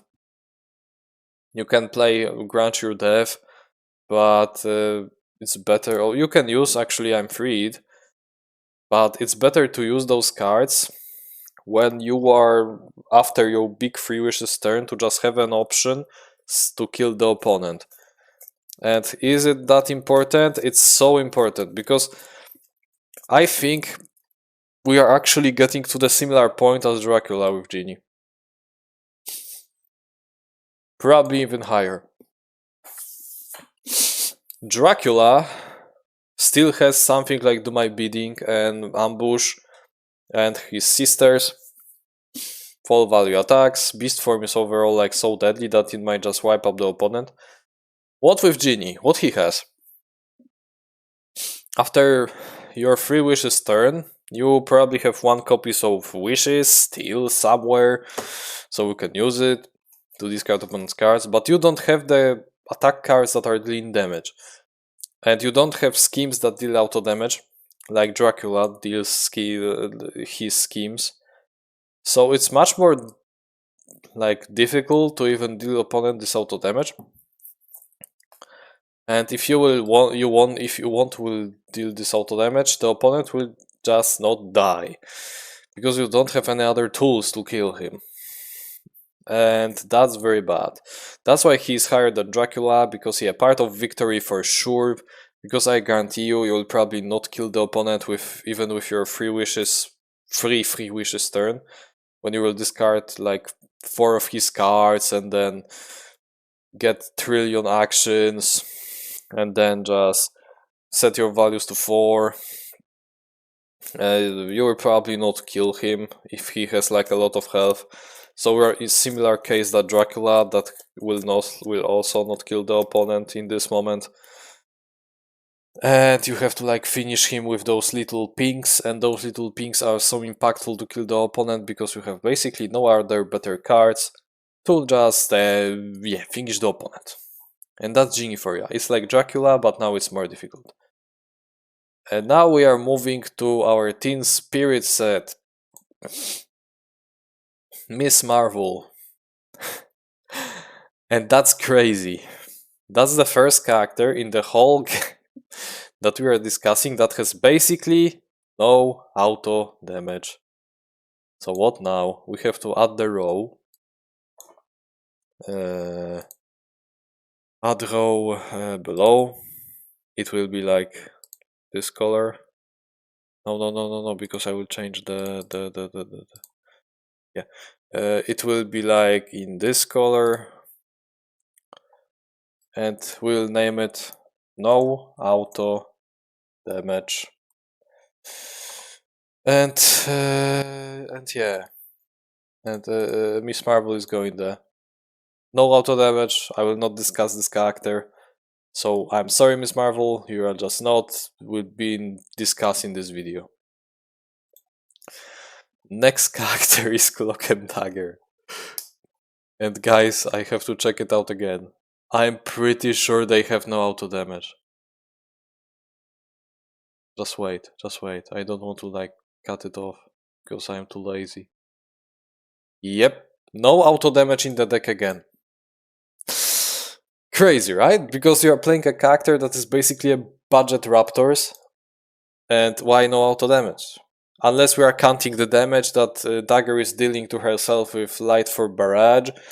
But in this case, we would also like count everything like, T-Rex auto damage. But then we are getting to Squirrel Girl, and Squirrel Girl is saving the is saving this whole set because she has this little card called Horde of Squirrels, which deals 2 auto damage to the opposing fighter if he is like adjacent to 4 or more squirrels, and it basically becomes something like all of those things that we are discussed in this video already. So something like Jekyll's 2 damage, Angel 2 damage, Medusa's 2 damage schemes. So it's also a scheme and it deals damage. The condition is somewhat more stupid. I would say also that this win condition is unplayable because it like not giving you action, but you have to set it up somehow. So we are just roaming around with your squirrels. You are placing them next to the opponent in your first action, and in your second action, you're playing your scheme and dealing 2 damage. Okay. Is it good though? You have 2 copies of it, so it's like 4 auto damage. Squirrel Girl, in my eyes, is a character that is very controlly. She has actually very good stats. I know she is bad, but her stats are respectable. You have a lot of force, you have cards that can go through armor, you have cards that give you movement, you got some big hits with, I don't know, kick butts, or bite of steel. Call of the Mild is, my opinion, very powerful. Get them Tipito is also like very strategical game card. So in case of character, and also got healing. In case of character who is constantly like playing this slow tactical game, 2 auto damage is somewhat impactful because you're already playing like slowly. So if you will be dealing this 2 damage slowly to the opponent, it's fine for you. Because you can just go on for as long as you want with Squirrel Girl, unless you get bad draw with cards, with blocks. And also, eventually you will be lacking damage. Of course, you have something like Kick Butts or Bite of Steels. Or this one card that goes through armors. Unbeatable Squirrel Girl, you also have this. You have all of those cards, but I think you will be lacking damage also, and that's where the Horde of Squirrels, I think the name of the card is, the Horde of Squirrels, yeah, will come and save you. Some may say she's the OTK character, but I don't find her to be the OTK character, because her playstyle is more of the tactical. You need to be tactical to get the rewards. It's like we are playing Spike, but now the shadow tokens can move. And in playstyle of character that is slow and hits the opponent with somewhat big hits that are tactical, it's alright. However, will you cry if Iridium will disable your auto damage? Will you cry that you will be not able to play the Horde of Squirrels? I don't think so. I don't think so. That's why Squirrel Girl is in kinda. But it's the same kinda as Buffy. I just think is Buffy higher than Squirrel Girl. It's a similar case, but now Buffy is dealing this damage on defense. It's auto damage on defense, and eventually it will add up. If Iridium will disable this auto damage, it's like not the end of the world for Buffy. For Squirrel Girl, I feel like it's similar. Both of those girls have similar tools to deal with the opponent, slowly but surely. But I think with Squirrel Girl, you are more cooked. That's why she might be higher than Buffy. Because, yeah, you can just smack opponent with high values and all, but eventually this lacking of damage will come in clutch, because the fact that it's so conditional to deal a lot of those high value attacks, while with Buffy you don't have the condition. You just slap the condition, yeah. Just slap the opponent with 5s, with 4s, with 6s if you pick Thunder, and you are cool. Squirrel Girl has to work through all of those things that included summoning squirrels next to the opponent, like all of those things, and eventually just hitting him for something like 8. If yes, eventually she will be able to play it. So she's not as comfortable with this type of things. That's why the Horde of Squirrels is more significant to her, to just finish the opponent. And also they have similar health bars, so that's cool. But yeah, I feel Squirrel Girl should be here, and she's also like saving the set because no other Teen Spirit fighters have the auto damage. I don't know if it was to balance the set around those fighters, but that's kinda like funny when you think about this. Yeah, but Squirrel Girl, very cool control character with this for auto damage that can not maybe swing the game, but make the opponent more like vulnerable to your attacks. So yeah, really it's kinda sometimes you can use it, and sometimes you just don't care about this because you are using other things. Yeah. Alright, next one is the Black Widow. The past fan favorite character of, I don't know, every tournament person, I guess. And her auto damage is where do I even start? Let's start with the main like idea. You have this control character that can pick two paths. You can go for the path of discards, where you discard the whole hand. Oh no, maybe not the whole hand, but you discard the cards from the opponent's hand. And then you are hitting him with your fives. That was effective in the past. But also you have missions that are dealing auto damage. So when it comes to auto damage, she got the two missions. One that is dealing auto damage to the adjacent fighter. Okay. And other that is dealing auto damage everywhere on the board to every opponent. Okay, you can take those missions back 3 times. So if you add the damage, how much is it? It is 4 plus 3. It's 10 damage. 10 auto damage. Is it good? Rather, it's game changing. In her case, it's game changing. Why so? Willow is a character that was very good at controlling the game. You had a lot of sidekicks. You get this one mission that basically wipes out all of them. You got the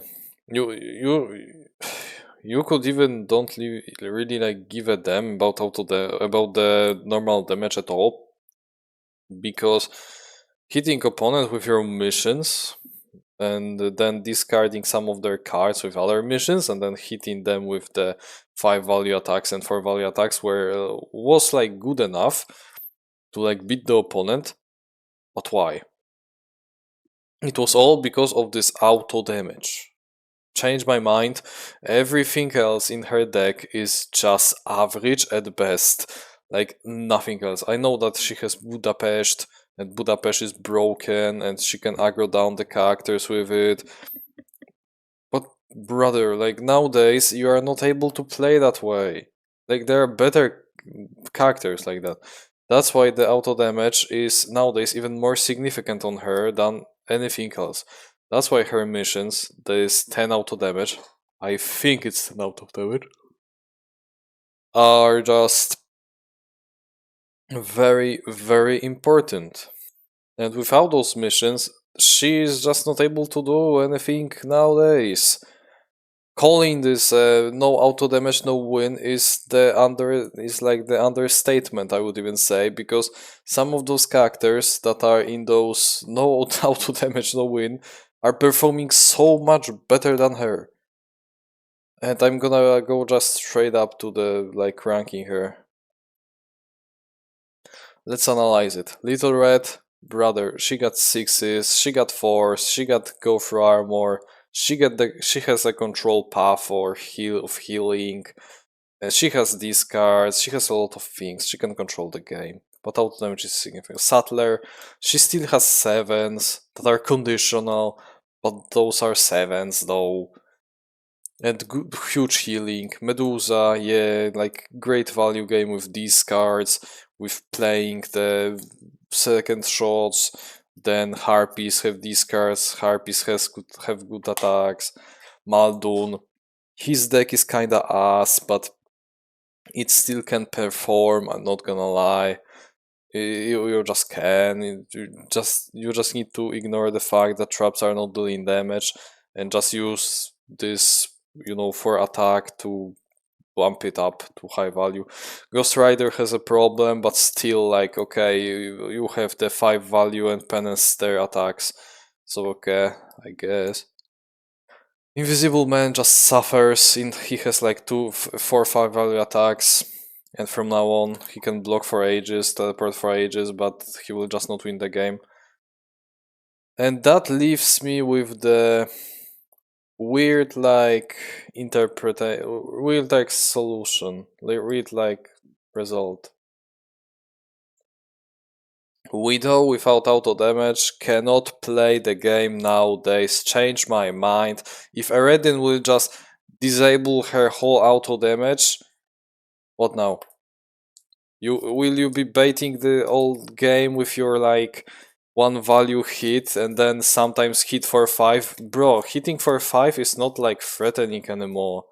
Hitting with force, yeah, good luck winning combat with this to discard the opponent card. Even if you will win the combat and deal 1 damage and discard 1 card, because that's probably the most common scenario, if we consider winning, then yeah, you discard 1 card, deal 1 damage, and now what?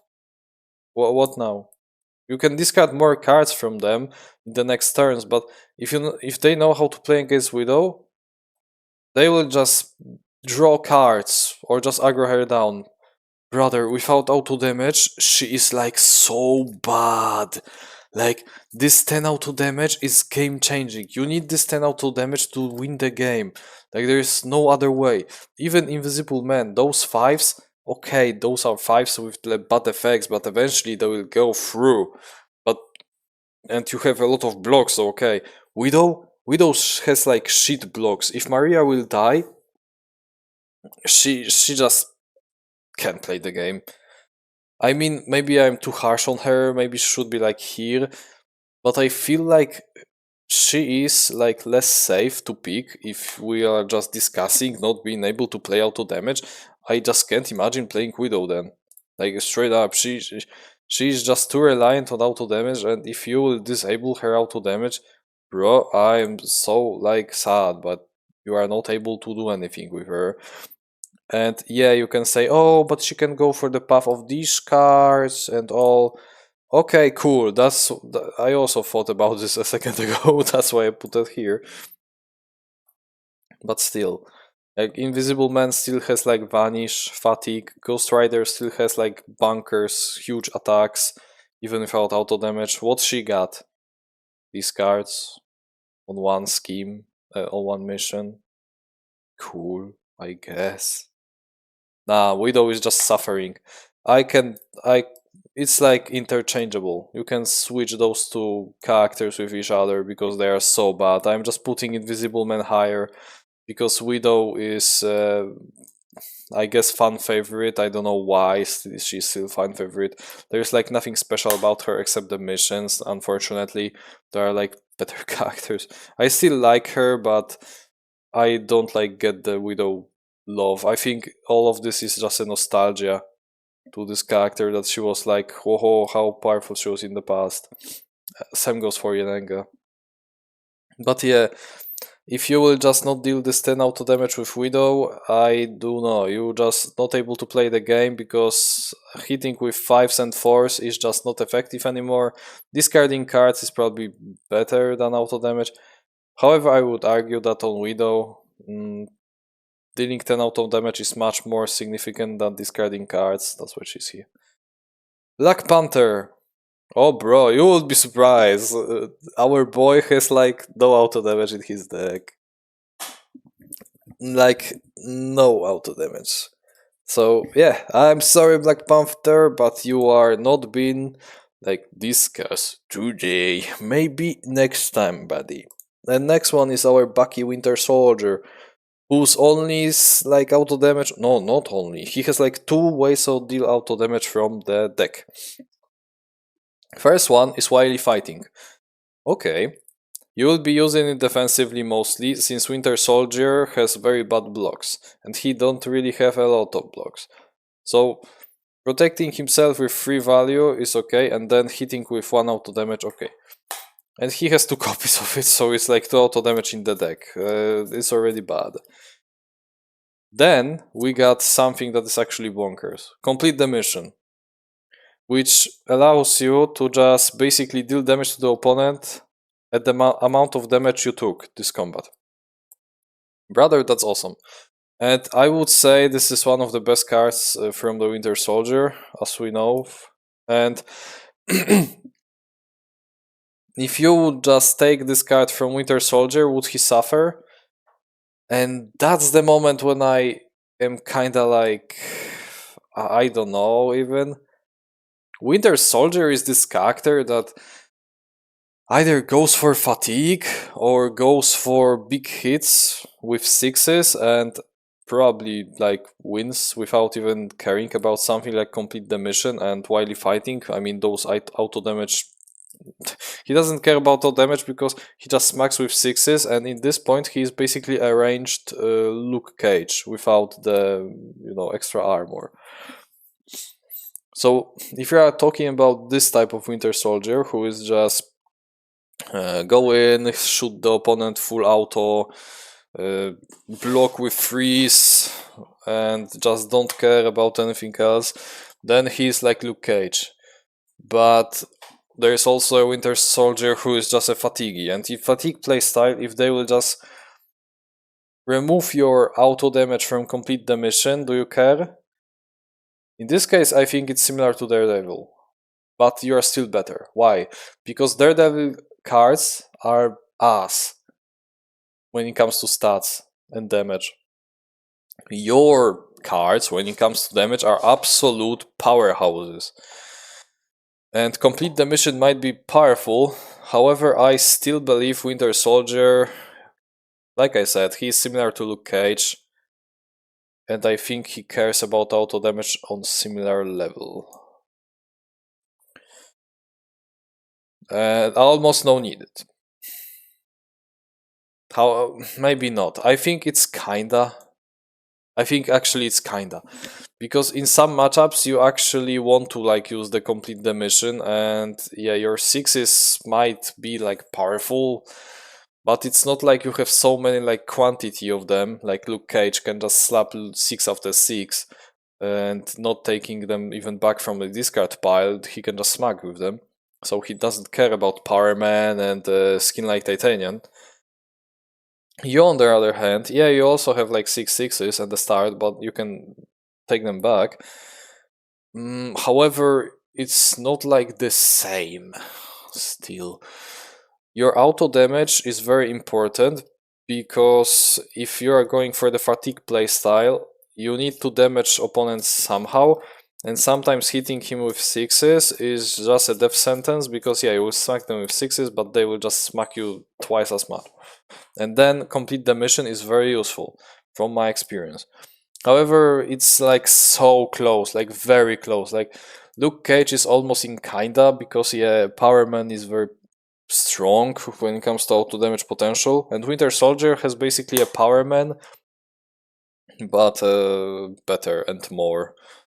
So yeah, I think you need to like deal this auto damage with wily fighting, with complete the mission from time to time to win the game, because 6s on their own, yeah, they will win the game for you.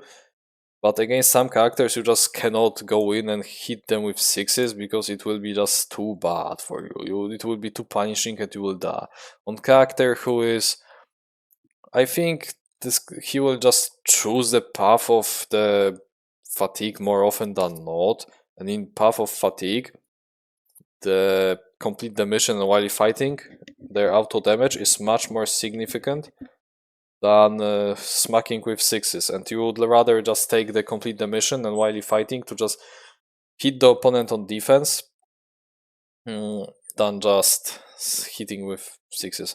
And also on the aggressive playstyle is very good because yeah, hitting the opponent on defense is very good, and smacking them next with 6s is like, yeah, they will just die faster. That's why this auto damage is more significant, much more significant than Luke Cage's, because you want to kill them faster. Because Luke Cage has this whole like comfort of having trash talk, so he doesn't care that they will just smack him because he can control them with his like power mans, with the trash talks and other things, regroups even. Winter Soldier doesn't really have this like comfort because he's just getting slapped all over the place and he will die very quickly. That's why he needs to damage the opponent while defending, because he will just not survive as long as Luke Cage. He doesn't have any good effects to perform that. And there is this Houdini, and I don't know what should I like think about Houdini. I mean, Houdini is fine, this placement.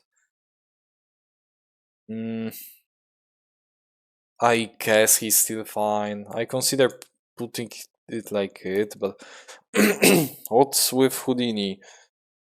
Houdini's misdirections are very like also not very significant. They're kinda useful, but it's hard to compare Winter Soldier auto damage to Houdini auto damage because they are like two totally different archetypes, two totally different playstyles, and two totally different types of auto damage. That's why I will be not messing with it.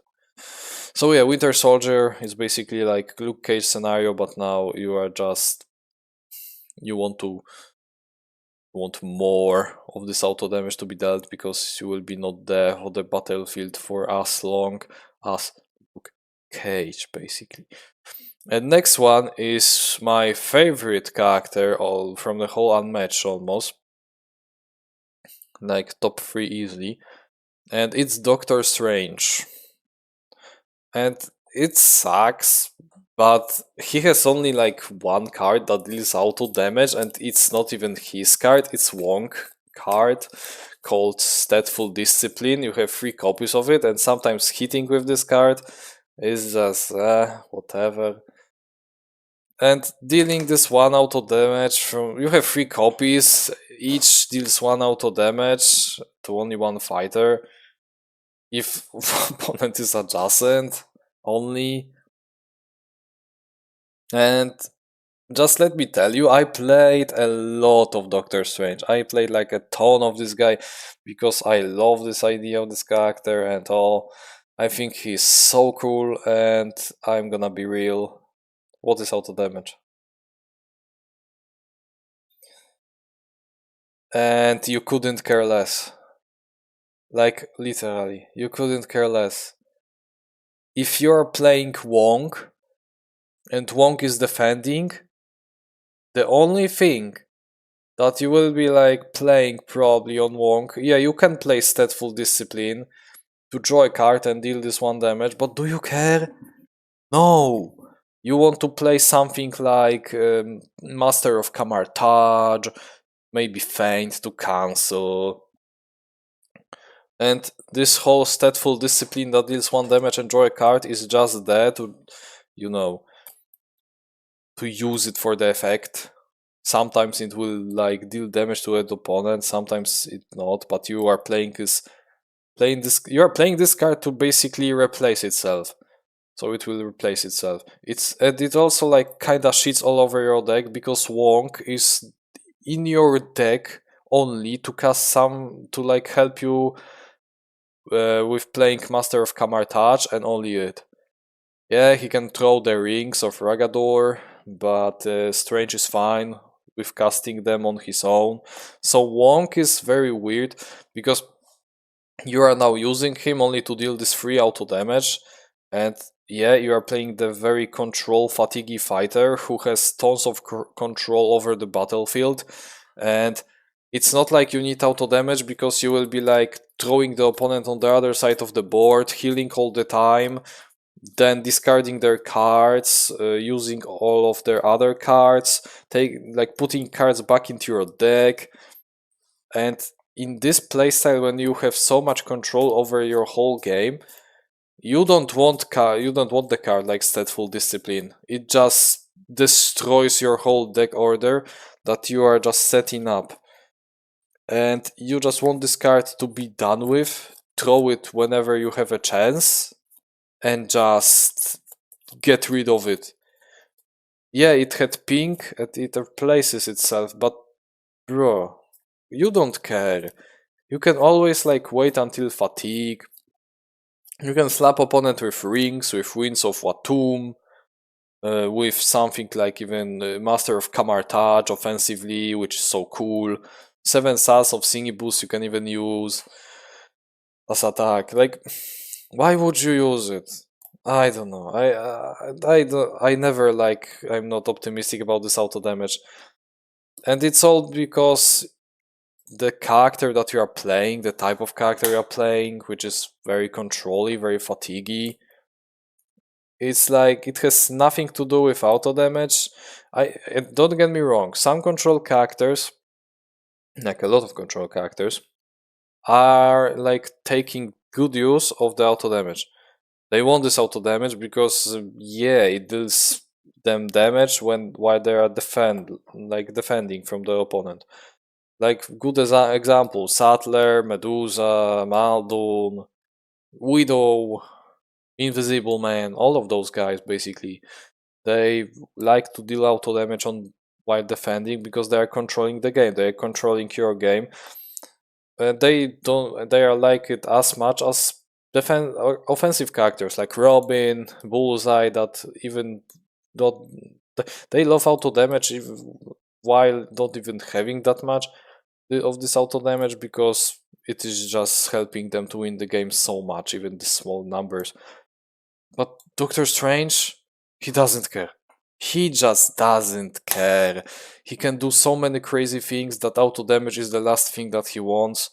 Because why would he deal this auto damage when he can do so many tricky things and so many fatiguey things that, yeah. And yes, he's higher than Sinbad.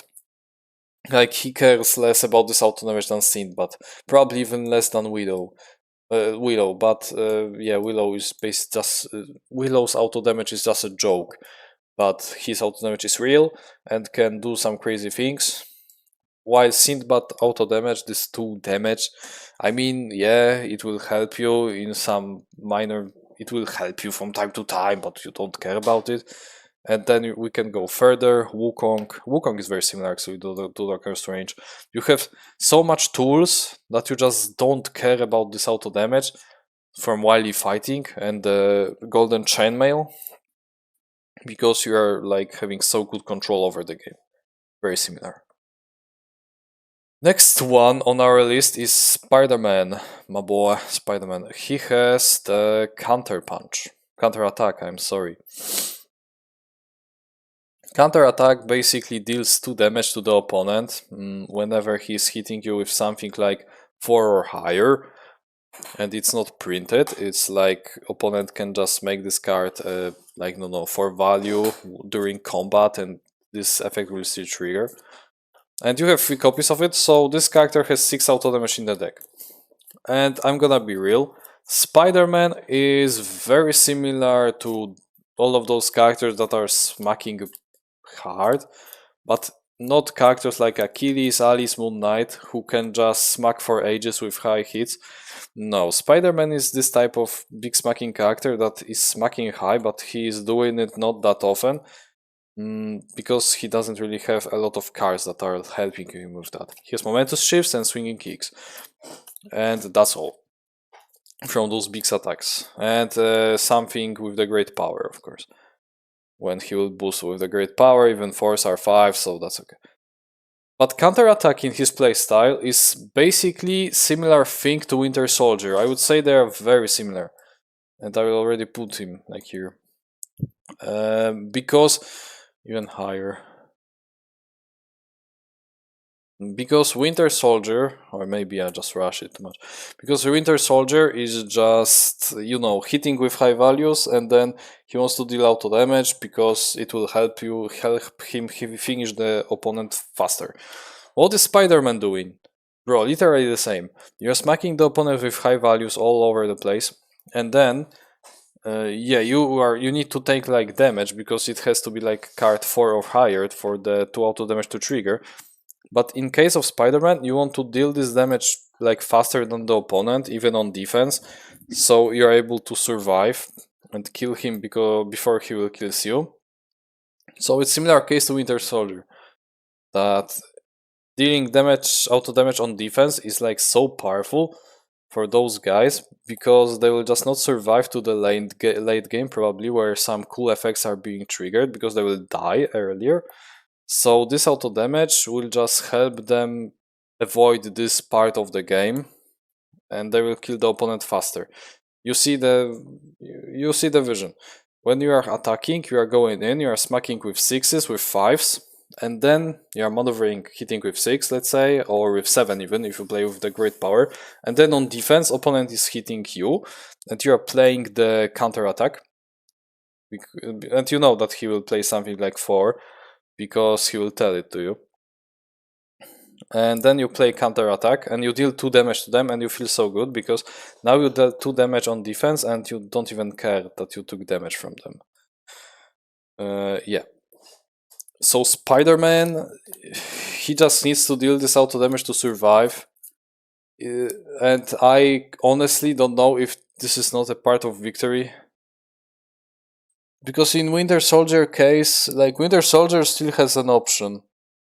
He has an option to just smack so many times that opponent will just die, and protect with freeze. Also, he has more auto damage and better auto damage. But Spider-Man, he doesn't really have this privilege of smacking so many times, because he doesn't really have that many of those big hits. He has 3 momentous shifts, 3 swinging kicks, and that's all. Like, Winter Soldier will just take his 6s back and smack again. Luke Cage will do the same, but Spider-Man, it's not even similar. So yeah, I think he should be in part of victory, unfortunately, and that's when I'm starting to consider placing him probably here. Because you see, it's similar also to Bloody Mary, where Bloody Mary is... I mean, she's aggressive, and she also smacks with big hits, and this 2 damage with broken glass is basically like counter punch from Spider-Man. But Spider-Man, in my eyes, is like more cooked than her in this case. He's doing the same thing that she does, but now he's just a weaker character, because except dealing high values, he is like not doing anything else. While Bloody Mary can just go for combo, he can just do anything, like nothing he can do when he's not going for big hits. And also, will he cry if I already will disable his counter attacks in the proper time? He will. Unfortunately, he will. Because, yeah, where is the damage then? He will smack Eredin 3 times with momentous shifts. Okay, Eredin might take overall like 3 damage from this interaction, or even, oh, maybe not 3 damage. Let's say 5 damage from all of those interactions. Then with swinging kicks, Eredin takes like, again, like 5 damage. He has 4 health left. Where is this damage? In the counter attacks.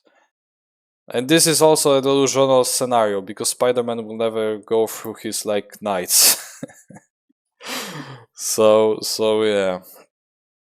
And also Spider-Man would die before would be even able to do this. So yeah, this auto damage is very like important for Spider-Man, unfortunately. Without it, you are just lacking damage. You are not like Winter Soldier, like this guy, like Luke Cage, that can just go in and smack for ages. Nah. You just have very limited smacking.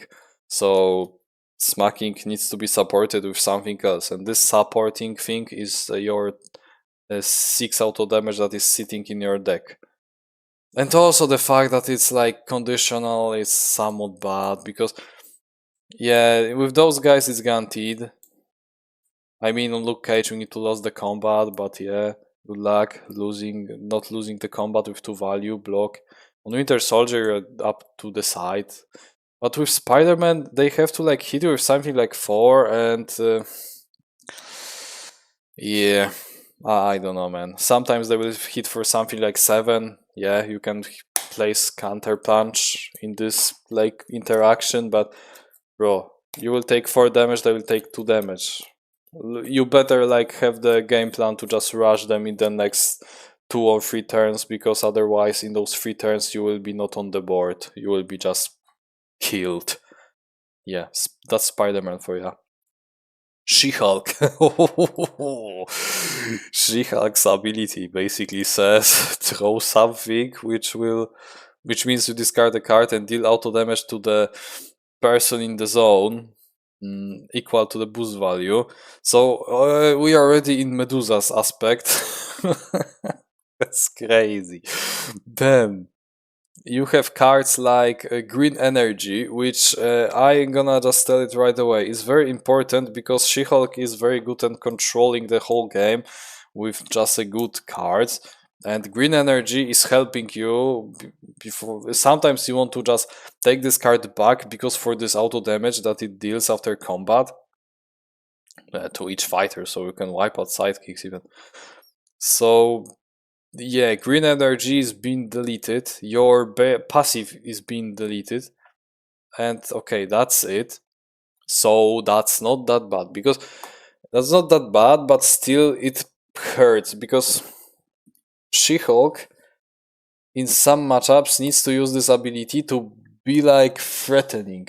If she is like, if you will just disable her ability, like, oh, this is very cool scenario. Eredin just disables her ability. Now, he's just not scared to be in her zone all the time. Because she will just not throw anything at him.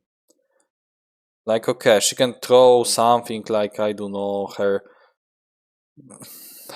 double Jeopardy, the defense rest, seize and diseased, which are 2 values. So yeah, this is like small numbers, but eventually those numbers will add up. So she's losing like tons of damage. However, She-Hulk is so like comfortable, like this is very like powerful and cool character that I feel like even if you will disable her ability, we will disable the auto damage from green energy. Even with this, I'm pretty sure she is fine. Like totally fine. Why? Because she has sensational, so she can take cards back. She has like Omega level, so these cards. She has Savage She-Hulk that is still 9, no matter what. The Medusa's Gaze of Stone is like high attack, but if you will just delete auto damage, it doesn't matter. She-Hulk Omega is always 9, like no matter what. You can disable auto damage, haha, nice story. She will just leap towards you and smack you with 9. You know, the, it's not like they're even removing your ability, they're just taking 1 damage. Not taking, they are just removing this 1 damage from your green energy, and green energy is somewhat important, but yeah, it's still like 4 value versatile. In this case, if they will just remove the auto damage, it's 4 value blank versatile, so it's still fine. It's basically Sai from Raphael's deck, so fine.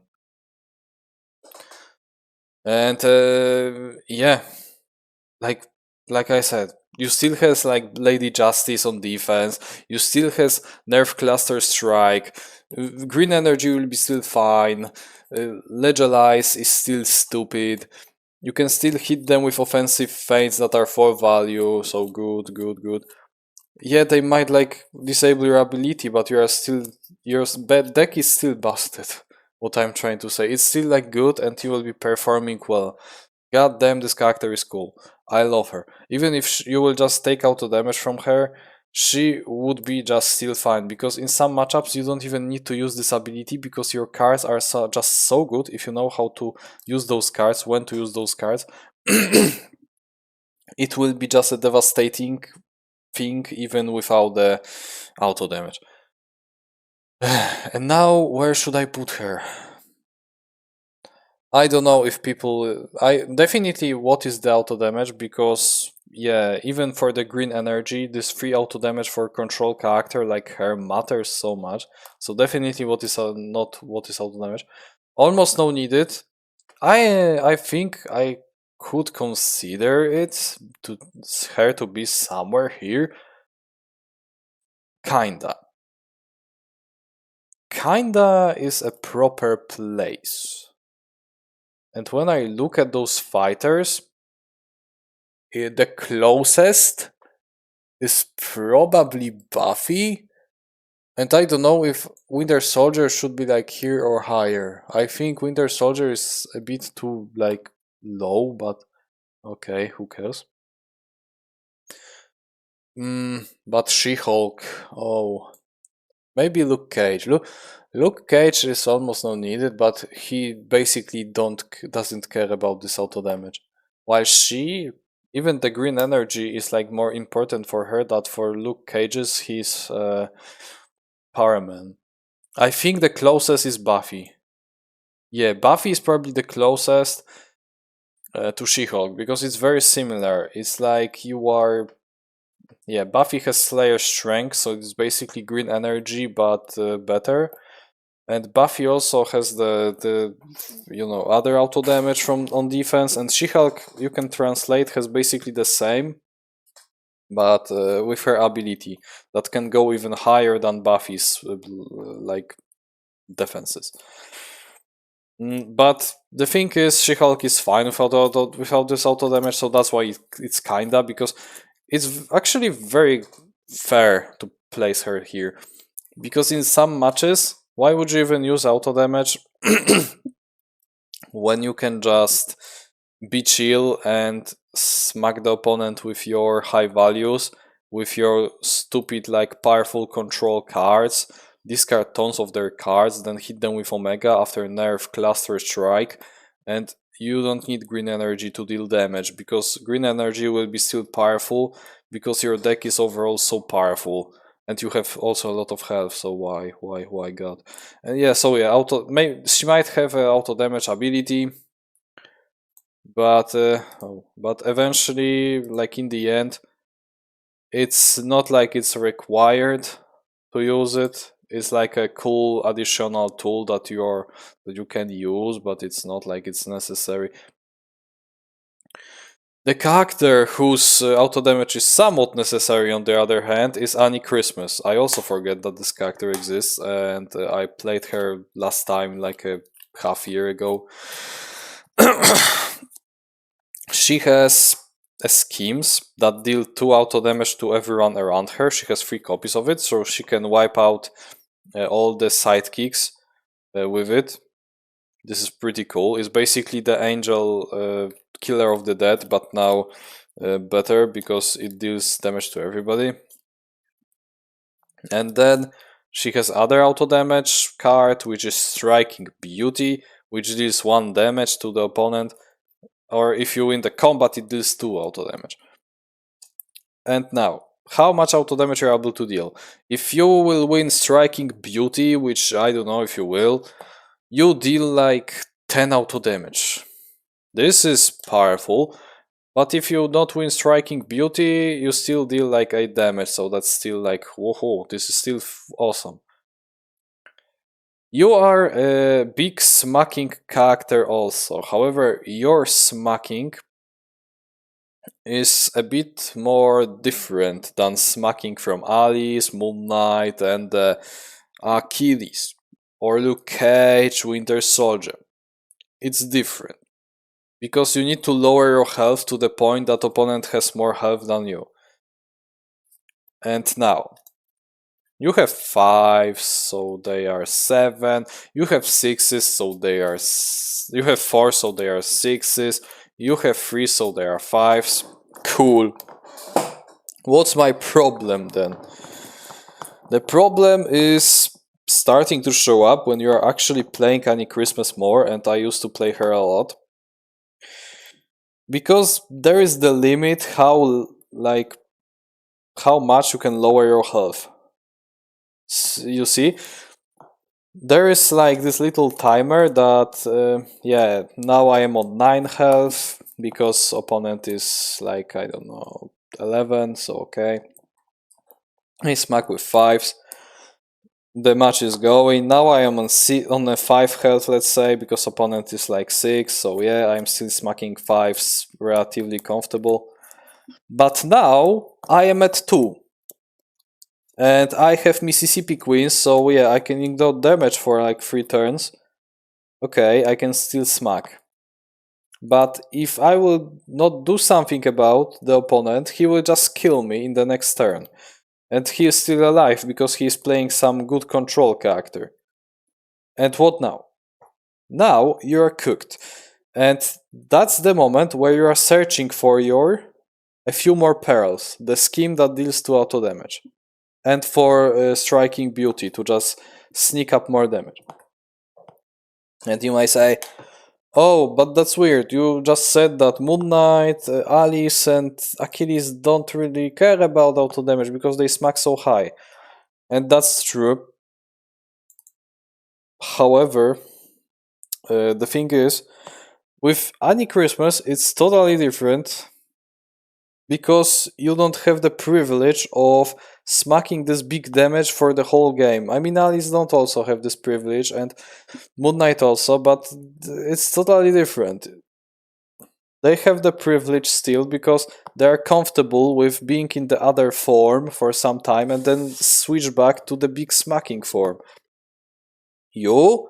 No, if you are not hitting big hits like all the time, you are just losing the game because you cannot play control as this girl. You can play control, but brother, where is damage then? Like, nowhere.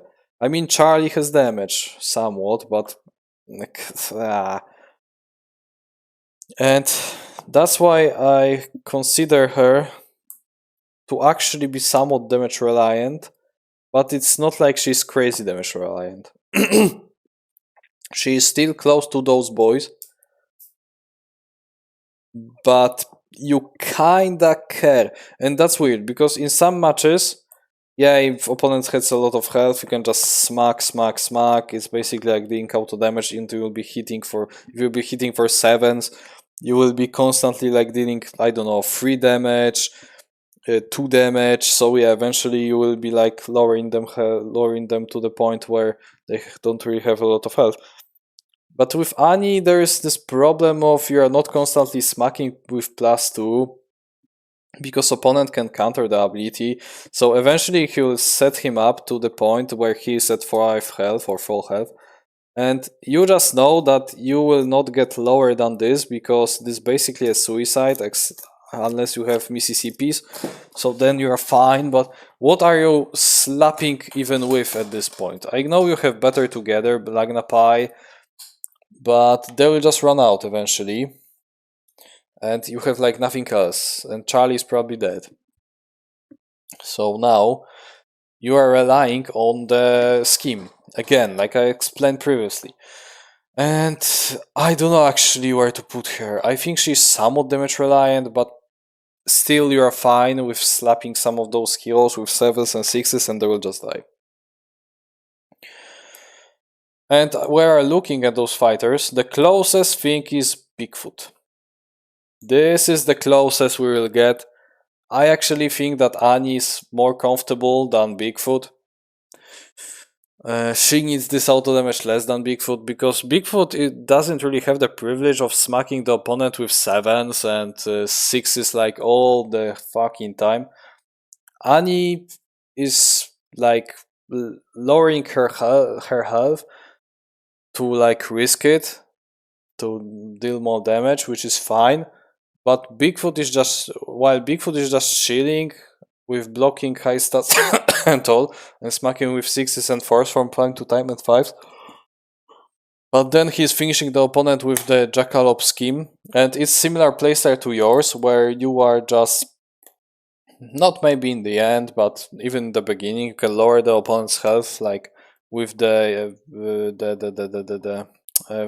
few more perils and striking beauty. So with striking beauty is basically Bigfoot savagery but less value. But good is less value because otherwise it would be stupid in her deck. So very similar concept. The only difference is Annie is smacking high and Bigfoot is also smacking high but he has less of those big smacking things. And both of those characters rely on hitting the auto damage like turns eventually to just be comfortable with the fact that opponent will die and not just sit and searching for big hit that they'll probably like not come because they used all of them. Golden Bat. Oh, speaking of I'm not caring about the auto damage, I think the only scenario where Golden Bat is caring about his 1 damage auto damage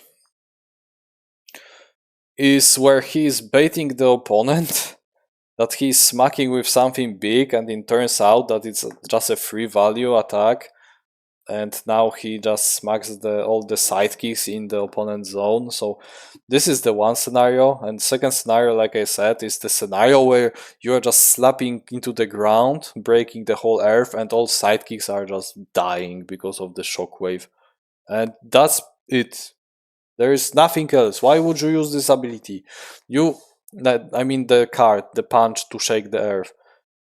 Rather, just slap the opponent with random discard, with big 7 value hit, with skirmish, with insight recursion, with the even terrifying rare. You have so much of those better cards, you can just use the punch to shake the earth to boost, to just run away from them. Like, bro, why would you use this? I think it's similar to Achilles, but Achilles is very like...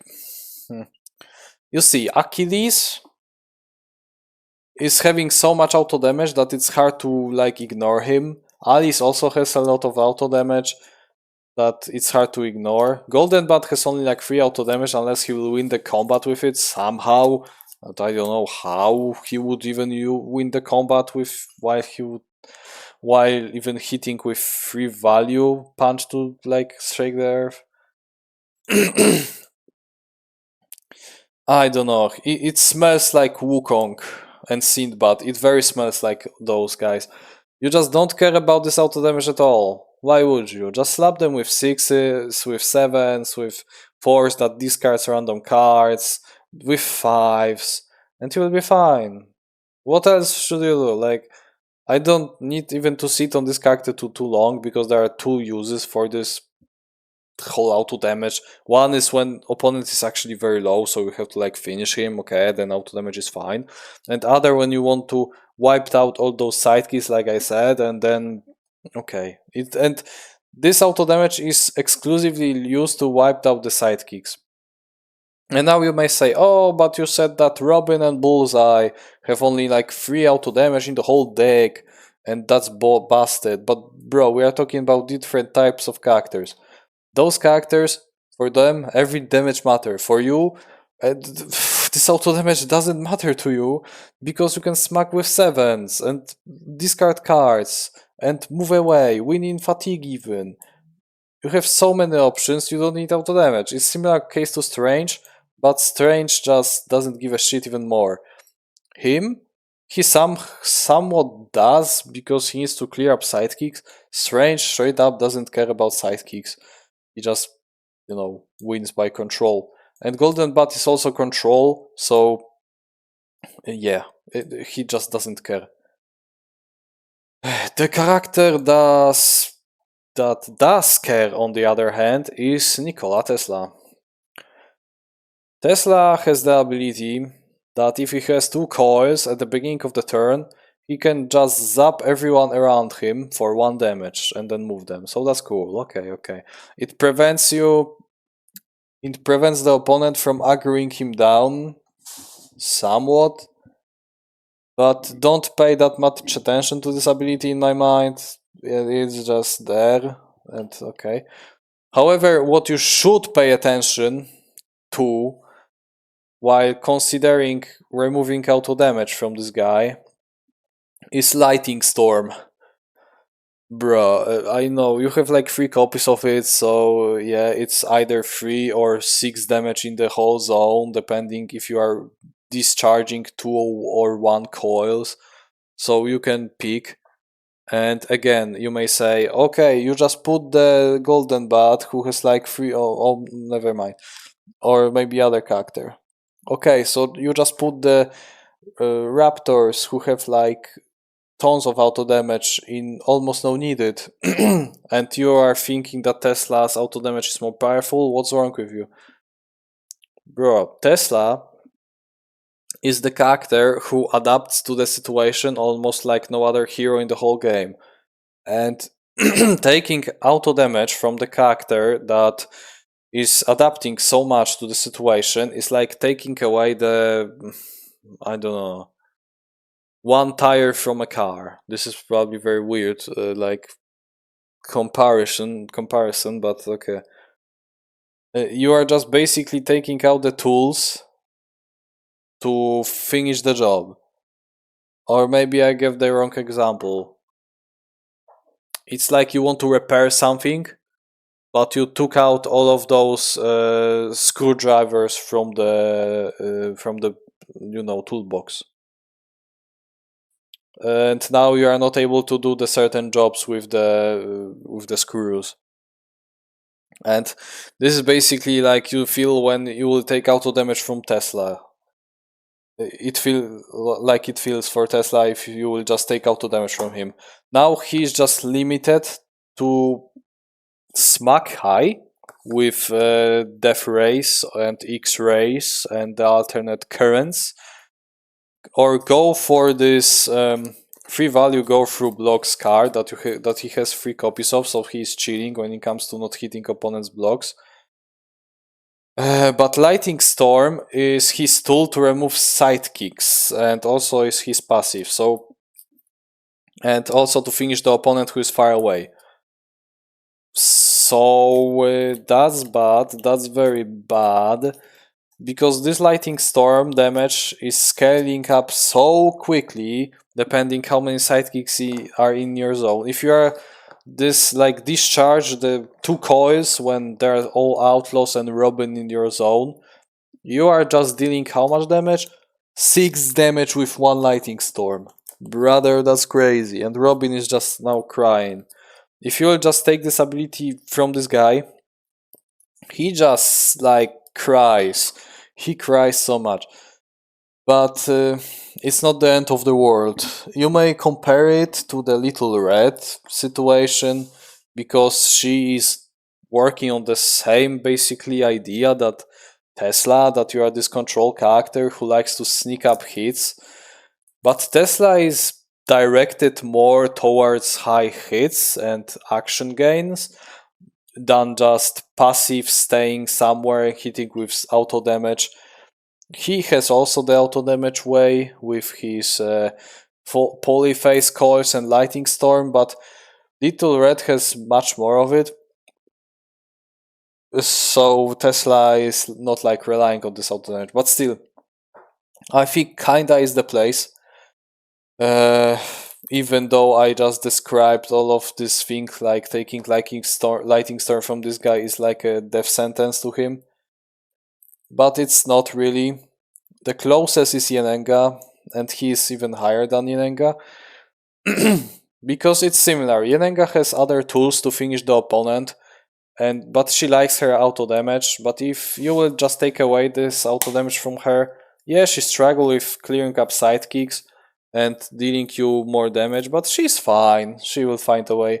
And I think Tesla will also find a way while struggling with sidekicks, but he will find his way. And that's is probably the best description. It's not like She-Hulk. When you will take her auto damage, or Buffy, if you will take them out, their auto damage is it feels somewhat weird, but they're fine. Those two are more than fine. I guess no, in the other way. Those two are more fine if you will take out damage from them. Those are just kinda starting to suffer, and I think Tesla should be lower. Yeah, he should be lower than her. I just misplaced the order. Then we got the Jill Trent.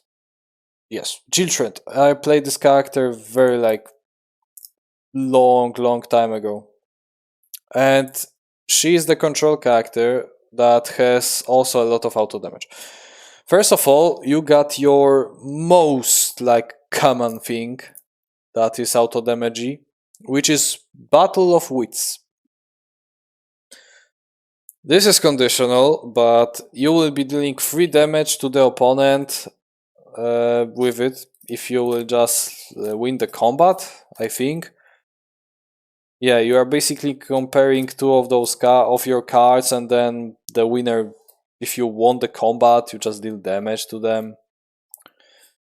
This is cool, especially because you are this character that is a bit tricky, bit controlly. You are controlling the opponent, you are controlling also his brain and his deck order while controlling his brain, because you are just forcing him to make mistakes with your gadgets, depending who you're playing and what type of mind game you are going for.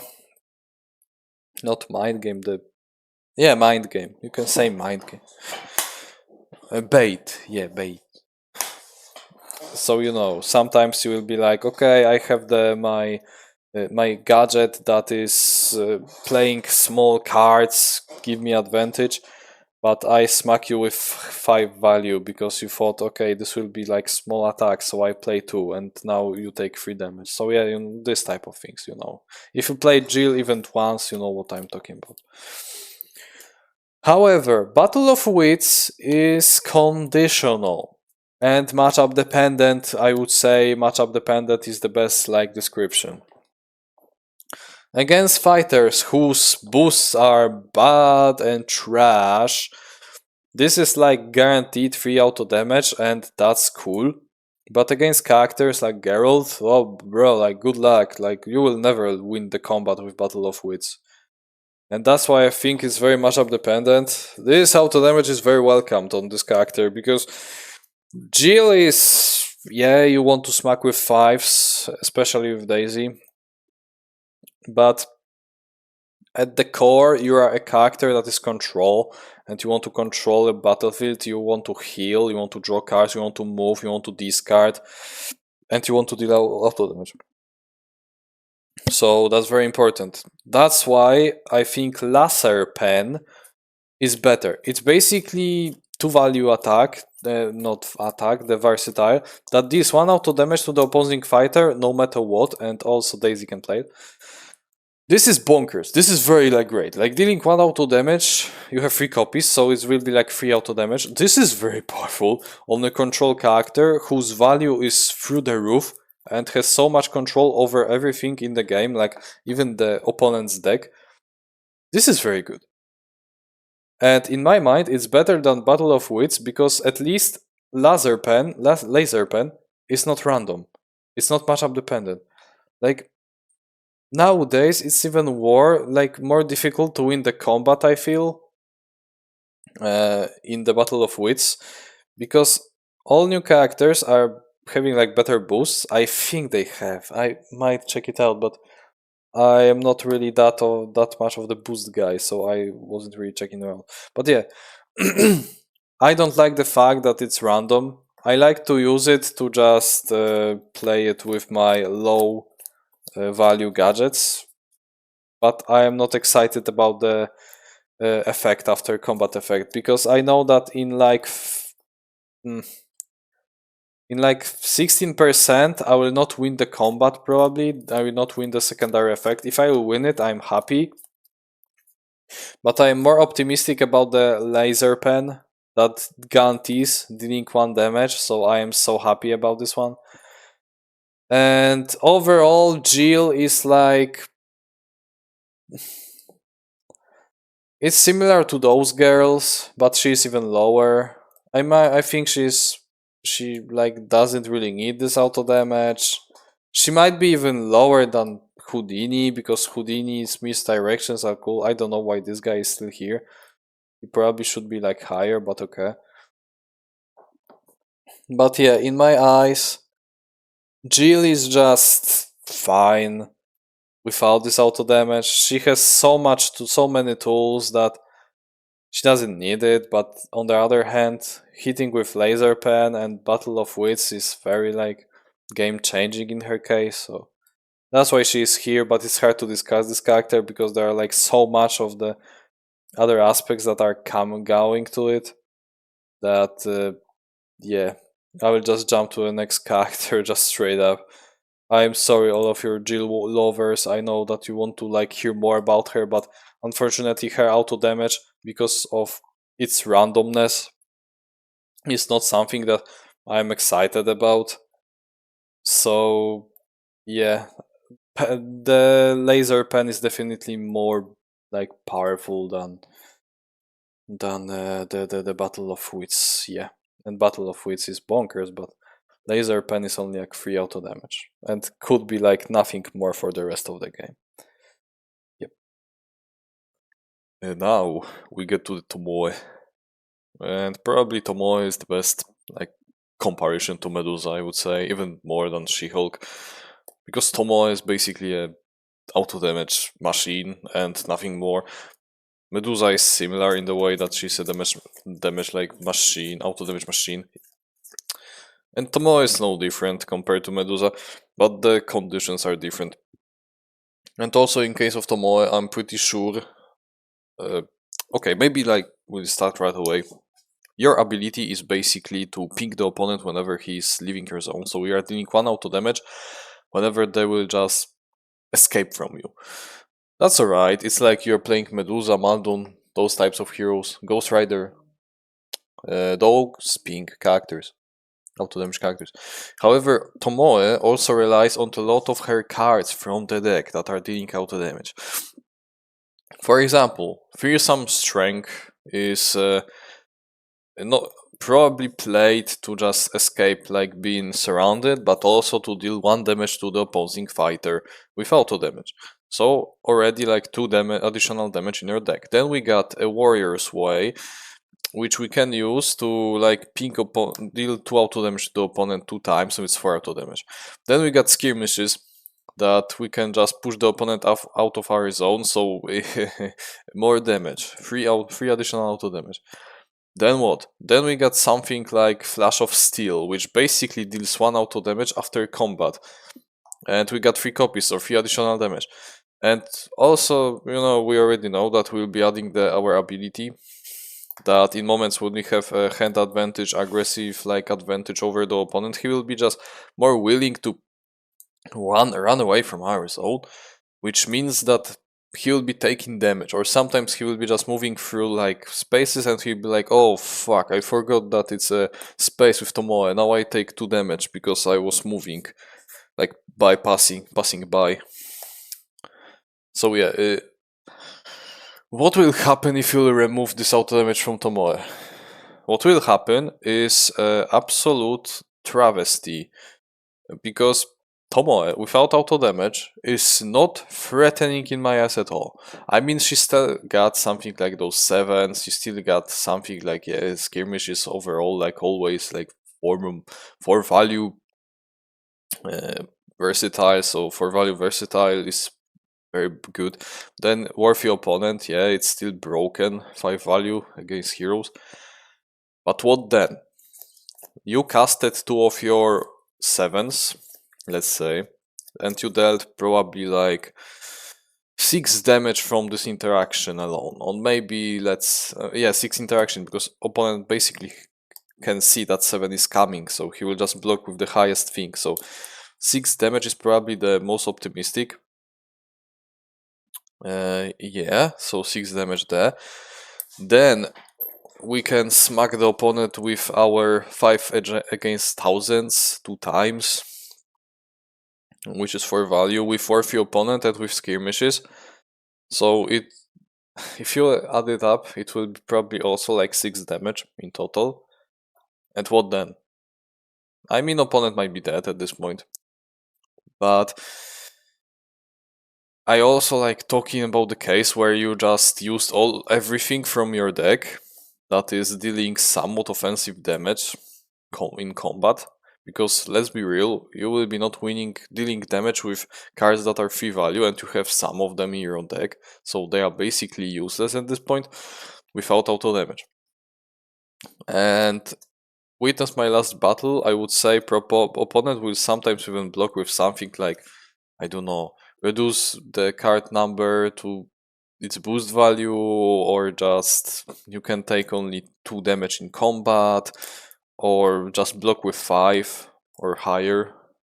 So witness my last battle will not even land a 3 damage sometimes, And you know what I'm trying to say is I'm describing the most like optimal scenario when you just run through all of your offensive cards and you deal 12 damage, best case scenario.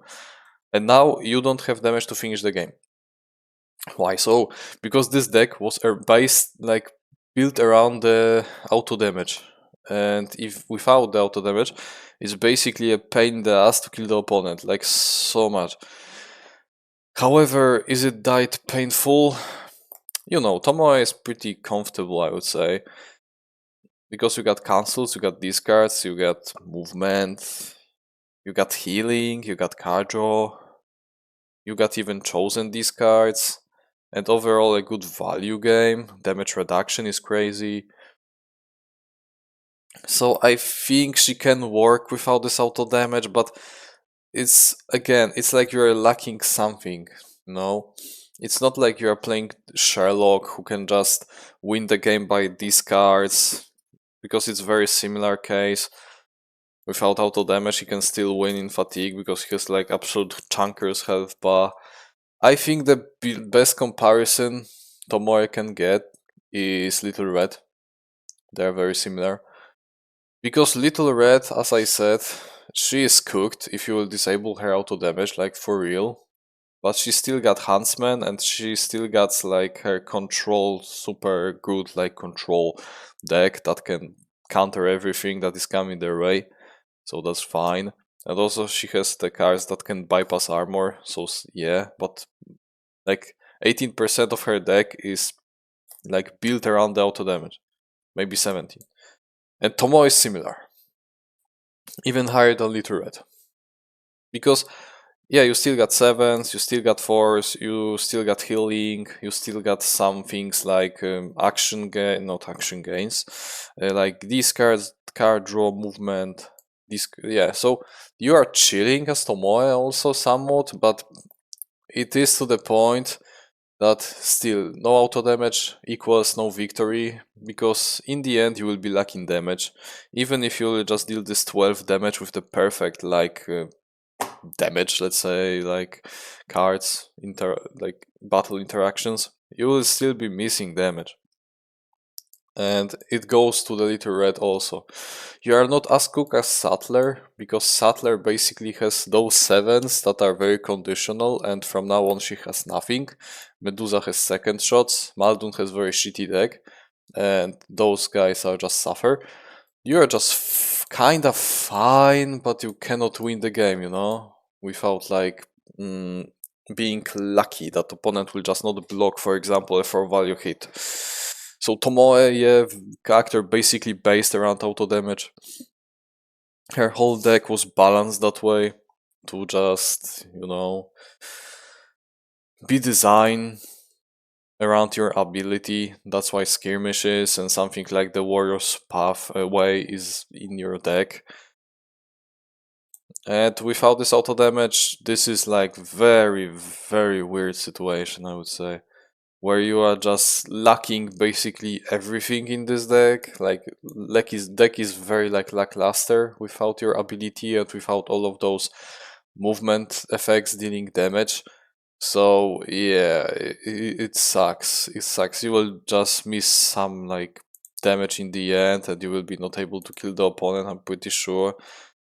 Though again, like all of those fighters, even without automatic damage, they can sometimes win the matches, but it's not like. But they have to be like very lucky to do this. While those guys can, I mean, win the matches from time to time without auto damage, and here they are just chilling. But yeah, Tomoe belongs here. I don't know, maybe in the end of the tier list I'll just verify everything. Maybe I will do it. Because why, you know, it's already like a 5 hour long video.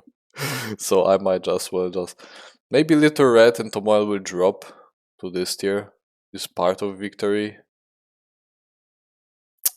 But yeah, I still believe that without auto damage, they will be just lacking so like much damage in the end that you know, here you got Huntsman who hits with sixes and with And yeah, that might be deadly. But also we are describing the scenario when you just go through your whole deck and yeah, and hope that this Huntsman 6 is dealt at least like 2 damage. And then yeah, bypass hits and whatever. Tomoe has the same, like you hope that those 4, 5 and 7s will just deal the most amount of damage, because otherwise you can just not play the game. At this point you are just a weaker Bigfoot. Or similar thing to Bigfoot, but yeah. Okay, never mind. Oda. Oda is having some of the auto damage. He's also a very aggressive character. But his auto damage is, in my eyes, pretty difficult to apply to the opponent. Like, you got the Spring the Trap. Spring Trap. Yeah, is that the Five Nights at Freddy's reference? So yeah, Spring the Trap. It deals 1 damage after combat. You get 3 copies, and yeah, it's 3 auto damage. Cool, cool. You are dealing this on defense because Spring the Trap is a 2-value defense. So, and guards can play it, so that's fine. And another auto damage that you got in the deck is the only auto damage. Other auto damage you got in the deck is the Demon King of the 6th Heaven, the scheme that deals 2 auto damage to each opposing flanked fighter. So it's basically like Herd of Squirrels, and like yeah, I used this example so many times. Killer of the Dead from Angel, or Scheme from Medusa. It's basically the same, or from Invisible Man. It's basically the same, but now it's somewhat weird. I mean, Oda. Okay, let's just tell it right away. Oda is very similar archetype to someone like Raptors, like Cloak and Dagger. Maybe you can say even like Robin.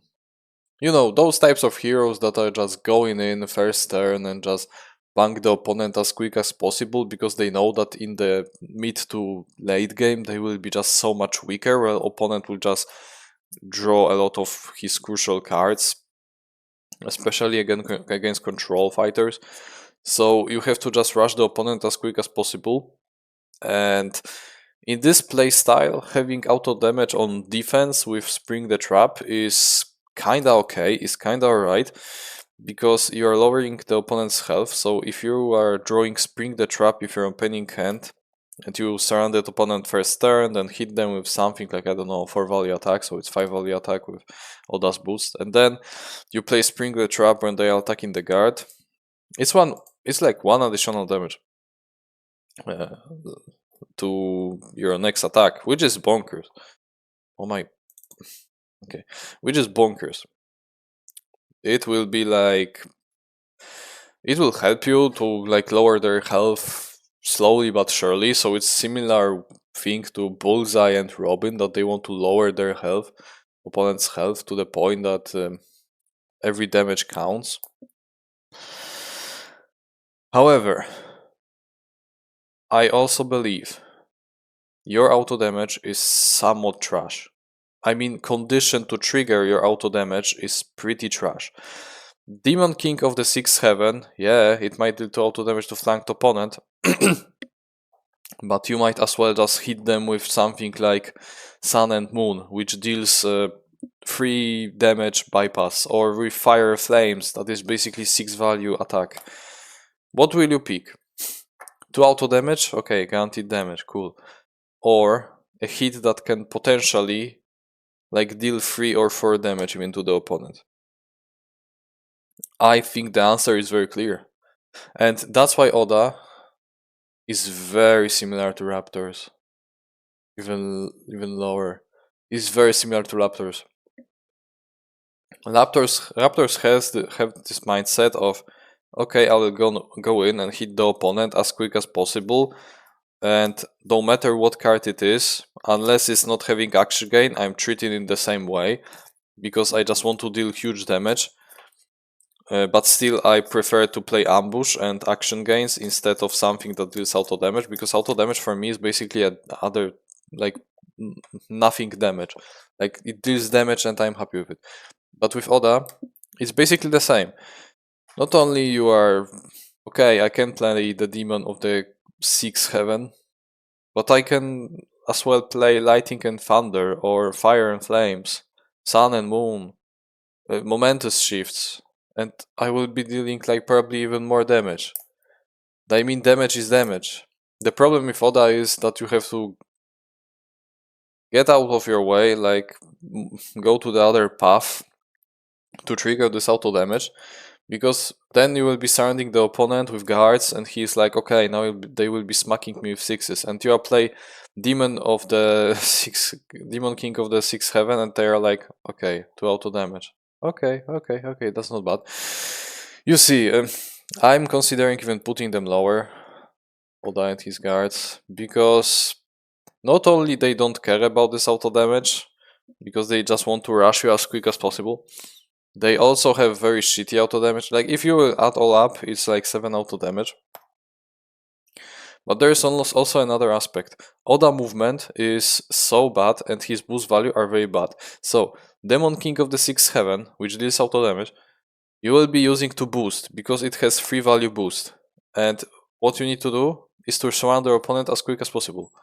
So, you don't have the privilege of having a scheme that basically allows you to move to the other side of the map. And so yeah, it's like you have to find the other way to like get close to them. And Demon of the Sixth Heaven is perfect card for you to just boost and surround the opponent and smack them with something better like Sun and Moon. Like, for real. That's why I think he should be even lower. Because he has this aspect of Raptors that I don't care about damage, it's just auto damage. But also it's similar case to Spike, where Spike is just wants to deal damage and that's it. And you have a similar mindset. You are only higher than Spike, I believe, because you got the Demon Kings that sometimes you can use on offense by applying auto damage to opponent's health bar. But if not for this card, Spring the Trap is basically bloody hell, but for Oda, and that's it. And bloody hell will, for the most part, deal 3 auto damage for the curse of the whole game. And Spring the Trap will also deal like 3 damage for the like period of the whole game. So it's very similar thing, like so similar in fact. But overall, Oda is not really excited about auto damage. He just wants to go in and hit the opponent as quick as possible with cards that are tricky. Also, this card is Oda Nobunaga exclusive, so your first priority while playing Oda is to get rid of your honor guards cards. So if they will die, it's not like you have empty cards in your hand, because I mean, Demon is also pretty useless in that moment, but Lightning and Thunder, Sun and Moon, those cards have very trash values, and if you will not play them with guards, it's like they are just sitting in your hand, you will just never use them, because even boosting with them is sad. That's why you want to play them, and they will be having the priority over cards like Demon King. So yeah, it's even like worse for Oda to play it. But yeah, in theory he has more auto damage, that's why he's higher than Spike in this. But the whole approach to auto damage of them is pretty similar. And then we got character who I hate to describe and explain everything. And this character is William Shakespeare. I hate this guy. I mean, I don't hate him, but always when I'm discussing him, I don't feel satisfied because he's so complex. Like, it's like 3 fighters in 1 fighter. And yeah, but yeah, it will be it will be difficult. William Shakespeare has tons of auto damage, like the whole fucking stack of auto damage. Let's start with something like horror. Horror can deal, if you finish the line with horror, and it deals 1 damage to opposing fighter for each other card in your line. Horror has overall like 2 letters or verses, I don't know, in his like verse. So you will be rounding up all of this to 10. And the best case scenario with Shakespeare is that you will be dealing the 5 auto damage with this one. Sorry, 4 auto damage because each other card. So it's very good. It's very good. We are already looking at like 8 out of damage because we can finish the line with horror like relatively easily 2 times. If you will do it 3 times, you can even deal like 12 auto damage, but I think it's a bit of the Disneylandy scenario. So let's say you will deal like on average 7 auto damage with the horrors alone. You have like 5 copies of it, so fine. Then you got something like all are punished, which deal 1 damage to each fighter in your zone. So it's basically nuking the whole zone, and that's pretty cool. Everyone is just stabbing themselves. I mean, not themselves, like everybody around him. So this is pretty good to clear up the opponent's sidekicks and clear up his health also. And I'm pretty like I love this card. It's very cool. And it adds like 2 additional auto damage to the hero for Shakespeare. When it comes to sidekicks, brother, let's say you are playing against Eredin and you play this one against his boys, and now they are all wiped out. So it dealt like 5 auto damage because let's say Eredin was somewhere behind them and he also took this 1 damage. So now all are punished, dealt like 5 damage, auto damage to the opponent. This is crazy. This is absolutely crazy. Okay, so all are punished. Pretty good to clear up sidekicks. It's like wily fighting but cracked, like absolutely broken. The advantage is that you can nuke your own like actors with this one, but the truth is, if you will be playing all are punished, you will just send one of your actors that will just stab everyone in the zone and you will just leave the zone. It will be so predictable, but bro, if opponent will just not cancel it, like what can he do? He can just take this 1 damage. And then we got the card that I am most excited about when I think about the Shakespeare's auto damage things. The Ides of March. I don't know how to pronounce the second like word. The Ides of March. Never mind.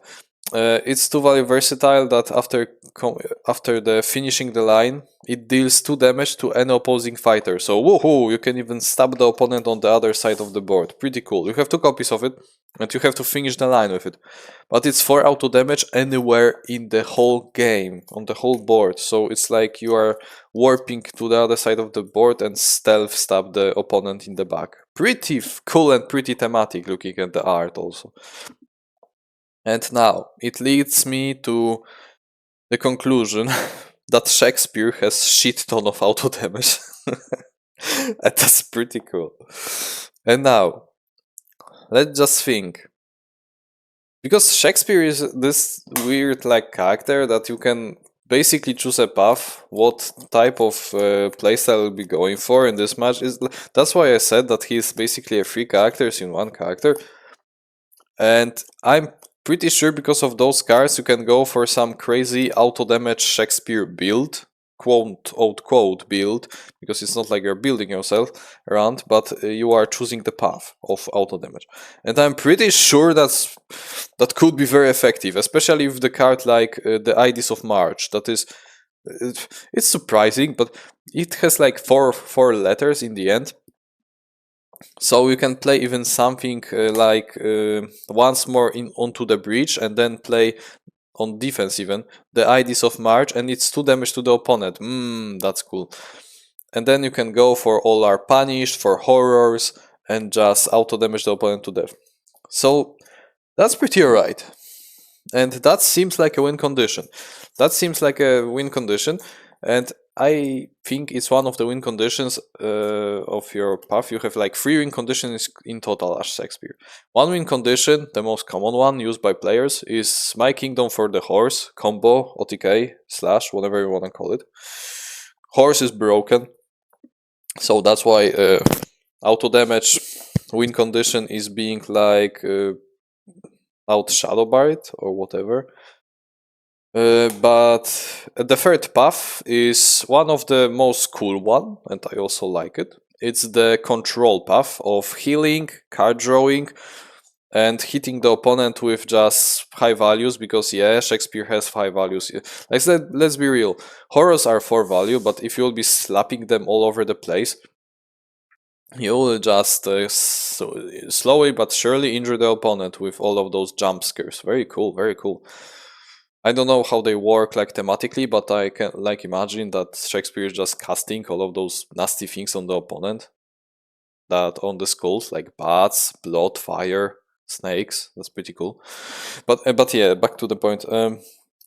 And then you are only using your finish of the line effects to heal with alas and other things. So auto damage is not used in the third playstyle, in the first playstyle. However, I can see auto damage being very like powerful on this guy if you want to go for the like I said, auto damage playstyle. Like against someone like Luke Cage, brother, it's so good. So now the question remains: how like cooked you are if they will disable your auto damage? And that's the problem, because like I said, Shakespeare is very versatile. So for him, if he will lose the auto damage, he can still do things with other, like he has the options. Basically all auto damage that he has in the deck, except all are punished, is connected to end of the line. So if he wants, he can just totally ignore the fact that you disable his auto damage. Like Titania, it shows that Titania was like in the same set like Shakespeare, because if she will disable auto damage from Shakespeare, she can still do shits like with My Kingdom for the Horse, or with the naughty control playstyle of healing, and again with actors. Like you can see that he was designed in this set, and that's to the point that it's difficult for me to rank him, because it's the first character that, except someone like Little Red, or characters that can somewhat like change the paths of their victory, like Winter Soldier, Little Red, maybe even Squirrel Girl, Tesla. Except of those and some other examples, this is the first character that can actually like change the whole playstyle depending on who is going against. If he will go against character who will disable his auto damage, it's like no problem for him. He can just change playstyle and go for the, I don't know, My Kingdom for the Horse, or the control playstyle. He's fine with it. So if you will just look at the end of the tier list and be like, okay, I can just watch where everyone is, you will be surprised. That's why you should probably click and watch what I mean by that. And yeah. But in my opinion, if they will disable your auto damage, what is auto damage? However, it's the border of what is auto damage. And that's all because all of the auto damage that you will be dealing is connected to your end of the lines, and you just can choose other end of the lines to kill the opponent. Simple as that. You have actions on the end of the lines, you have card draw, you have actors returning, you have healing, you have returned the card, like free card basically, you have movement. So there are other like cool things that you can do at the end of the line, that this auto damage, if will be lost, like nothing happen. Horrors will still hit the opponent like for absolute huge damage if you stack them up. Horrors will still give you action. All are punished will still deal this one auto damage, so okay. Actors can still go for the absolute infinite again turns, and you can still take them back with Once Upon the Breach, and Alas is still stupid if you will just use it in control playstyle. So Shakespeare, what is auto damage? If you will disable auto damage, for sure, he is just too versatile, he can choose other paths, and there's basically no problem for him to be like, okay, you disable my auto damage, cool, now I will just switch my playstyle and see if you can survive my huge action gain turns. That's fine. And that's pretty cool, I think. Like, this is the first character that you can think of, that auto damage is like one path and he can just basically switch to other path whenever he wants. So that's cool. Next one is Titania, and this is very similar. Like, it's similar to Shakespeare. She also has auto damage that is connected to a glamour. She has basically the same scheme as Medusa, a momentary glance that deals 2 auto damage to a fighter in Titania zone. And other auto damage thing that she has in the deck is the same thing basically that Moon Knight has, but now it's named it has a different name. It's not totally same thing to do. It's Parting Gift. So also you deal damage to yourself, 2 damage to yourself, and 2 damage to the opposing fighter. So that's pretty cool. And you can play it ranged because Titania is ranged. And also you can play it without injuring yourself because Titania has Glamour or Sleep, so she can just cast it and opponent will take 2 damage and she will not. How powerful is this auto damage in her playstyle? Oh boy, let me tell you, it's very powerful. Why so? Titania, if she wants to win the game, she needs to like absolutely abuse all of her glamours to the better, like to the best effect. So we got those 2 auto damage cards, and let's discuss them. Let's say the scheme, yeah. You have this one glamour that basically allows you to hit whenever you play a scheme, you are gaining an action. So you can go for the big combo turn, and that's pretty naughty. You are playing the Oberon, maybe not Oberon scheme. You don't need to play Oberon schemes or Gift of the Fair Folks. You can just cast 2 of those, and then then you dealt 4 damage to the opponent for free, and now you can hit the opponent 2 times with the, I don't know, 5s, and he will be crying. So that's pretty, like, you see, very important, especially if you will play it with something like I said, with the action gain glamour for schemes. You can play it normally and just play 2 schemes in 1 turn and nothing more. You can use it, but it will be much like less deadly than the previous example. But if you want to go for fatigue, like, why would you? Because you have Glamour of Sleep, so why would you go for fatigue? You will still win it. So then you can play it like normally, but yeah, combining it with action gains is just broken. And then we got the Parting Gift.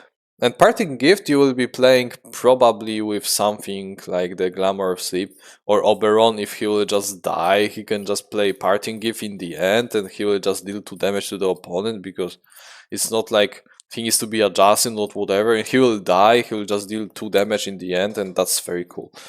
And if you will play this card with Glamour of Sleep, it's basically like deal 2 auto damage to the opponent, deal 2 auto damage to the opponent, so it's like 4 damage to the opponent again. And I don't know, this is very important for your game plan, because both of those cards, because Titania is known for having like not that good offense. She has good defense, she has like crazy combo potential, OTK potential even, I would say. But without Oberon, because Oberon has like 3 5s, so that's respectable. Without Oberon, this character will just suffer if she will just not play the auto damage from schemes and from Parting Gifts. Like, straight up, she will be crying, because now she's actually lacking damage. And I know there will be people that will say, oh, but you can go for the big aggro Titania with basically a Bigfoot glamour, and yeah, you will be fine. But brother, I know, I played this character enough that I know that if you will just not use your 2 schemes and 2 Parting Gifts, you are just not able to win the game, because you are lacking damage so much that you are on the probably same level as Sattler. I mean, okay, now let's think about this. No auto damage, no win is basically like the description of this character. But now I want to just place her correctly. Okay, let's think about it. Little Red and Tomoe are just cool with other cards, offensive cards that they got in the deck. So they're kinda chilling, but they'll be lacking damage in the end. Sattler has a lot of 7s, so she's also like, okay, fine. And Titania has a problem because while she have those 5s and 4s in her deck, they require you to like discard all of your glamours. So it's not like there will be 5s for all the time. They could be, but it's not like it's guaranteed. So it's like you are playing Sattler, but your 7s are 5s. And also, if Oberon will die, Oberon is basically like worst huntsman in this case. So she's already worse than Sattler and Little Red in this aspect. And she also doesn't really have a good defensive playstyle like Sattler. Sattler can just hit. She is like sit in place and heal forever and block forever, even with low values, and she will be fine and go for those 7s. But Titania, she's just suffering if she will just not use this her auto damage. This 8 auto damage is somewhat very significant. Medusa, I think Medusa is even higher. Because Medusa still has these cards, she still gets second shots, which are 7s. You don't have 7s. Like, the auto damage is cool, but you can just spam 7 the opponent with second shots. Also, Harpies has 4s, these cards. So yeah, you will sneak the damage there and there. And Titania don't have the same like treatment. I mean, Oberon has his scheme to discard the card, so you are able to maybe land some undefended Meet by Moonlight, which is 5 value, or Fairy Song with undefended 5 value, so that's cool, but what then? Then you are just hoping that you will kill the opponent with other things. And that's also crazy. In case of Titania, if you will just land one undefended 5 value hit, it's basically the game over for the opponent, because now it's only the matter of time for you to find your auto damage, the gazes, not gazes, momento, the glances, and the parting gifts. And then you need to just find 1 damage somewhere, but don't worry, it won't be a problem because you have 5, so even if you need to find 2 damage or 3 damage, 4 damage, it's not a problem, you have 5s. So while removing auto damage from this character is basically like removing the whole like damage output from this character. So yeah, let's keep going. Maldun has better offense than you, and better defense than you, better control than you. So he is like higher. But Ghost Rider is, I think, Ghost Rider is basically the character that I would just not like put Titania over. I wouldn't put Titania over Ghost Rider. Ghost Rider is much more cooked if you will disable his auto damage, that he's actually like not working. Same goes for Widow. She's just not. Widow is basically worse Titania if you will disable her auto damage, and Invisible Man basically is also like worse Titania if you will disable his auto damage. So yeah, Titania would be here. It's very crazy to think that this character is so powerful with auto damage, and also she's so garbage without auto damage that she will just not win. This auto damage is just so significant to her. That's actually crazy. I like to say that Titania is this character that you have to like actually know how to play and use all of your glamours in the proper way, because otherwise you will just not win the game. And same goes apparently for auto damage, because yeah, what is this? Like, you cannot basically win the game without glances and parting gifts. Oh my god, Hamlet. Oh, whoa. This character is always like difficult to talk about, because this boy is weak as hell. Every time I'm making video or talking about him in the tier list, he just feels worse and worse in my eyes every time. So yeah. Okay, but for his auto damage, he has like 2 cards that deal auto damage, or maybe more. No, 2 cards. He has Blood Will Have Blood, which is 2 value versatile, and it says that if Hamlet took damage this turn, deal 1 damage to opposing fighter. You have 3 copies, so it's 3 auto damage, but you had to like took damage to even do this 1 auto damage, so it's basically like recompensating itself. that you took damage. I guess it also works that if they will hit you, because yeah, you will just not block the damage with 2 value versatile, which is the value of blood will have blood. So it's like it's like a counter attack from Spiderman of counter punch from Sherlock, but but nerfed by 1 value. So it's already like trash. It's like Oda's spring trap, spring the trap, but now it's not that important because you are hurting yourself. So it's not like it will actually save the guard or can be 3 value. It's like 2 value, and yeah, you can use it offensively. But and then you have nothing either good or bad. 2 value block, brother, that's bad. And if you want the combo, if your opponent play the versatile cards, oh my god, yeah, this is the theme for this character.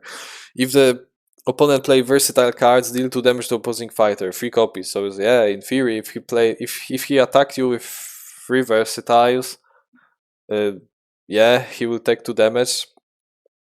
But let's just think about it. How many characters will just hit you with versatiles in this game? Like, I know there will be like momentous shift. This is basically a momentous shift counter. You are taking 3 damage for 2 damage, so it's like the trade, I guess worth it. But I don't like the condition, you know. It's like, oh look, you will be dealing damage on defense, and you are this big slapping character with very low slapping power, but okay, you are a big slapping character. And you are also able to deal damage on defense, like Luke Cage or Moon Knight or who else? Or someone like Winter Soldier. Yeah, you can also deal damage on defense like those guys. But there is one condition. They need to play versatile cards against you. So brother, if this effect will just be removed, this auto damage would be removed from this card, it would be like garbage X3 because it's so bad. And blood will have blood is also bad. I mean, I like to use it offensively because, you know, if you will play it with your not to be turn, you hurt yourself at the beginning of the turn, then you maneuver and you hit them with 4 value blood for blood, and it's basically like clearing energy. But worse. Like, I don't know. But still, Hamlet likes his auto damage. But it's only because this character sucks so much that he needs to find some damage somewhere. And it has similar vibe of the of someone like, it has similar vibe to Luke Cage and Winter Soldier and Spiderman, that you like to deal damage on defense, but it also like, because you want to like kill the opponent quickly, because you know that you will just definitely not get to the mid and late game, so you want to kill them as fast as possible. So cards like nothing either good or bad is good, because it's like like basically worse version of counter attack, so you want to use them.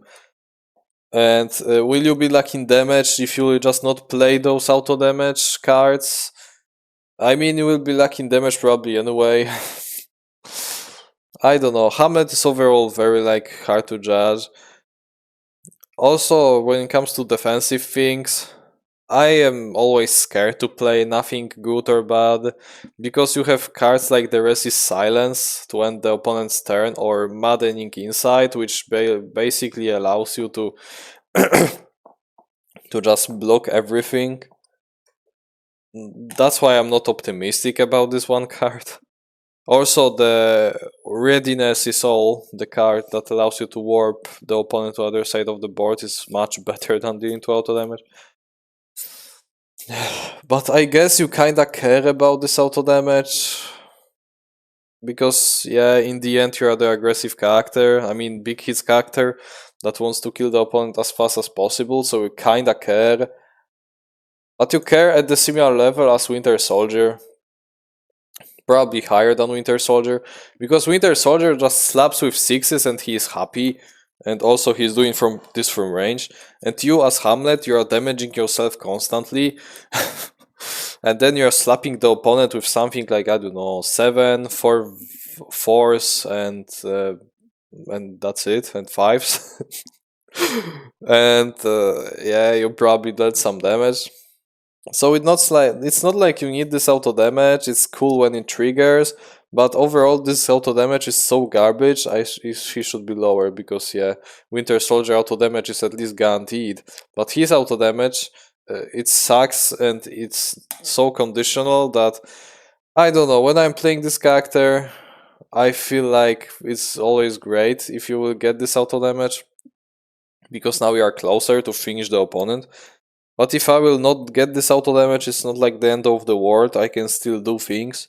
He's definitely not almost no needed, because the character that is lacking damage needs auto damage. That's like self-explanatory.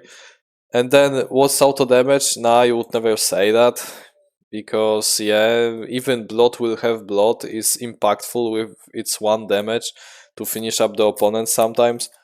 So yeah, Hamlet will be here probably. He's on this border of almost no needed, because nothing either good or bad will sometimes just not trigger, so you cannot rely on it. If it would trigger every time, I would put this character over Winter Soldier, but yeah, fine. I don't know. This character is overall very hard to discuss.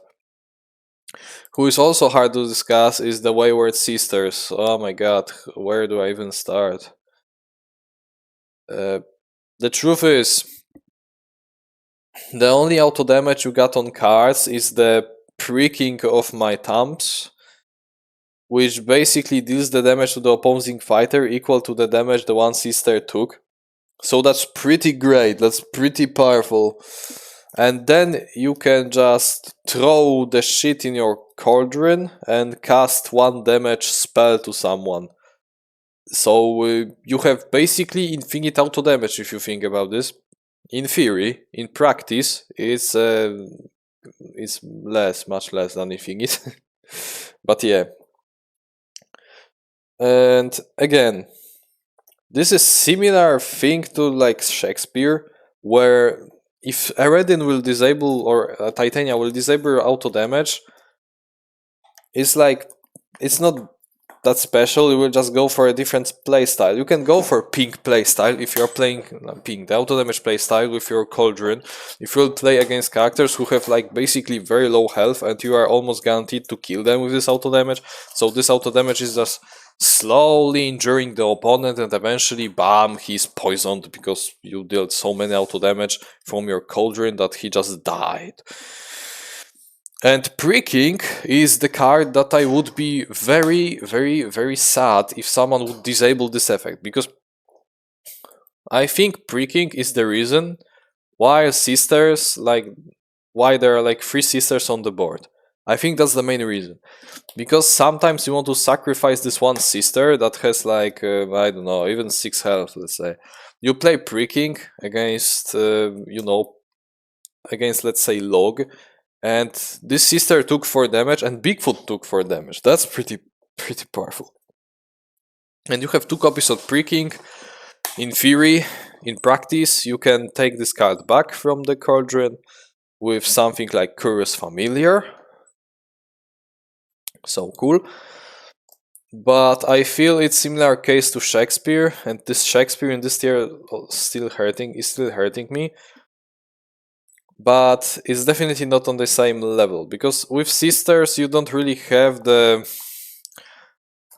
with Shakespeare you can just switch to a different character basically, but with sisters, pricking is somewhat your win condition, because your deck overall is very like low values, like nothing special. I guess something like double can go up to 5. Hurly Burly can also be pretty threatening. And All Seeing Familiar is busted, but and also Stars Align are pretty bonkers on some maps, but it's conditional. So pricking is one of your main ways to deal damage. And without pricking, those 2 girls will just lose so much damage that in the end, even if you'll be spamming your auto damage from Cauldron, They will just be, you know, hitting the opponent with double of seeing familiar and hurly curly will just not get you anywhere. Unfortunately, I'm pretty sure. So they are already in something like part of victory. I would put them in kinda, but it's like, I don't know. I just want to get over this character. I think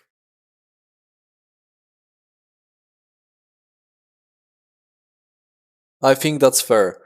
Because if you're playing Spiderman at Bloody Mary, you have the advantage of being able to just go in and hit the opponent with high values. Not that many high values, but still with high values. Daredevil has the advantage of like having infinite deck and basically a fatigue on the like built into his deck, so he's chilling, he can find other way to kill you. Bigfoot also has 5 values, Annie also has 5 values, Beowulf also has 5 high values. You don't really have high values. So pricking is something you will be relying on, and this one auto damage also somewhat.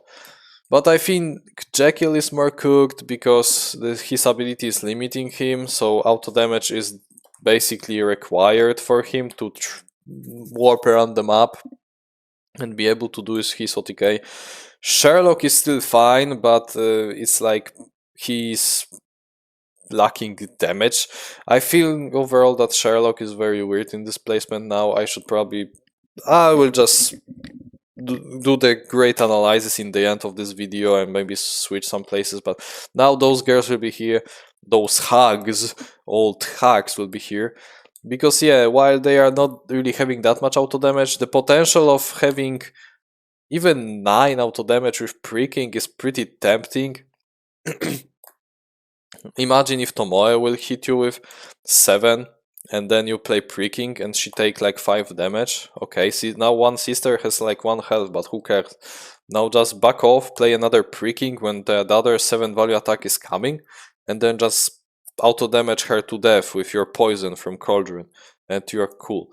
Yeah, overall very, very interesting. Like, I was thinking that it would be similar to Shakespeare, but now when I think about this, it's definitely not.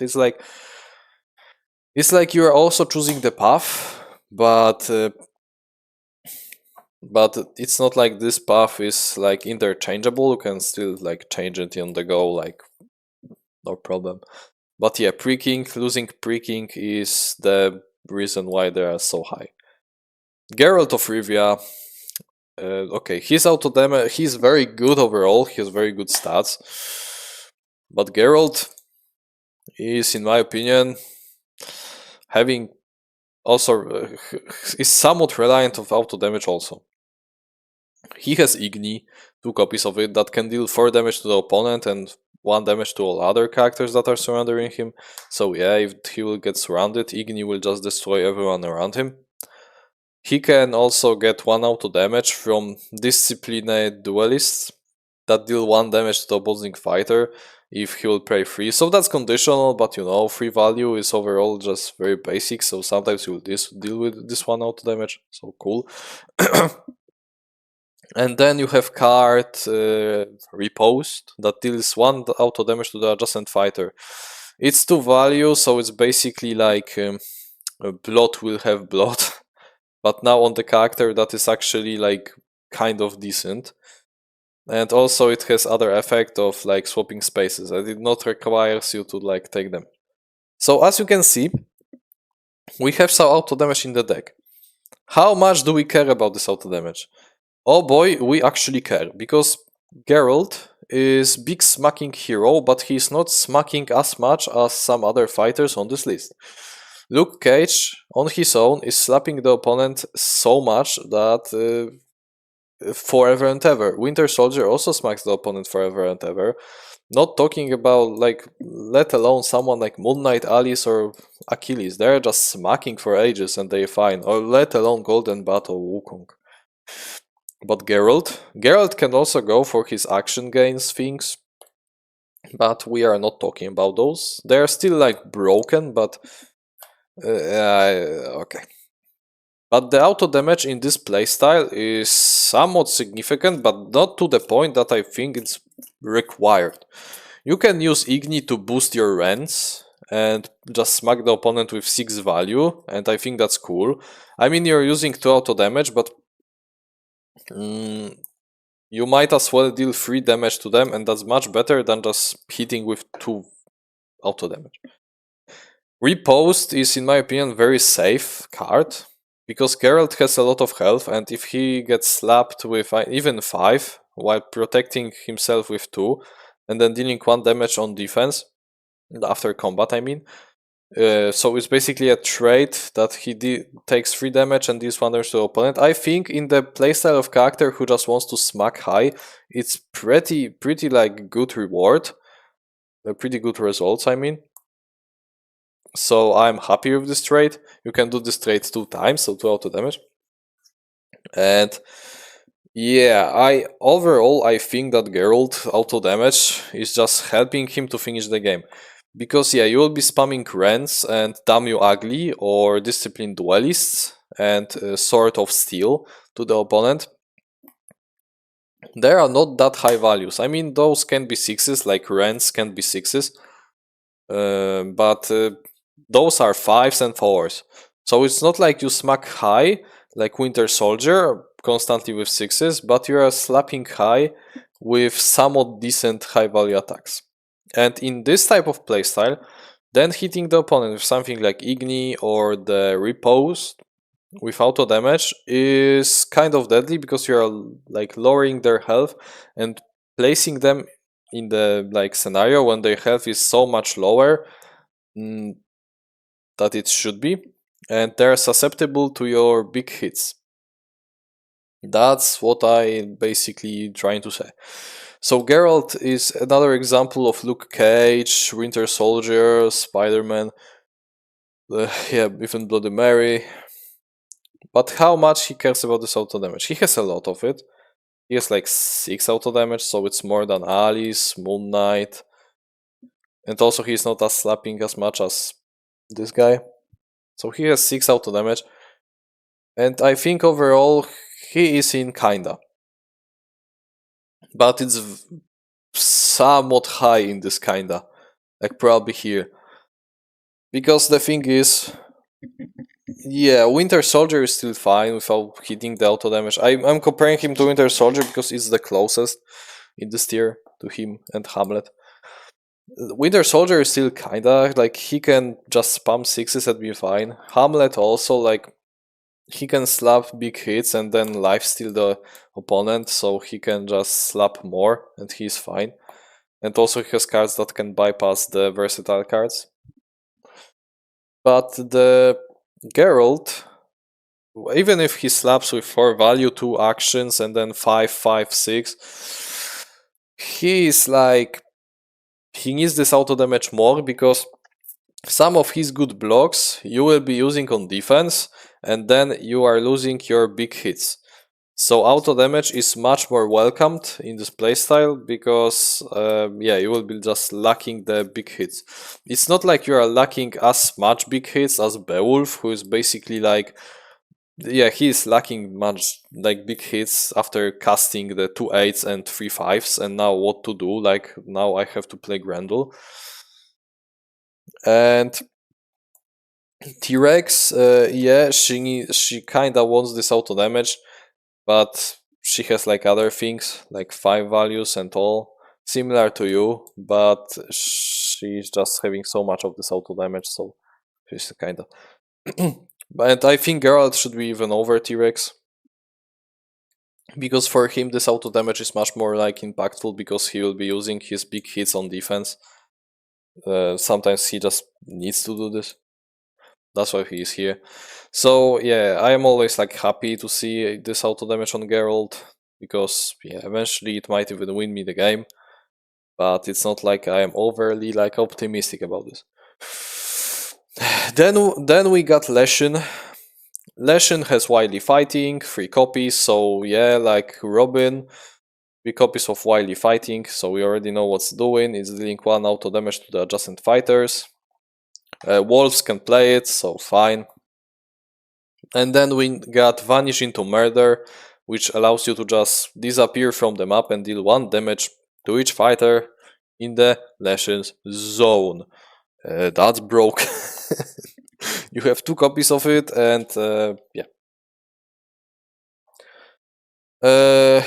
And I'm just gonna be real, guys. What is auto damage?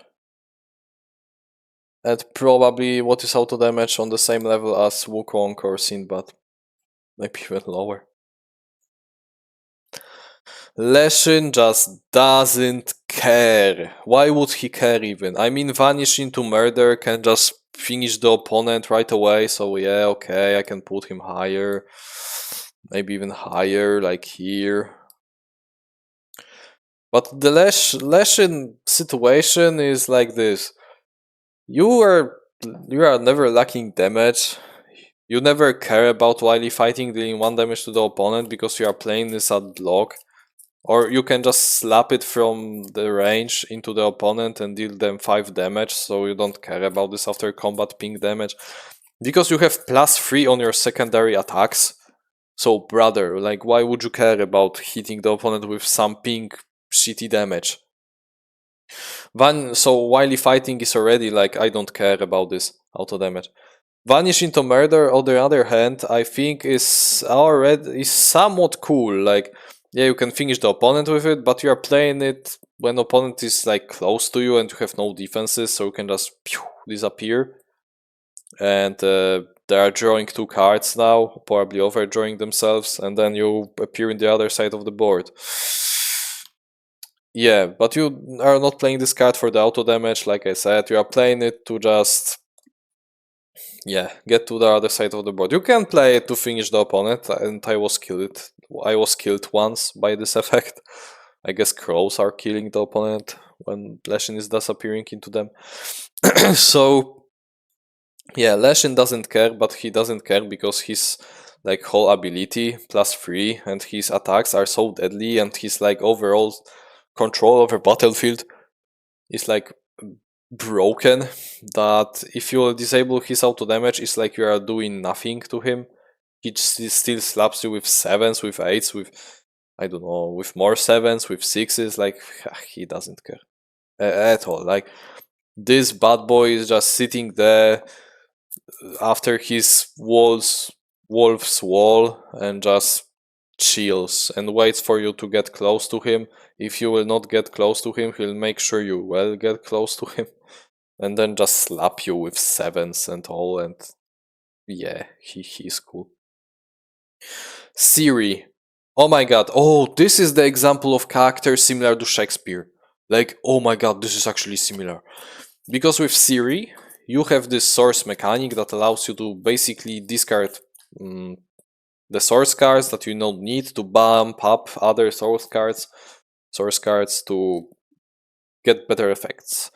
And depending who are you playing against, you can choose 3 different paths also. Maybe there are even more paths, but I think there are 3 that are like very obvious. First path is the Lion Cup of Sintra way, which is to just go in and slap the opponent with 5 7s. Yeah, that can just kill them. So in this playstyle, you don't need auto damage, you don't need the discards, anything. Next playstyle is the control playstyle, I like to call it, where you are going for the Lady of Space of Time to take back your Zerails. I don't know how to pronounce it. Zerail, one of my favorite cards from the whole Unmatched. And one of the most broken cards from the whole Unmatched, which is 4 value versatile, and also it discards 1 random card from the opponent. And if you're playing 4 of those Zerails, you just destroyed the opponent 5 cards, random cards. So yeah, you are very like annoying to him. So in this playstyle, you are more control.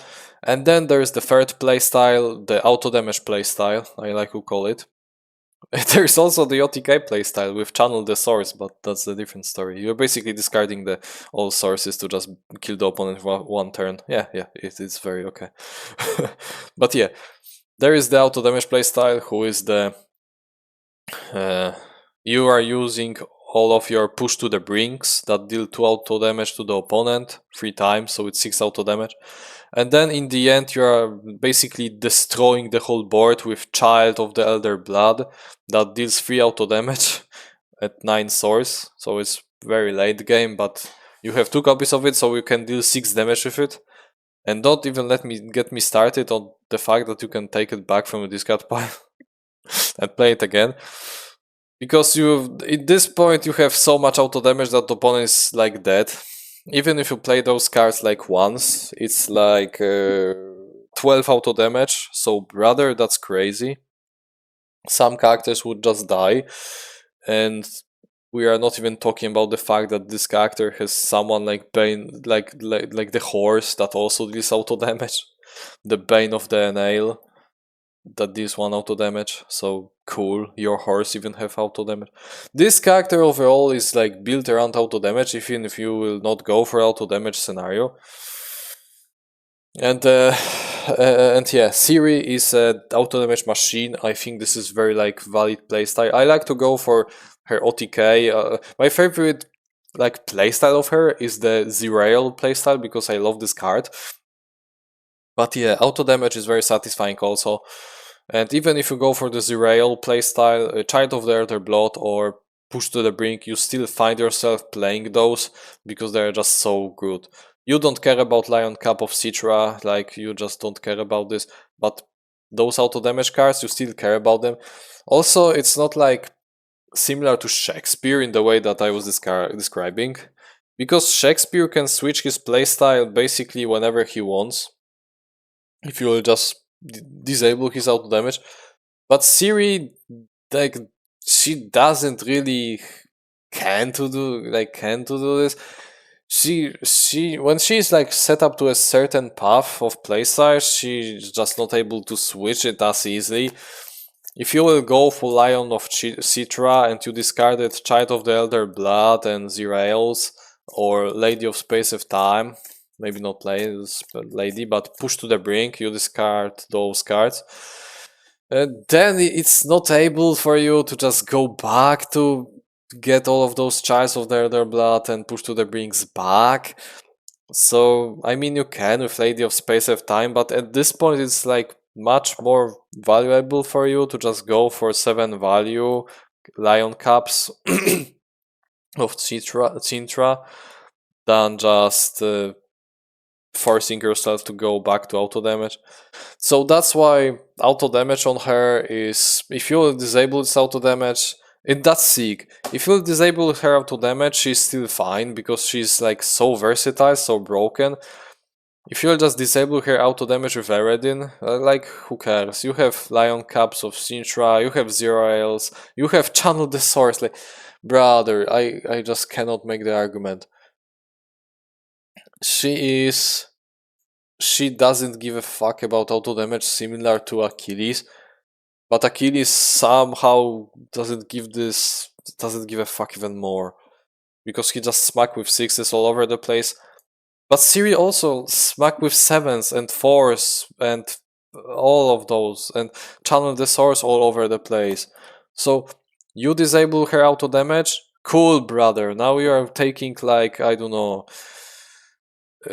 6 value channel the source, or even like 8 value channel the souls to the face. So was it worth it, son? I don't know. I think she is like on this brink. She is higher than Achilles in not giving a shit about auto damage, but hell, it's worth it. When you will just get auto damage on her, it's just broken. Also, she got healing, so cool. Yeah. You are definitely needing auto damage to win the game. It's not like you have like 1,000 other ways to play this character. And yeah, this is another example where if someone will click on this video and just go skip to the end of the tier list, he'll be like, oh, how is Siri so low? She's so auto damage reliant. It's like no auto damage, no win. But Yeah, you have to understand, you have to listen to like all of those explanations that I'm giving you, because yeah, if you will just look at auto damage and cards, you'll be like, oh yeah, she has a lot of auto damage, she has to be in the no auto damage, no win. But the reality is, I'm not ranking how much auto damage certain characters are doing. I maybe will do the how much auto damage amount tier list in the future, but no, it's not this type of video. I am just talking about how they relying on auto damage. So and Siri can rely, but she also like is not forced to do this. She can just totally like ignore auto damage and still be like powerful because it's Siri. Yennefer and Triss. Oh, whoa, whoa, this character. Oh my god, I think we are looking at another like was auto damage candidate, because Yennefer and Triss, they can deal all of their auto damage is basically conditional to the point that it's not even like worth considering this auto damage.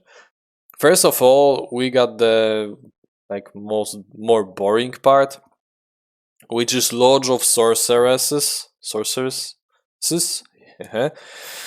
which basically deals damage to the opponent or to yourself, depending how much cards you draw, because you are dueling on the boost, and then who has higher boost draws that many cards and take that much damage. I mean, the higher, if you draw 3 cards and opponent draw 1 card, you deal 3 damage to yourself. Bro, that sucks. So this already is like on the same level as Willow's deal 3 damage to a sidekick. And then we are not relying on it. And also, you can combine this card with the Triss ability, but Triss is like, yeah, we are not playing Triss in this game. I mean, you can play Triss, and she has the auto damage ability, and that's pretty cool. If you disable Triss auto damage, it's like here, but for the sake of like being the, you know, the standard unmatched player, the most average unmatched player who is playing the game most regular, so he knows the stats and stuff and all. Let's say you're playing Yennefer, like the most like optimal character while playing Yennefer and Triss. What's then? If they disable your auto damage, you just straight up don't care. Because Lodge of Sorceries, you are using only to draw cards. Even 1 card, you just want to replace this 1 card, because opponent at this point will be like, oh, I will play the lowest boost I got. Also, it's matchup dependent, but okay. So yeah, he will play the lowest boost he got, and yeah, you both like take 1 damage. So okay, and your boosts are not even that low, like unless you will get the echoing blast or ball lightning, then I do know, or telepathy, then you are just always drawing 2 cards and probably taking 2 damage to the face, so it's not worth it. But then there is the card that I am excited about, the Marigold's Hailstorm, where your opponent is choosing the effect, and he can choose taking 3 auto damage to the face. But what are the other options? There are options to discard 2 cards, okay, it's like the 3 wishes. And also they discard the top 4 cards of their deck. What is the best effect to pick from it? This card is broken, and unless opponent will feint it, this is just bad. Overall, Marigold's Hailstorm is yeah, it's similar. It's also very similar to like the Willow's 3 auto damage to a sidekick, because opponent will probably never choose the 3 auto damage to the face unless it's like early game, because he will be so scared of Yennefer just basically burning his face to death with 7 values and echoing blast that he will be taking the option probably discard 2 cards.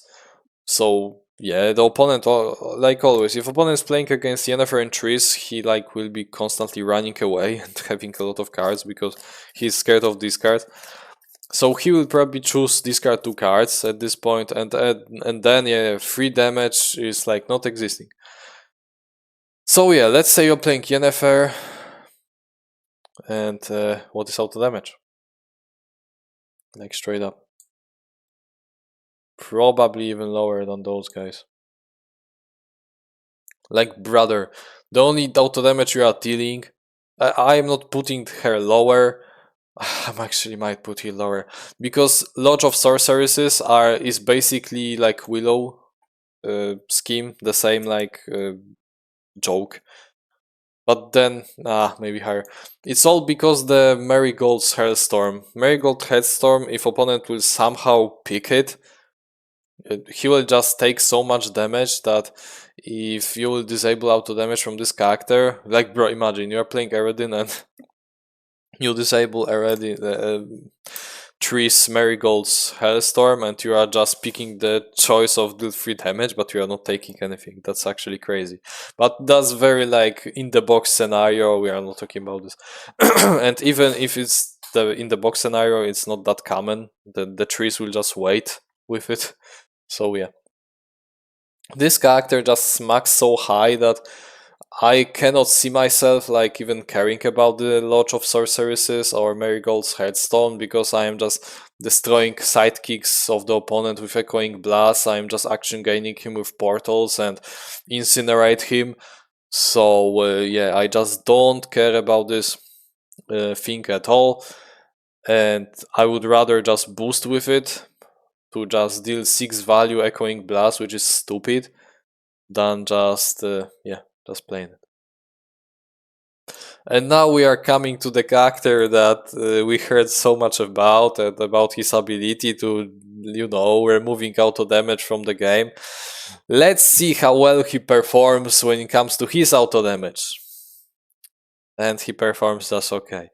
Because the only card that is dealing auto damage in his deck is Wild Hunt. He has 3 copies of it. It's very decent block because it's 3 value. When in range is 4 value. It deals 1 damage to each opposing fighter that is adjacent to at least 1 fighter of your fighters, I mean. So even with your knights, you still can they can be like on this other side of the board next to the sidekicks of the opponent, and they will still like kill all of the sidekicks because I already slapped the hero on the other side of the board, which is like very like badass, but okay. And then when enraged, this value of 1 changes into 2 values. So in the early game, and even mid game, depending how long you stay in the first form, in the first half of the game, you're dealing 1 damage with it, so it's like 3 auto damage. But in the second part of the game, you deal like 6 damage in total with it. So if we will just find something in the middle, okay, it's like 5 auto damage. Maybe 4 auto damage. Something in the middle here, right? And yeah, do you care about this? Maybe. Bro, you're playing Eredin. You have so many other great tools that this auto damage, I am almost certain that you will be always like playing this on defense because Eredin's defenses are like not that plenty. You don't really have a lot of them. I mean, you have a lot of them, but one defense is straight up a joke, and that's a portal defense. Portal defense, yeah, the defense card, portal defense. It allows you to swap spaces with like a friendly fighter, so yeah, you are avoiding the whole damage. But on the second phase, it's like a 1 value block, draw 2 cards, so it's still okay, but you take damage. And some of your all of your defenses you want to use offensively. So yeah, Wild Hunt you will be using defensively to deal 2 damage to the opponent when enraged. And I think that's alright. That's a fair thing. However, do you care about this? Like, okay, you might care, but you're still Eredin, you are just still slapping the opponent, you still have very good control tools on your cards. I mean, not control tools, but control effects on your cards. So you're still fine. And that leads me with the idea that he's somewhere like here, close to Luke Cage, where Luke Cage also cares about his auto damage somewhat, but I mean, almost no needed. Eredin also, he might need this auto damage, but yes, slapping with 5s is good enough, or with 8s is good enough to kill the opponent, so why would I care? And some of you may say, oh, but he's like Spider-Man. Spider-Man is also not having a lot of high value attacks, and you place him here. Yeah, but Eredin is totally different beast. He can even hit you from range with 4, so bro, that's stupid. 2 times. He can slap you with 8s. He can basically block thousands of hits with his knights. He have random discards on your cards. So he has those random discards are 5 value. So yeah, he has like better tools to just win the game slowly, controlly. But he also has some Luke Cage DNA where yeah, he wants to deal this auto damage, but why? When you can just slap the opponent, you see, you feel me? Yeah, that's already in for ya. And yeah, the fact that he can disable auto damage is also like very, very significant because now he's countering all of those boys and they're sad. Philippa is known to be the auto damage queen in my eyes. I just really like her auto damage. She has so much of this auto damage in the deck. Like, let's start from the beginning. You have two types of cards that deal damage to all fighters in the zone. Chain Lightning and Lightning Bolts. So she is currently a queen of clearing up sidekicks, in my honest opinion. And the king of the clearing up sidekicks will be the What, but yeah, I don't own him, so he maybe in the future. But currently she is the sidekick clearance queen. She can just blow everyone in the zone. And that's cool. And this one auto damage, yeah, you have 5 copies of those lighting things, so it's like 5 auto damage from those offensive cards alone. And then we are going to the Cunning. Cunning deals 2 auto damage. It's for value, so what the fuck. But opponent can discard a card to ignore it. So you have some Yennefer 3's DNA in yourself also. And how do I feel about the fact that someone will disable my auto damage when I'm playing the cool, awesome Philippa? Do I care? And the answer is similar to Robin Hood and Bullseye, but she cares less. Because she's the similar archetype to those boys, where she just wants to go in and auto damage the opponent, but she has so many other cool tools, that aggro tools that she will be dealing the opponent damage with, that yeah, for her every single damage counts, because again, the quicker you kill the opponent with her, the less is the chance that opponent will actually kill you. And that's pretty cool. But yeah, it's like not this damage is as important for you as for Robin and Bullseye. While for those boys, yeah, they just want to deal this auto damage, so opponent health is lower and lower. But for you, yeah, it's same. You also want this health to be lower and lower. But you have some things like Owl Form, Redenian Plot, so it's basically like highway robbery, but yeah. Regicide. And you are much quicker than them because you are drawing 4 cards, you are moving like crazy, like all the time. And yeah, but the archetype is similar. I would never place her in around those boys because this auto damage on aggressive character is like always like significant and always very impactful. So you can play without it, but playing without it is kind of sad, and yeah, you will notice that you are lacking something about you. Loki has this one card called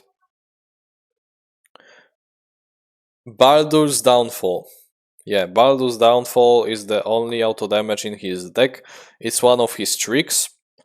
And opponent has somewhat control over it, because Baldur's trick is basically when opponent will play this trick. I'm assuming that you know what like tricks are doing. So if opponent will play this trick, he will take 2 damage. So overall, Baldur's is like 6 value attack, draw a card, and that's pretty bonkers. However, opponent has unfortunately a ways to just discard this card, so it will. I mean, he can discard it, but it will just get back to him. And also, you can like trigger this to like trigger the opponent to play this card with some other cards. So rather, it's broken. And overall, you have like 6 auto damage. Even if opponent will just return this trick to your hand, this 2 damage will still like come and bite your ass. And eventually you will take this 2 damage to the face. And that's pretty bonkers. I mean, Loki overall is this character that I think is like the definition of mid-range, that he can just shapeshift, which is very thematic, into different forms. Sometimes he can go for OTK Ragnarok, sometimes he can go for very like harsh control healing playstyle with his defenses that are absolutely like awesome. He has like huge value because all of those tricks he can just take back from the opponent's hand, and the opponent's hand is basically becoming the, I don't know, the store, not maybe the store, the storage, extra space for all of his cards that he is not using right now, but he can take them back from the opponent whenever he wants. So he can go even for the healing playstyle with the Freya's Rescue at all. He is overall very versatile, and this auto damage on Baldur's is just helping him in the playstyle where he is much more aggressive. He just wants to go in and hit the opponent, lower his health as quick as possible. He is chill about taking damage because he's very tanky and he has a lot of healing and actually decent blocks. Tricky blocks, haha. But yeah, spamming the opponent with Baldur's Downfall and then forcing him to play it. And the only is cool. The only disadvantage of it is that opponent, yeah, he needs to play it, and sometimes he can just keep Baldur in his hand for the whole game, and that sucks. But then he is like very susceptible to Ragnarok, vulnerable to Ragnarok. So to your OTK form, and yeah. But let's say opponent play these cards, and what now? And now he just took 6 auto damage to the face, and that's broken on character that is able to just manage the whole playstyle, the whole battlefield control, the game, like Loki does. It's very like powerful. So what will happen if you disable his auto damage? Absolutely fucking nothing.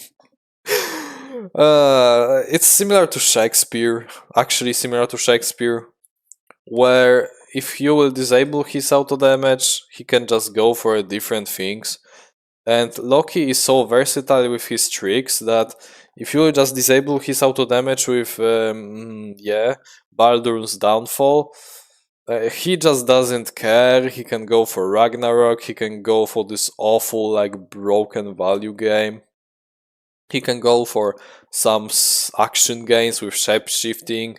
Like C is still fine if you and Baldur's Downfall, that's crazy.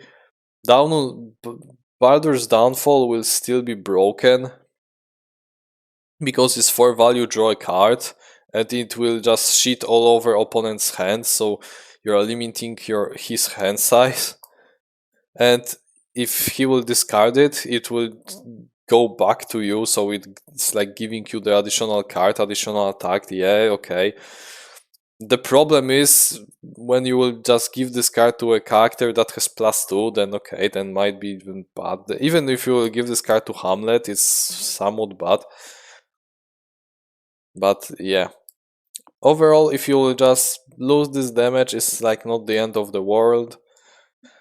It's kinda significant, but I think Loki has other ways to just win. Thus, I think he's what auto damage over Shakespeare, because Shakespeare care less about his auto damage. Actually, he has better like overall setup to just build himself up to the other type of playstyle. But Loki, if he will just remove his auto damage, he might lack damage actually somewhere, but it's still like very, very, very minor scenario where you just screw up a lot of things and opponent maybe counter like a lot of your actually good attacks, or he is just too aggressive that you might just this auto damage could save you from his pressure. But I feel if you are playing Loki, you are fine if they will just remove this auto damage. And I'm gonna be real, if they will just disable auto damage, you will eventually deal this damage, probably even, because those are tricks still. But yeah, Loki, Baldur's Downfall, very cool. But it's not like it's like mandatory. Then we got Pandora, the character who has like 2 ways of deal auto damage. Not 2, 3 ways, but this third way is like stupid. First of all, the most common is the one from the box. You can just draw a card from the box, the misery from the box, that will deal 1 damage to all fighters adjacent to Pandora. Unfortunately, this is very RNG. I played Pandora a lot because I like 9 value Heras and I like them being smacked and opponent. I also like the Celestial Raiments that are just toxic. But I played her enough to know that if you will just you just cannot rely on it. It's like the small bonus that you will get like once or twice a game, or sometimes like none, because opponent will be far away from you and you are opening the box at the beginning of the game, so they will be not close to you probably unless they are very aggressive, like Chupacabra, haha. So yeah, then you will deal 1 damage, but for the most part, opponent will be on this other side of the board. Maybe not on the other side of the board, but like even 2 spaces away. So you will not get to him, and this auto damage will not trigger. So yeah, this is like not you are lying on it, but you are happy when it trigger. What you are happy about though is the Spite. Spite is the Cacodemons card that deals 1 auto damage to each opposing fighter to a Cacodemon. This to your fighters, okay. So it's like you're clearing up the sidekicks with the Spite, and I'm gonna be real, if you are playing Pandora, every damage counts, because on this character you are more likely than not will be lacking damage in the end, because you are smacking high, so it's similar to Luke Cage, to Achilles, to Moon Knight. But the truth is, she is more like Spiderman in this sense, but she is not as cooked as those. She is probably like here. Up here. Because her deck kinda sucks, and in the end you want to like deal this auto damage to just be sure that you will finish the opponent, and the Spite is helping you with it. Unfortunately, you have only 2 copies unless you will somehow take it back with hindsight, but yeah, it's like you have better cards to hindsight, and hindsight is very conditional because you have to like have +1, but yeah. So those are 2 effects that are actually viable. Then you have the third auto damage option, which is offering to the gods. You can boost this card, and if you won the combat, deal 2 damage to opposing fighter. Okay, but good luck winning the combat with 2 value block. And with cards, yeah, your cards have actually very good boosts, but it's like you're sacrificing good card for dealing 2 damage and on defense, and I'm not that optimistic about it. I mean, it's still fine, but it's not crazy. You have only 2 copies, and it's like you're wasting 2 cards to deal 2 damage, in which case I believe you should probably just go and smack the opponent with Hera's Curiosity. with high values and just be cool, or you can. It's even better to use Guided by Faith and boost it with blind boost to heal than just deal auto damage, because Pandora my eyes more control than some other big hits characters. Very similar to Spiderman, actually, in fact. So yeah, auto damage for her is somewhat significant, somewhat important, and without this auto damage, she might lack it in the end. Because yeah, 9 value, 8 value Heras are actually dangerous and significant, but you need to find other damage somewhere. But and yeah, if they will just disable your auto damage, it feels weird, because even this 2 auto damage from the Spite and from the box is a thing that you want. Yeah, it's very like important. Then we'll get to the aggressive monster, the Chupacabra. Chupacabra has some ways to deal damage, auto damage, but as far as I remember, he only has the one card, Tooth and Tail. And yeah, I just check out his deck. He only has only Tooth and Tail, which he has 3 copies of. And I'm just gonna be real with you. He's straight up like Robin and straight up like Bullseye, but probably in the middle. He's basically the same archetypes as those guys, where every damage counts. His Tooth and Tail is like Wily Fighting, but with lifesteal and also nerfed. So it's pretty cool, because Chupacabra is based around healing, so he will not die that quickly with all of those healing in his deck. But again, I will just probably repeat myself like again and again. He's the same archetype as Bullseye, Robin, Philippa, the characters that just wants to go in and every single damage counts for them. So this auto damage, even though he has like 2 auto damage, so it's not like he's as oppressive as those boys. So he probably should be like lower, like here. But still, same archetype, same auto damage reliance. Chupacabra is very straightforward. And yeah, you always want to like deal this to auto damage, because yeah, killing the opponent quick on character that just wants to go in and slap the opponent all the fucking time is just a win condition. Every single damage counts and adds up in the end. Basically the same explanation as for Robin and for Bullseye and for Philippa. The same goes for Chupacabra. He's the same archetype and nothing more to say. Then we got Blackbeard, my favorite character in Unmatched. Blackbeard, straight up, I think, if you will just remove his auto damage, this guy is just part of the victory for sure. But I think he performs better than those boys, at least. Blackbeard, the brace of primed pistols is just sometimes so threatening that if you just disable his auto damage from the pistols, he's just sad.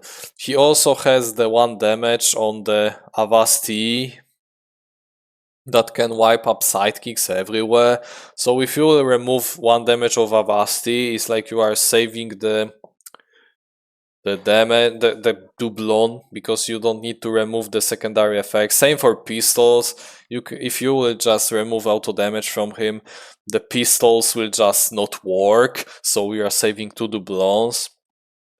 And then you have the light diffuse, which I like to use on boost when I'm playing no pray, no pay. But in some scenarios, you want to just deal this 1 auto damage, because why not? And yeah, if someone will remove this 1 auto damage, it sucks. So overall, Blackbeard, and that's actually very important, can deal up to 6, 8, 11 auto damage, and that's powerful on character like him, who is just based around, you know, making mistakes. I mean, the forcing opponent to make mistakes, not making mistakes. If you'll be making mistakes of this guy, like, you will just lose every game. But yeah, taking auto damage from this boy is just somewhat bad, but he's still not no damage, no win, like Little Red or some odd Titania. Similar archetypes though, like for those two. He is not cooked because, yeah, you have sevens, you have fearsome and calculating. Even no prey, no pay. If you will use it with pistols that are now not dealing damage, is still like for value, so that's cool. And he has like even Avasti without this one auto damage is still broken, because discard one random card and 5 damage is like, what the hell? Especially if you are chaining it up with give no quarter, and you basically will probably do it, or you just do some stupid crazy thing like Avasti and then Queen Anne's Revenge, or Scourge of the Seven Seas and then Avasti. Like, if you are doing something like this, it's still broken. What I'm trying to say, it's not like Beast Form, where if you will take Beast Form, if you will just use Beast Form on Dracula 2 times and you didn't kill the opponent, you are just cooked. The Blackbeard is still fine, like, he has better things than Beast Form, like, for real. And removing his pistols and 1 damage from Avasti and damage from Light Up the Fuse is just like nerfing him. But I will not deny it's part of the victory. I actually think he's like Sherlock in this case. He's very like Sherlock, probably like here. So yeah, that was all fighters. I don't own those, so I will just record the second part, even though I like made the promise now that I will be not making the second part. I will make the second part if I will get my hands on those boys, which is very soon probably. It will be probably in the summer, because as far as I know, in the summer the Stars and Stripes will be available in Europe. So yeah, that's cool. And now I want to get to the point where I am maybe switching spaces of certain characters, because now I changed my mind about them. And then we will be straight to the editing. Oh my god, this will be like the best editing. Don't expect to like put a lot of memes. I will be probably putting like no memes in this video, because it will just take like the whole day to like render. Okay, let's start. Willow, yeah, I would not switch her. Like, her auto damage is basically a joke. And yeah, it might be useful against sidekicks, but okay. Doctor Strange, yeah, do not care about auto damage. He can just do some other crazy things that 2 auto damage on Wonk is just 3 auto damage on Wonk is just well. Yennefer trees, yeah, let's say you play Yennefer. You just smack the opponent so high, and also having a conditional auto damage in the way of the Marigold's something Hailstorm is just not a good thing. So yeah, it's just you don't care about this auto damage. Sinbad, literally, he doesn't care. I think he should be like here, because still Yennefer can sometimes pull up some better things with the Lodge of Sorceresses. Like, imagine if you are playing against a character who has only good boost values, and you play 1 boost value and the opponent plays 3 boost value, then bro, that's actually the game changing. So yeah, I think should be higher. I think she'll overall just get higher and higher. Wukong, one only auto damage on Wily and or the chainmail, and you don't care about this, but at the same time it's better auto damage than Yennefer's auto damage, so I'm not switching the places of them. I think Wukong is his auto damage is just very good, but he doesn't care about this because he has clones and much better things to do. It's like, yeah, why would you care when you can just 7 spam the opponent? Leshin actually should be lower, like on the same level as Sinbad. And that's only because vanishing is important. You don't care about wily fighting, so yeah. Golden Bat. Golden Bat without his auto damage would be kind of suffering because he would not be able to just clear up sidekicks, and he is a single hero fighter, so he is cooked. And I think he cares. He is in the good spot because, yeah, he is more relying on auto damage than all of those guys, basically, like all of them. So yeah, he is fair. Sinbad, not William Shakespeare.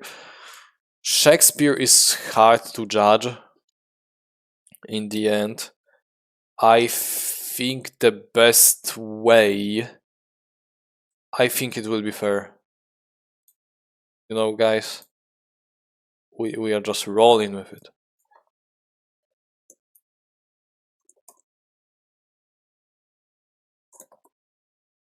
Like straight up. Just choose a different path. And Loki and Shakespeare are going here. They are versatile enough that you can just basically choose a different path, that you don't care about this auto damage, like straight up. And I think Loki cares more about this auto damage than the Shakespeare. Shakespeare can just switch easier. Then we got Siri, and Siri in my eyes is on this border of being what is auto damage, and you just choose a different path. Because she's literally like Shakespeare and Loki, but switching playstyle on Siri is much more like, if you like choose already one playstyle, you basically sealed your fate. That later it will be like so difficult for you to choose something different, but still you have so much good options that you have Lions of Citra, you have the random discards with Zerail. Like, you don't care because you can slap high. You have OTK with Channel the Source, that you don't care. I think that's a fair placement. This is the character that I would place here. Even though she has tons of auto damage, she can just play it any different ways. Yeah. Same goes for Achilles. He has a lot of auto damage, but he just doesn't care. He can just go be here and slap the opponent for 6s, and this auto damage is just there to make the character more broken. But Siri is more broken in this aspect than Achilles. Spike. Oh, whoa, whoa. And now things changed. Because Spike 3 auto damage is, yeah, significant, but how much? And the similar thing will apply to Oda. Spike 3 auto damage. I mean, you care about this auto damage because you're a Spike, duh. And same Oda, yeah, you care about this auto damage somewhat. But I think Oda cares less because Oda has overall great attacks, so Spike is just, yeah. I think overall Spike will go higher because he is lacking damage. Yeah, he will definitely go over Alice, he will definitely go over Moon Knight, and I think his place... Okay, let's like leave him here for now. Alice is like Achilles, that, yeah, she has auto damage on Jabberwock, but without this auto damage she's still fine, so okay. Same for Oda, like Oda is fine with this placement. He has a lot better offensive tools that he just doesn't care about this auto damage. I mean, this one on defense is cool, but 7, like Demon King is just unnecessary to play. And in the early game you're only aggressive, so Demon King will be not even played in the early game.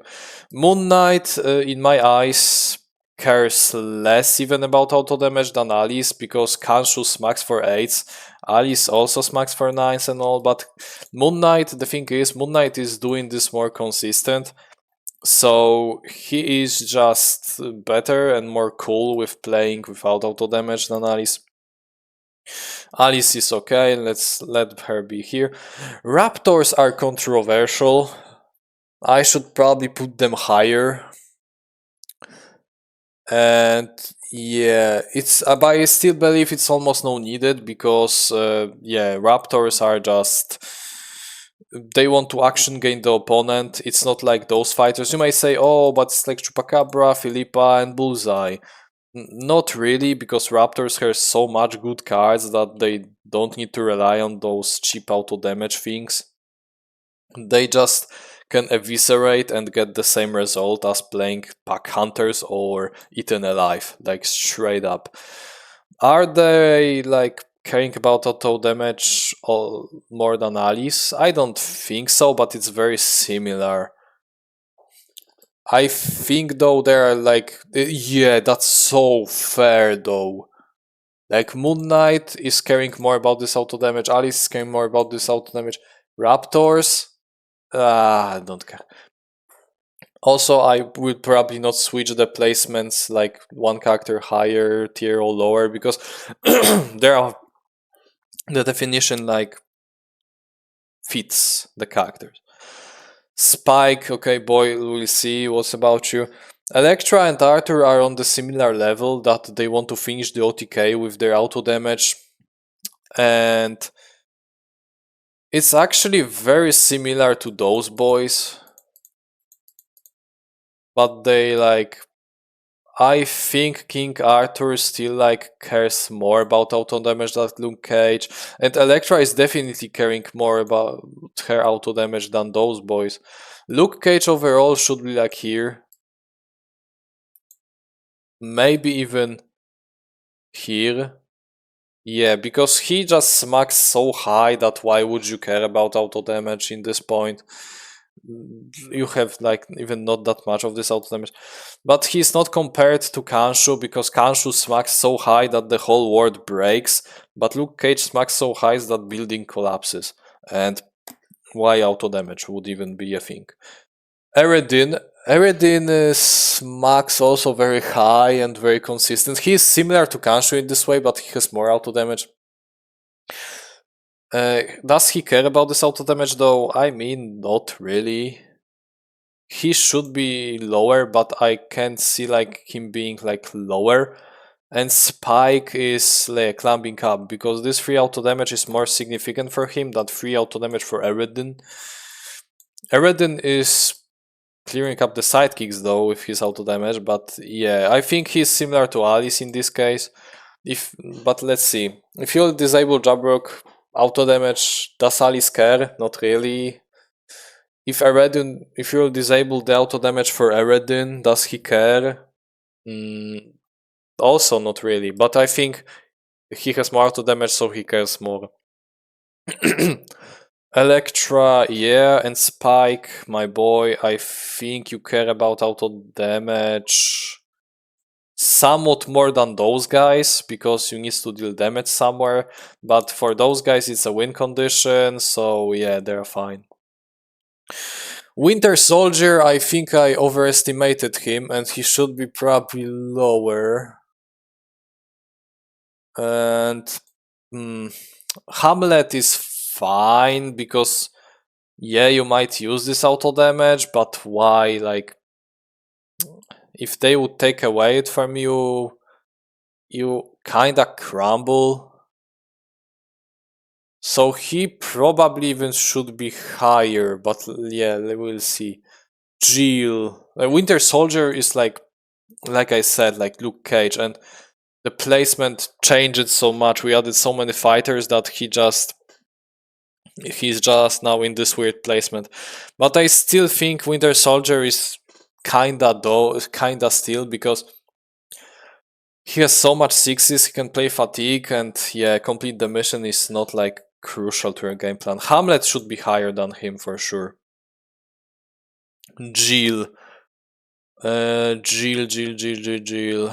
Oh my god, Jill is difficult, but does she care about this auto? She cares about this auto damage though. How much? On the same level as Buffy.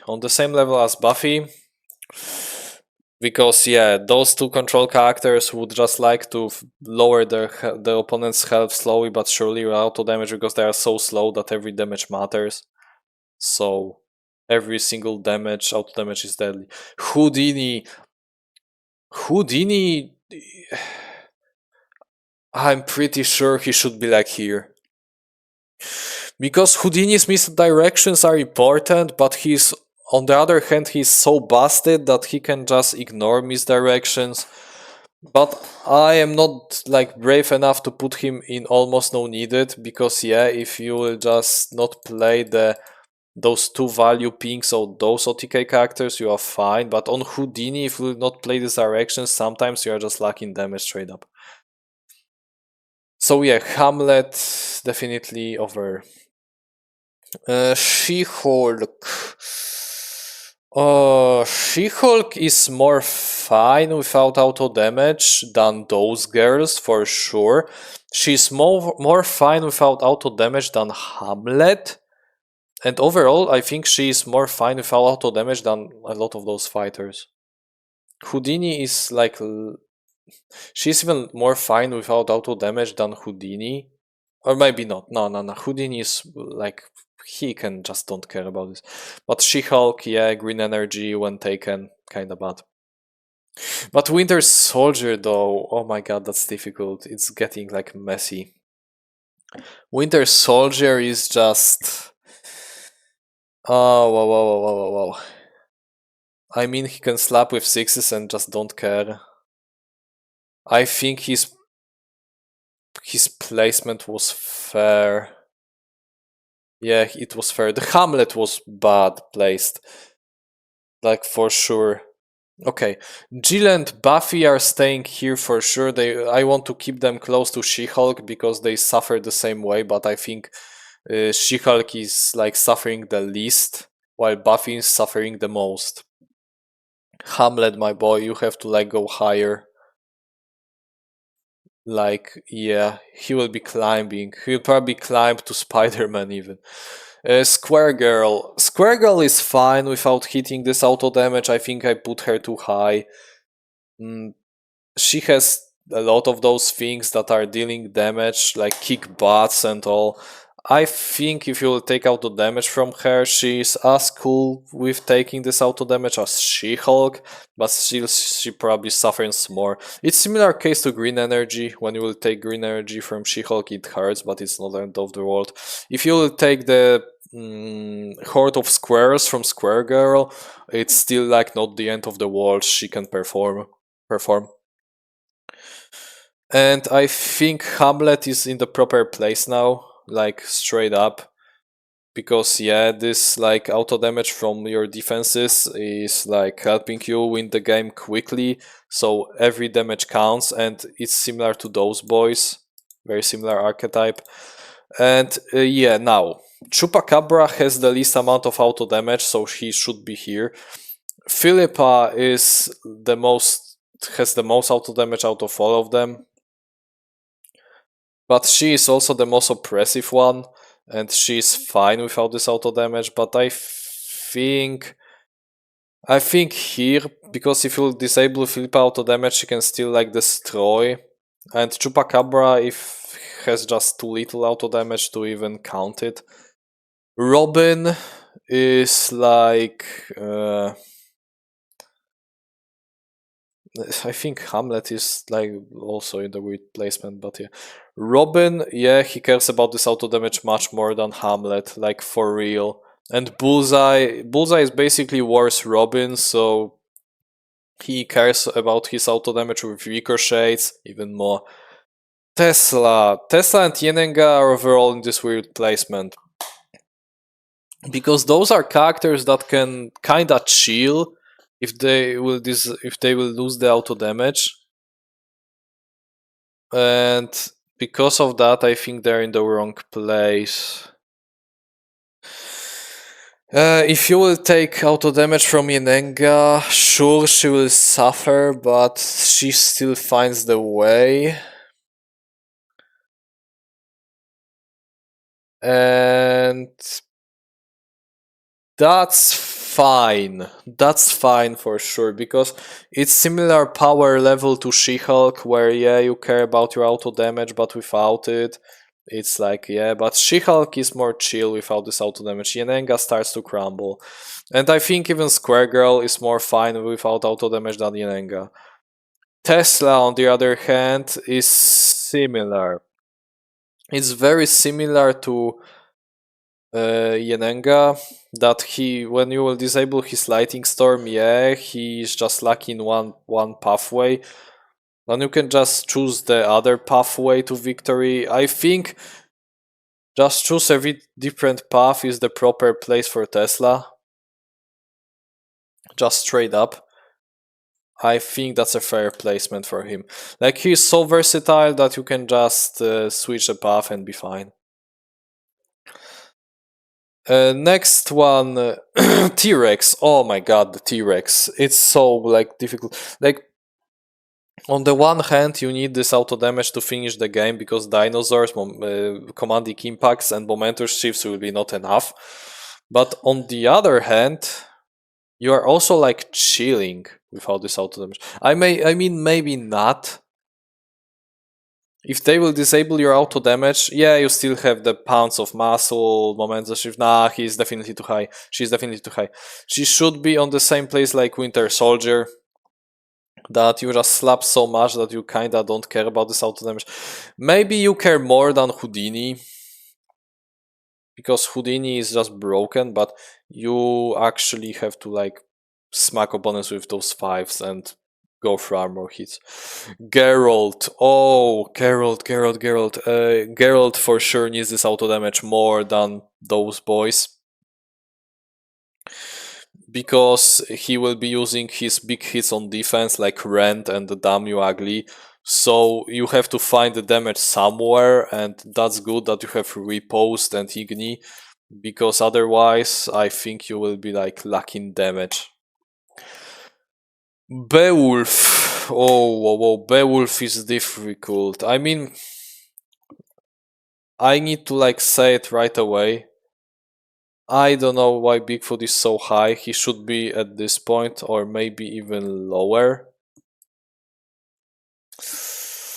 Bigfoot is the most comfortable with his auto damage. Like, he has 6s, 4s, and 5s, so I don't know why is he even here. I think Bigfoot will just take the big collapse at this point, because I feel like even Geralt needs this auto damage more. Yeah, I think Bigfoot was a big mistake. But it's still like not that bad. I am fine with this. Because Bigfoot, his Jackalope like cards, yeah, you can play them. And you have so much of this auto damage that you care about this, but yeah, it's, I think kinda is the way, because it's not the part of victory, it's kinda. While Geralt, on the other hand, is like part of victory, unfortunately. You have to use Igni. Beowulf, yeah, you will just lack damage, so okay. Similar to Geralt, but Geralt is more fine. Annie Christmas, yeah, you will slap for ages. But also you need the pearls to just finish the game in the moment that it's comfortable for you, so yeah, that's fine. But I think Annie is the like in the least need of this auto damage. She can just slap so high, higher than those boys that higher than those boys that she's just fine without playing the auto damage. Daredevil, oh, this guy is very difficult to rank. I mean, you have Infinite Deck and Son of the Boxer, and I placed him here because his deck kinda sucks, his values are very bad, And without auto damage, you are just not dealing damage at all. So definitely part of victory. Is this the fair placement though? I mean, those guys are straight up lacking damage. Maybe not straight up, but I think Daredevil is still more fine. Maybe not. I think he's fair because yeah, you can go into fatigue, but okay, never mind. He's still more fine than those boys, like for sure. Annie is like the most comfortable, but part of victory for sure, and Youth part of victory for sure. But those boys, yeah, maybe not. Yeah, Geralt is like better. He doesn't need as much this auto measure as Daredevil, but Beowulf just needs it. Bloody Mary. Bloody Mary actually should be at the place of those guys. When I think about it. Like straight up, she should be like here. But the thing with Bloody Mary is she has so much like damage at her with her jump scares and her 7 value attacks with third action that it's similar to the Pandora, and I like it this placement. I think overall Pandora is somewhat too high because 9 value Heras are just broken, and I think Pandora, yeah, she's definitely too high. Should be like here. It's kind of part of victory, but you slap so high with Heras that yeah, Geralt is not able to smack as high, and yeah, Beowulf also is not able to smack as high. Also, Grendel is just part of your win condition, so. Spiderman is fair. I think this is the fair placement because Spiderman is just lacking those big hits. Like you look at Annie Christmas and Pandora and Greta, you are like, oh, they are lacking big attacks. But bro, Spiderman is actually lacking the good hits at some point. And yeah, this is the fair placement. I think Bloody Mary though is more fine without being. No. She is still fine. It's like Grendel but on an aggressive character. Wayward Sisters. Oh, whoa. Wayward Sisters. Just straight up choose another path and you will be fine. I still think Loki is like here, but Wayward Sisters. No, but Wayward Sisters have like pre-king, so you are just cooked if you will not play pre-king. So it's very similar to Spider-Man, they are lacking even more. Jekyll, my boy is actually very high, and I think he should be... he should be like closer to Dracula, because his ability is limited. Oh, it will be difficult. Sherlock is the one that I am placing a bit too high. This guy is overall broken, and I think place like close to Daredevil is the best place for him. And Geralt is just sitting here because he is somewhere like in this middle spot. You know, when you remove the damage from auto damage from Sherlock, he still chills. But if you remove the damage from Grendel, the Beowulf will just cry. Just straight up. But those are fine. If you remove auto damage from those girls and boy, they are kinda fine. Blackbeard. Angel is overall like still in my eyes, like in this place. But I think Angel is a bit too high. He's on the same level as Bloody Mary and Spider-Man. But he needs this auto damage the most out of all of them because he has the least attacks, but is very similar to them. But Wayward Sisters, yeah, they suffer more if you take pre-king out of them. Blackbeard, my boy. Jekyll and... no, Jekyll. The Dracula and Houdini will stay in this place. They are fair. Like, if you will take damage out of them, they can just not finish the game. And same goes for Jekyll, I'm pretty sure. Blackbeard is the most fine out of all of them because he has many ways to do the OTK. I even feel Blackbeard is more fine than Sisters. And definitely more fine than Angel. He's even more fine than those with... Nah, Blackbeard is just going through. Blackbeard is fine without his auto damage. However, I think that's the first spot, because that's the spot where this auto damage, yeah, it counts, but yeah, it's the point where if you will disable his auto damage, it's kind of bad. If you will disable Grendel, it's the pain for Beowulf, because now he has only 2 8s that he has to work for, and some 5s. But Blackbeard can just go in and smack with 7s, with Avastis, even without auto damage. You only removing his pistols, and that's not the end of the world. But I think that's the border. Those guys will not suffer as much as Blackbeard if you take the auto damage out of them. Geralt is still here, but it's only because he has like low values of his auto damage, and action gain is a thing. And Daredevil and Sherlock, yeah, they will fatigue. Little Red. The more I speak about her, the more I think like she is not in this place. Like, it's a part of victory. But on the other hand, this character is much more relying on auto damage than Tesla, than Loki, than Shakespeare.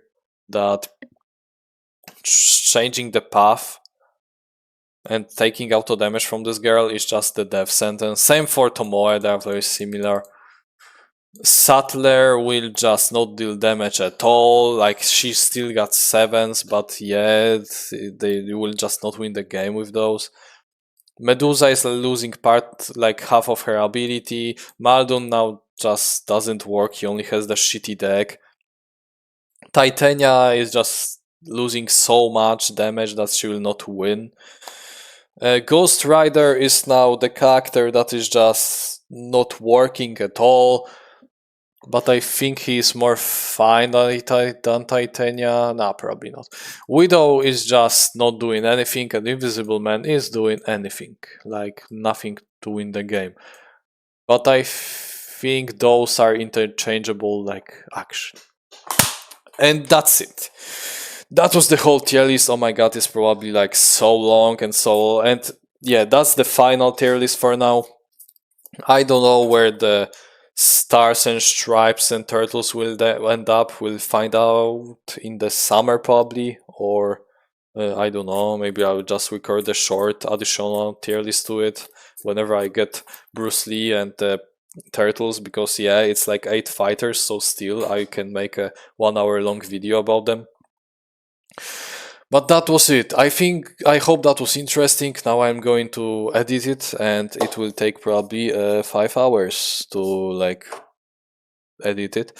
Don't expect me, unfortunately, to put many memes into this, because yeah, I am trying to make those tier lists like more serious now. So you can just put it back in, you know, and just use it as podcast more than anything else. So yeah, I hope that's pretty fair. I tried my best to just justify every fighter, not like in my complexity tier list, where in the end I was just like not sure how difficult certain fighter is. The tier list about complexity will for sure get reworked in the future. The more fighters I get, I will not just record another part, I will just do it right again. And yeah.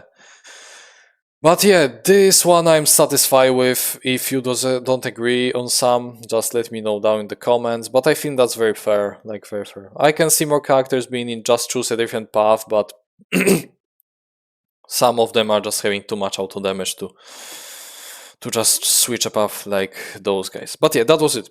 Thanks so much for watching, and if you get to this point, consider like subscribing. I guarantee I will get more videos.